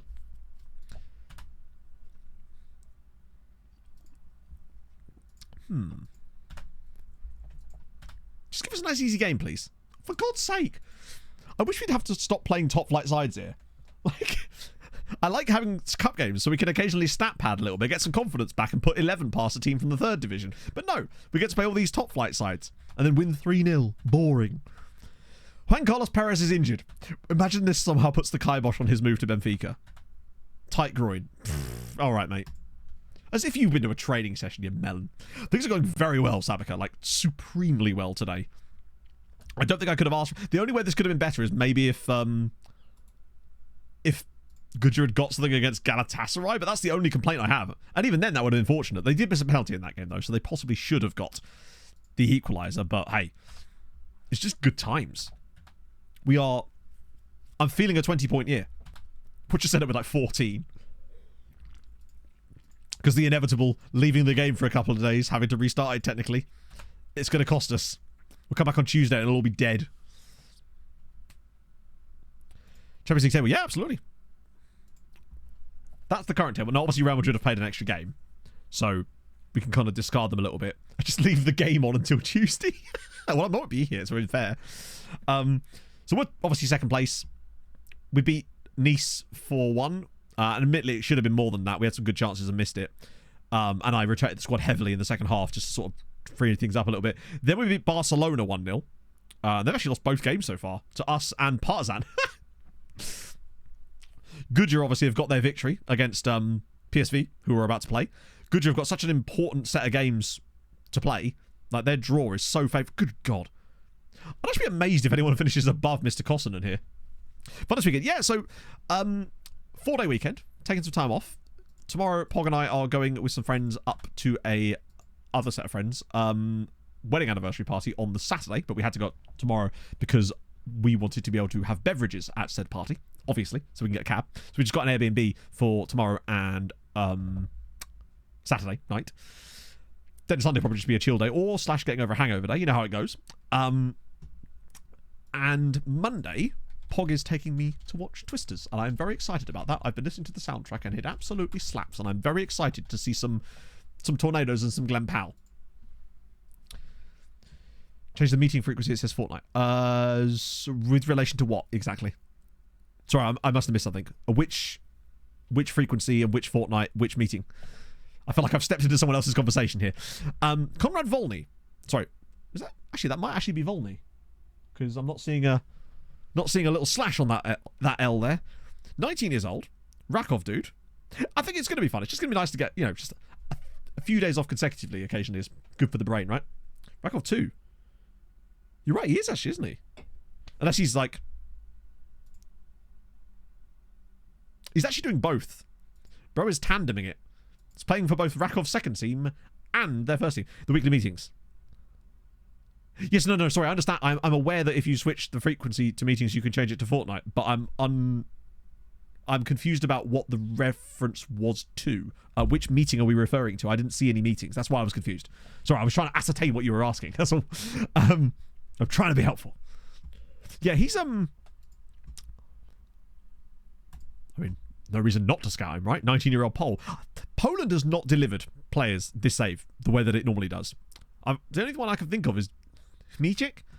We haven't had like a Bobby Tree or that banging guy you normally get out of Legia or Lechia or someone like that, or Lech Poznan. That's been my biggest letdown as far as European nations in this save. Poland, where you at? I guess you could say that, but you know how in FM it's always like there's always a good poll or two. Maybe we just missed them. We are scouting a lot of Poland. Oh, Hollow's back. Nice. Alexis Bizarre. No, we'll just do that. Seems silly to start him as a striker and him out wide. Although the footedness... Fuck it, let's try that. Sarashnik, Punzi... No. I love his name. Bamba, Fafana, Lopez Kadri, and... Nah, we'll start Sultan here. Go with his name, Volna. Oh, okay. Depends on the gender. Oh, well, like in... that happens in a lot of, like, nations, doesn't it? Same with, like, Over and Ich in a lot of, like, sort of Slavic ones, I guess. Right. That'll do. On Volante. Yes. So our Volante has dribble more and shoot less often. The shoot less often is just to stop him from banging them from long range when he's not up for it. The dribble more is on every player because the two instructions I believe that you should have. Basically, from the reading I've done, you can immediately make your tactic better by turning dribble more often on and run at defense, no matter what you're doing, and then have invite crosses turned on. It seems that those two things will just make any tactic work better. Without touching the other. Just sign stickers and can't we go for the premises? I thought he was cleared of everything. Means King and something. That's good. That means we've got Blaž King. And to be fair, he is the king of versatility. Bro does bits. We move. Ooh. We would absolutely lose this, and I think we may end up chasing our tails a little bit here. Also, earlier what I was trying to say is you don't let the tail wag the dog. And what did I say? Something like, you don't let the tail lead the head. New idioms. On demand. Get them fresh right here from me. Oh, but, Olu, is it pronounced Volna? Or is it like Volna because of the L? I know that Polish L's are a weird one because it seems like sometimes they've got the little line on them, and sometimes they don't. But I know that the ones that don't have the line on, are they just normal L's? And then the ones with the line across it, that's like the W sound, isn't it? Standard L. Ah, okay, cool. Hey, Alexis did a thing. And the king of getting booked twice in 2 minutes. From what season? I don't know. There isn't like a set season. Like, hey, Icarus. There isn't like a set season I did it. It was just a case of whenever we felt comfortable enough that we could insta-result matches and not have to worry about babysitting it too much, I guess. When we felt that we were going to comfortably win no matter what we did, that's probably about the time we started doing it. Yeah. No, I find that when we turn off got stuck in, yes, it reduced the amount of yellow cards and red cards we were getting. Although mostly yellow cards, I found. Second yellows. But you're just so much worse without it, I find. You sacrifice possession so much, and it's really hard to get the ball back without it getting stuck in on, I found. So that's why we turned it back on. I remember we tried it quite a few years ago, probably about 7 or 8 years ago in the save. And we were so bad for like 5 games. I was like, no, we can't. We were squeaky clean, but we were utterly gopping. Being flown to New York by my company, only to have my work. No space in the office today. Do you know what? That doesn't sound all that bad, right? You don't even have to go into the office. You get to sit in a hotel room and work. I guess it must be kind of lonely, right, without Mrs. Icarus and Baba Icarus. Icarai, so to speak. Florida Man J, thank you for the follow. But I would know nothing about being flown to random destinations by companies, you know, Chad. I don't do that kind of thing here. I'm but a mere streamer. Wow, Hammer started fucking... They got a plus 14 goal difference. How many goals are they... Oh my god, Hammer have not conceded a goal yet. Hot dog. Yeah, you get to go to New York, you don't have to go outside in New York. It's the dream. Depends what the hotel's like, in fairness.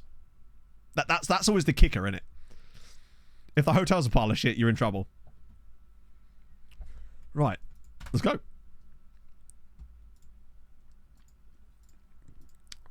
I always see Pereira grabbing loads of goals, but only ever when Valletta are in the second tier.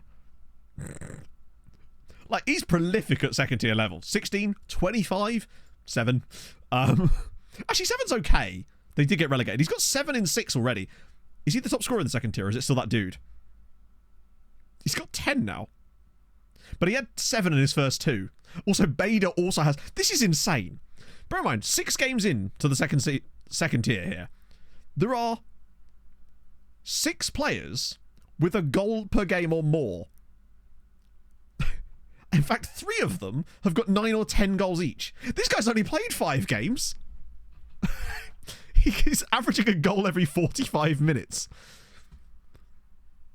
It's He's not even got a contract with Zabug. He's just chilling. 11 in 6 in all competitions.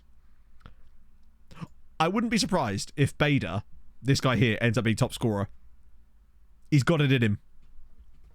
Work summer party tonight. Oh, okay. The big work summer party. I've always never been a big fan of the idea of just like corporate parties. I'd be afraid that I'd do something stupid, you know? Not that I ever get invited to corporate parties, you understand, you know? Mainly because I guess they would be aware of that. And the fact that I don't work for a company. So that's probably the other reason, in fact. Never get invited to the Christmas party when I'm self-employed. Useless. I should have one. It's just for me. In fact, you know what? I'm going to do a Christmas party tonight. It's just going to be me ordering pizza and watching Greek. That is my Christmas, my annual company retreat.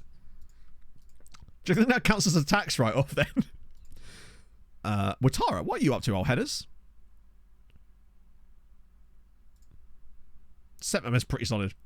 Christmas party with mods. There you go. See, we've all made a tit of ourselves in public, right? It's what I do. If you can't look back at your past self and cringe, have you really grown as a human? That has always been my impression of things. I unlocked a particularly catastrophically embarrassing memory when I was listening to some music the other night. In fact, I think I actually began telling chat about this on Tuesday, and then something came up and I just completely forgot about it. Take the SOs. Yeah, company retreat. Well, to be fair, I mean, I could take Pog on my company retreat, but she's not here, so I'd have to go solo tonight to my company retreat. Well, only for the clients to be like, no, I'm going to have an issue and need support. Yeah, because you can't really switch off, can you? It's keeping Pizza Tuesdays. Well, yeah, indeed. Like, I can have Pizza Tuesday whenever I want, Harb. I'll have Pizza Tuesday tonight. That's my plan. Time's drinking outside. Exactly. Oh, this wasn't even drunk. This was when I was in school. Like, I'm going to tell you because you'll enjoy this no matter what, right? And I imagine that you'll also there's an element of relatability to this, right? Because, you know, streamers got to be relatable. I can't be the jet setter that you will know me as now, right? I've got to be relatable too. So this is back when I was like, I don't know, 16, 17 or something. And I was like into this girl, obviously, because I'm a 16-year-old boy. Rejected me, whatever, right? But I was a proper mopey cunt about it. Excuse the language. As you do, right? And that's not the part. So I was listening to this playlist on whatever, Sunday night or whatever, and a song come on. It was How to Save a Life by The Fray. I'm sure if you've existed with ears into Barcelona's again in the last 20 years, you're aware of that song in some way, right? So, and it triggered a memory, and I was like, oh God. I sat in the IT room listening to that song after this had happened. Like proper head-on-desk shit, right? But I was a cheapskate, so I had my headphones, little tiny earbuds, plugged in to the school computer, right? That's not the worst part. The worst part is that because I was a cheapskate, I wasn't actually listening to a downloaded version of the song. I was listening to the iTunes 30-second preview of the song. And then every time it finished, up, restart the song.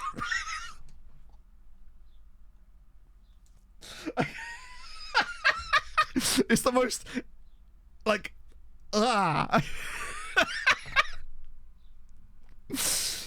It's a proper Michael Scott moment. It fully is. Oh my god. When I remembered it, I just... no, not even on YouTube. This was 2006. So there you go, a brand new anecdote from your boy. I just hadn't even thought about that in years. Oh god. I did some embarrassing shit when I was a teenager, man, and as an adult too. But I guess if you don't, right? This is why you have stories. And if you can't look back at it and see how embarrassing, well, I feel so sorry for this person.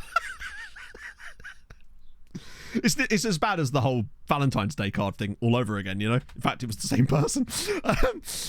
Right, we move. We all do, exactly. Hey, there's that bloody, it do be like that, yeah, exactly. Oh, vegan. Oh, do I have to? I'm going to say it again anyway. This is one you've all heard, but sure, why not, right? This is nothing to do with that. This was a year or two later when I'd broken up with my girlfriend at the time. And, you remember the old passive-aggressive MSN status shit that everyone used to do, right? Win up a Napster. Yeah, no, this was... I was on a school computer. I was in the IT room. That's what makes it even worse. And... Baddest into... I think it's up there, innit? You have to be able to laugh about it, yeah. Fuck, what was I? I've actually forgot. Oh yeah, the MSN thing. This was the one. This was the one that gets me. I'm just gonna see if I'm like a slinky to... Hang on, I'm gonna do full screen just so you get the full vibe of this. I'm like a slinky to you. I'm fun to play with, but you wouldn't laugh if I fell down the stairs. That's what I went with.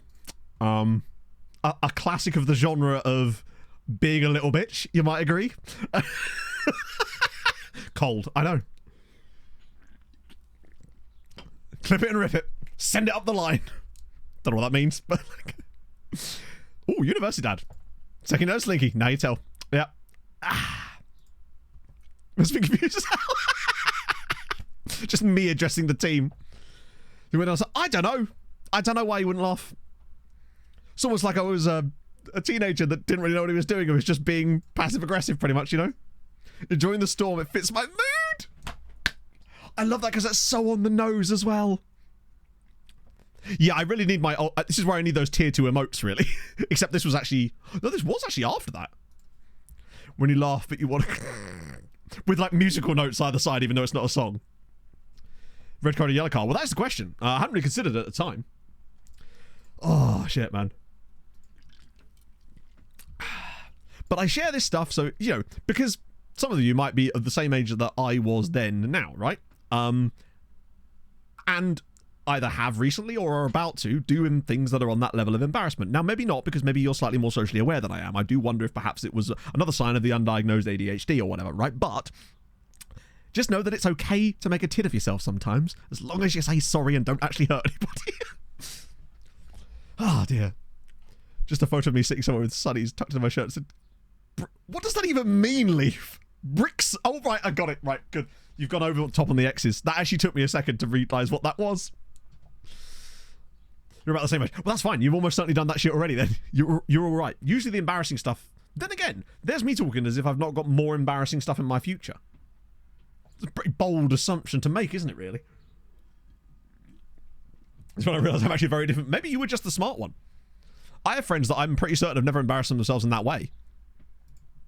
One time I was at a party when I was like 18 years old, and we stole all of my mate's mum's clothes and then put them on and then walked around the village going up to people's windows wearing like it's... Bear in mind, I say clothes, I'm talking about like jackets and hats and shit, not like frocks, but like... I'm embarrassing myself right now. It's what I do.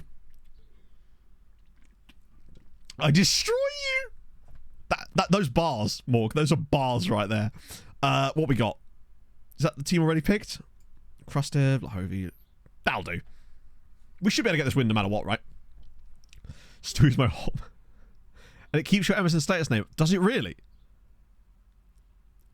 That's incredible. I haven't used MSN since about 2007. Like, honestly. Was never a big fan. Well, actually, I say, nah, yeah. About that long. Crush doesn't think, now you're talking. Although that wasn't that night, that was a different night. Oh, dear. Plus, everyone's old MSN names, just in general.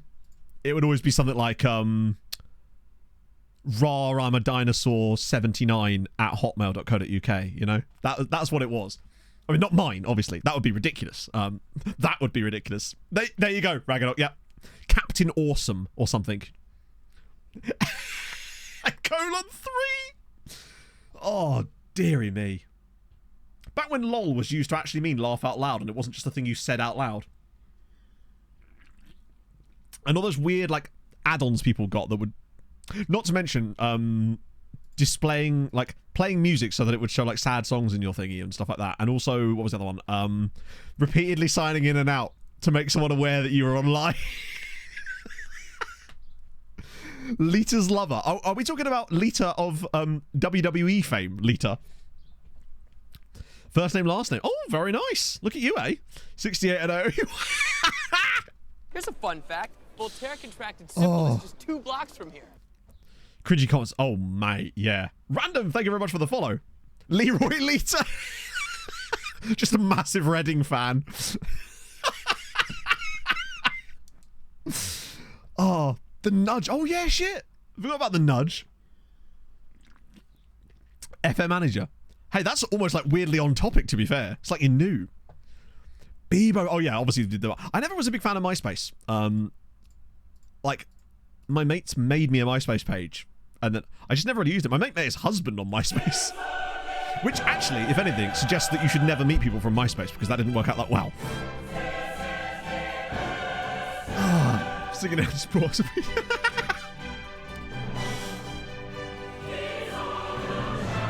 Bring right up. There you go. So what you need is Leroy Lita. Although I suspect the reason it's not working, it's not actually so much your tactics, but what's happened is that because you've won the FA Cup and you've improved, your reputation has improved versus relative to the teams in your league, and as a result, they will play against you differently. It's not quite the same as like teams learning your tactics, but as a higher reputation team, they will be slightly less aggressive against you, and it means that if you're playing whatever tactic you're playing, they might be slightly more defensive, which will shut you down more. That's what I find people tend to notice. How about... Yeah, I remember scamming people on Habbo Hotel back in the day. Habbo Hotel was fun. Sign up as a child's account, so I can't use anything unrestricted. Oh, really? Yeah, because I remember at one point you had to move everything under like the live system, didn't? Oh, wow, that's a great save. Everything got kind of taken under like the live banner, I suppose, right? Use the video of a guy being hit by a bus. No. Is it like those memes with the car showrooms where they take the meme video and then the person just jumps into the shot? Because I absolutely adore those. Some of them are incredible. There's this real estate agent in like America that like she jumped almost like the second floor from the side of a house to actually being one. It was amazing. And that random I think it's called Chiquitos, maybe? It's like a Spanish restaurant in the UK. In Rocket League? Wait, you can scam people in Rocket League? I do that by being worse than them. That way they feel disrespected by my existence on the server. Ah, fuck. So a reasonable start from us. Just need to make sure we get the goal. The last thing we want is to go and beat Barca and then end up dropping points against a team like PSV in a game that we must be getting results in. Rocket League in year 6, I was going to say, yeah, I didn't know Rocket League existed until, well, actually I did get Rocket League I think the year it came out. Mate man was like, this is dope, we need to play this. And back in the day when you had like Rocket Labs maps that were actually in competitive. Oh my god. How was that not a goal? Are Goodyear playing today? They are. Goodyear are playing Nice. That's an intriguing one. You did. The only person I've ever run into from chat was Ben on Rocket League like 2.5 years ago. Oh, as if we're going to concede off this now, aren't we? Oh, just wide. Yeah, that was, God, that was a long time ago, wasn't it? That would be like, what, low diamond? He says as if he's not still in Diamond. Like, as if I've got any better since then. Just don't play enough. No limit 2. Still, if Gucci got a draw, I would say that would be a pretty good result. If we got a draw, that would be a pretty bad result. I'm a little bit disappointed by Pereira, especially. Diamond 2, it probably was around about Diamond 2, yeah. I think I peaked at like 1100, in fairness. Didn't get much far beyond that. Yeah, lads, come on. Friends made along the way, which is as it happens, nobody. Because Rocket League is an incredibly toxic game. Hence why I play with the chat turned off. Right, come on, please get a goal. Just anything would be delightful. We beat these guys 4-0 in this exact fixture last year. We're perfectly positioned for this. Valmy's had a really good game. Just give us a bit of luck, FM, or something. Oh, nice. Here we go. Slide him in. Oh, great touch from Padilla. He's got to bury this. Oh, he does. It's beautiful. Third goal of the season for Padilla. My biggest issue with Padilla last year, that he wasn't scoring enough goals in Europe, or in general. And he's already bagged his third goal. I think that might be his third goal in Europe. I think he might have actually scored in every single Champions League game so far. This pass from Reynoso was beautiful too. The touch is gorgeous. There's that agility again. Although, actually, does he have quite high agility? It's literally his best physical attribute. Still not great though. Best of all, yeah, I must admit, that's why I do like watching like Woody videos. Just because of the toxicity. Wow, we could be one of only 2 teams on max points at this point. Although, we're now about to throw it away, aren't we? Because they've got Coolan. Don't foul him. Do not foul him. Get the ball off them and break away. It's actually quite a nice build-up from it. Oh my god, you know what? Fair enough. It's annoying as fuck because that's probably their first shot of the game, right? Oh, it's actually not. But that is an unbelievable goal from Kerimov. But I have a horrible feeling this is going to win 1-0. You're locked out of your house? How did you manage that? It's a nice bit of build-up. It's a beautiful goal, but it does unfortunately mean we're going to draw this game 1-0. The way he gets it out of his feet there and just bends it. Keeper's got no chance. We're never winning this game now. Pereira's been really bad. Wow. Okay, I guess we're doing that. God, I do miss being able to bring on the right sub there. Right. Go home and the house is empty. Ah! Yeah, that doesn't seem ideal. I must admit. Ah, Christ, I don't know what to do here other than just to keep going. I feel like... Actually, I know what we're going to do. We're going to mix it up massively and go with Kral and Sauerschnig, freshen the wingbacks up, try and change things up a little bit there, get some more intensity going. Was with the 35 months. How are you, my man? Hope life is well and good. And other various superlatives. Hopefully, we have one of these games every single year, don't we? I just want it to be the year that we don't get one of those games. That we just make the most of our chances and actually just get a bit of consistency for the first time in the entire save. And I'm just not banking on it. Valmir, oh, use the width.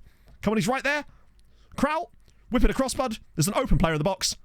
And there he is! 2-1. Reynoso with his 5th of the season already. Come on. Things are good. We are in the midst of an insanely good season right now. Like, this would be our 3rd win out of 3. We've already beaten Barcelona. All the Maltese sides are absolutely clapping it in Europe. This is great from Kral. Little deflection. Reynoso with the tap-in. Beautiful. The reason I've started bringing on Kral and Sauerschnig, even if they reduce the quality of the players on the pitch, is because I've noticed that this style of play seems to really wear down opposition, even when we're not having as much of the ball. And introducing fresh legs into those wingback positions is absolutely deadly. And I think it's really worked for us. And Kral is particularly good for that kind of thing. Sauerschnig as well. Win the Champions League. Yes. No, I think it's, no matter how, I firmly believe we could have a team of 20 attribute players and it wouldn't matter because the game would just do things like that random Milan game or the random Dortmund game. You just need luck to make anything happen. And so we're going to have to get a bit of luck ourselves. The problem is you don't seem to get the luck a lot of the time. It tends to go the other way. Now, admittedly, that's still a lucky goal because it just deflects into his path. He dropped his crown in it. Come on. Good ya. Please, I beg of you. Get a late winner. It would be a dream. I mean, a point is good, I guess, but, you know, that's a winnable game, I swear to God. If we don't win this game now. We'll see what happens when we get 5-star rep. The problem is, in order to get the 5-star rep, we're going to have to win the Champions League. I noticed that last season, despite us reaching the semi-final, we didn't even gain any rep. Like, there wasn't even a green arrow next to our name.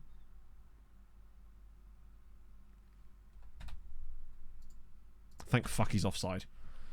Oh, I would have been fuming. He looked pretty offside, but thank God he's offside. We've actually benefited from some disallowed goals. The Barcelona game, we had that disallowed own goal. Oh. Winning the league. Yeah. Like, getting to a final is one thing. Not that we've managed to do that very often either, but winning one is what will get us there. That's what will get us the huge bump of rep that we need. I think once we get one, it'll be fine, because we'll suddenly be on there. We'll be eating at the big boy table then. But at the moment, we're still on the kiddie table. Our reputation is still lower than Celtic. We don't even have a continental reputation, which is mad, considering we're a team that is regularly in the quarterfinals or semi-finals of the Champions League. The idea that we wouldn't have continental reputation is mad. Also, Ajax. What the hell, lads? Good you get more points. So, albeit only with a draw, but that's a draw against the team that won the conference, the Europa League last year. The team that battered Goodyear on the way to the Europa League final last year. What was it? Like 3-0 they beat them? So, it's still good signs. I'm pretty content with that. So am I, James. The problem is it's not worth the risk of getting sacked to try to win one of them. Oh, Trump's to lose. See, I've heard that you beat them in a friendly. Where did this friendly take place? It looked sweaty. I'm guessing like Florida or Australia or something. I guess we'll... Oh, wow, it's nearly 3 o'clock. Holy shit. In that case, we'll just finish off with the Thursday games. US. It looked like Florida or something. There was a lot of moisture on them shirts. Unless that were just Castor, perhaps. True, we could just get... We'd end up drawing Chelsea in the Europa League like that time. We'll find a way. Right. Hamron hosting Midtjylland. Obviously no Sweetie because they already played. And then Birkirkara. They're hosting a... They're hosting a Georgian side. We know what's about to happen. Yeah, no Sunday stream. I'm away this weekend. Next time is a 17-year-old. Fair enough. That's awesome. Coat and Sport. Yeah, don't want to forget that. Right, come on. Finish off. Get us as close to... What would it be? 8 points? Get us as close to 8 points today. That would be incredible. We got a win. Good, you got a draw. That's another 0.6. We need both wins, I think, to make that happen. Well, we get one. Hammer and get the dub. North Carolina. Oh, okay. That's still quite south. I suppose it's North Carolina. But even so, it's still fairly... I don't know. I'm trying to think of North Carolina. Is Raleigh in North Carolina or is that South Carolina? All I know is South Carolina is NASCAR country. Carson Hosevod, speaking of NASCAR, gets the goal for Hamron. Mamadov gets another one. Good stuff. Bengtson injured. The dream. And go on, Birkirkara. Complete the set. Okay.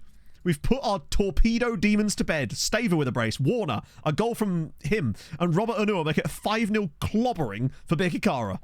The Birkie boys are back. They've won 2 out of 2. 6 goals scored. Top of the thing. Sweetie have got 7 points. Hamron have got 6 points.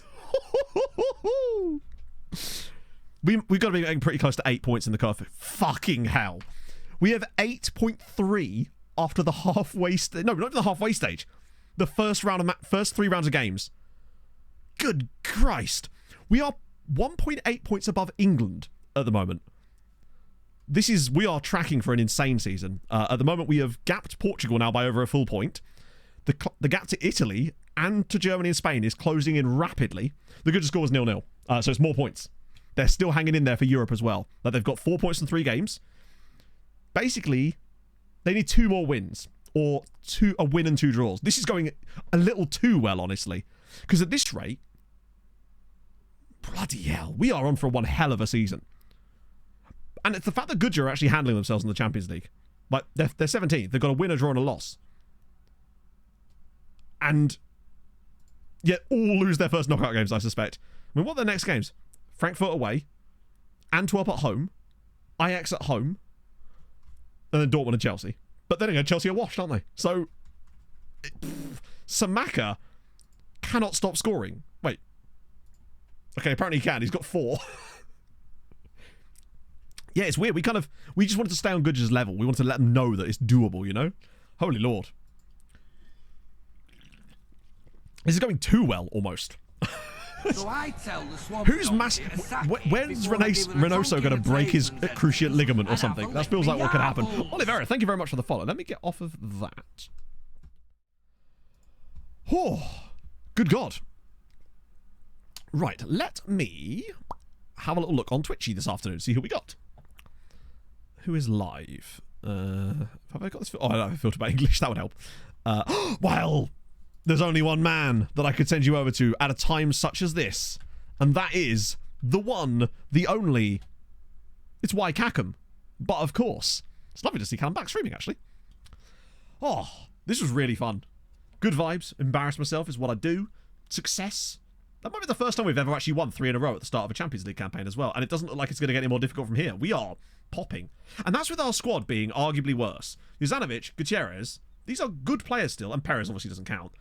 Technically, our squad is worse, but I feel like we're taking a step back to take a step forward. We're going to get better. This is the year, mate.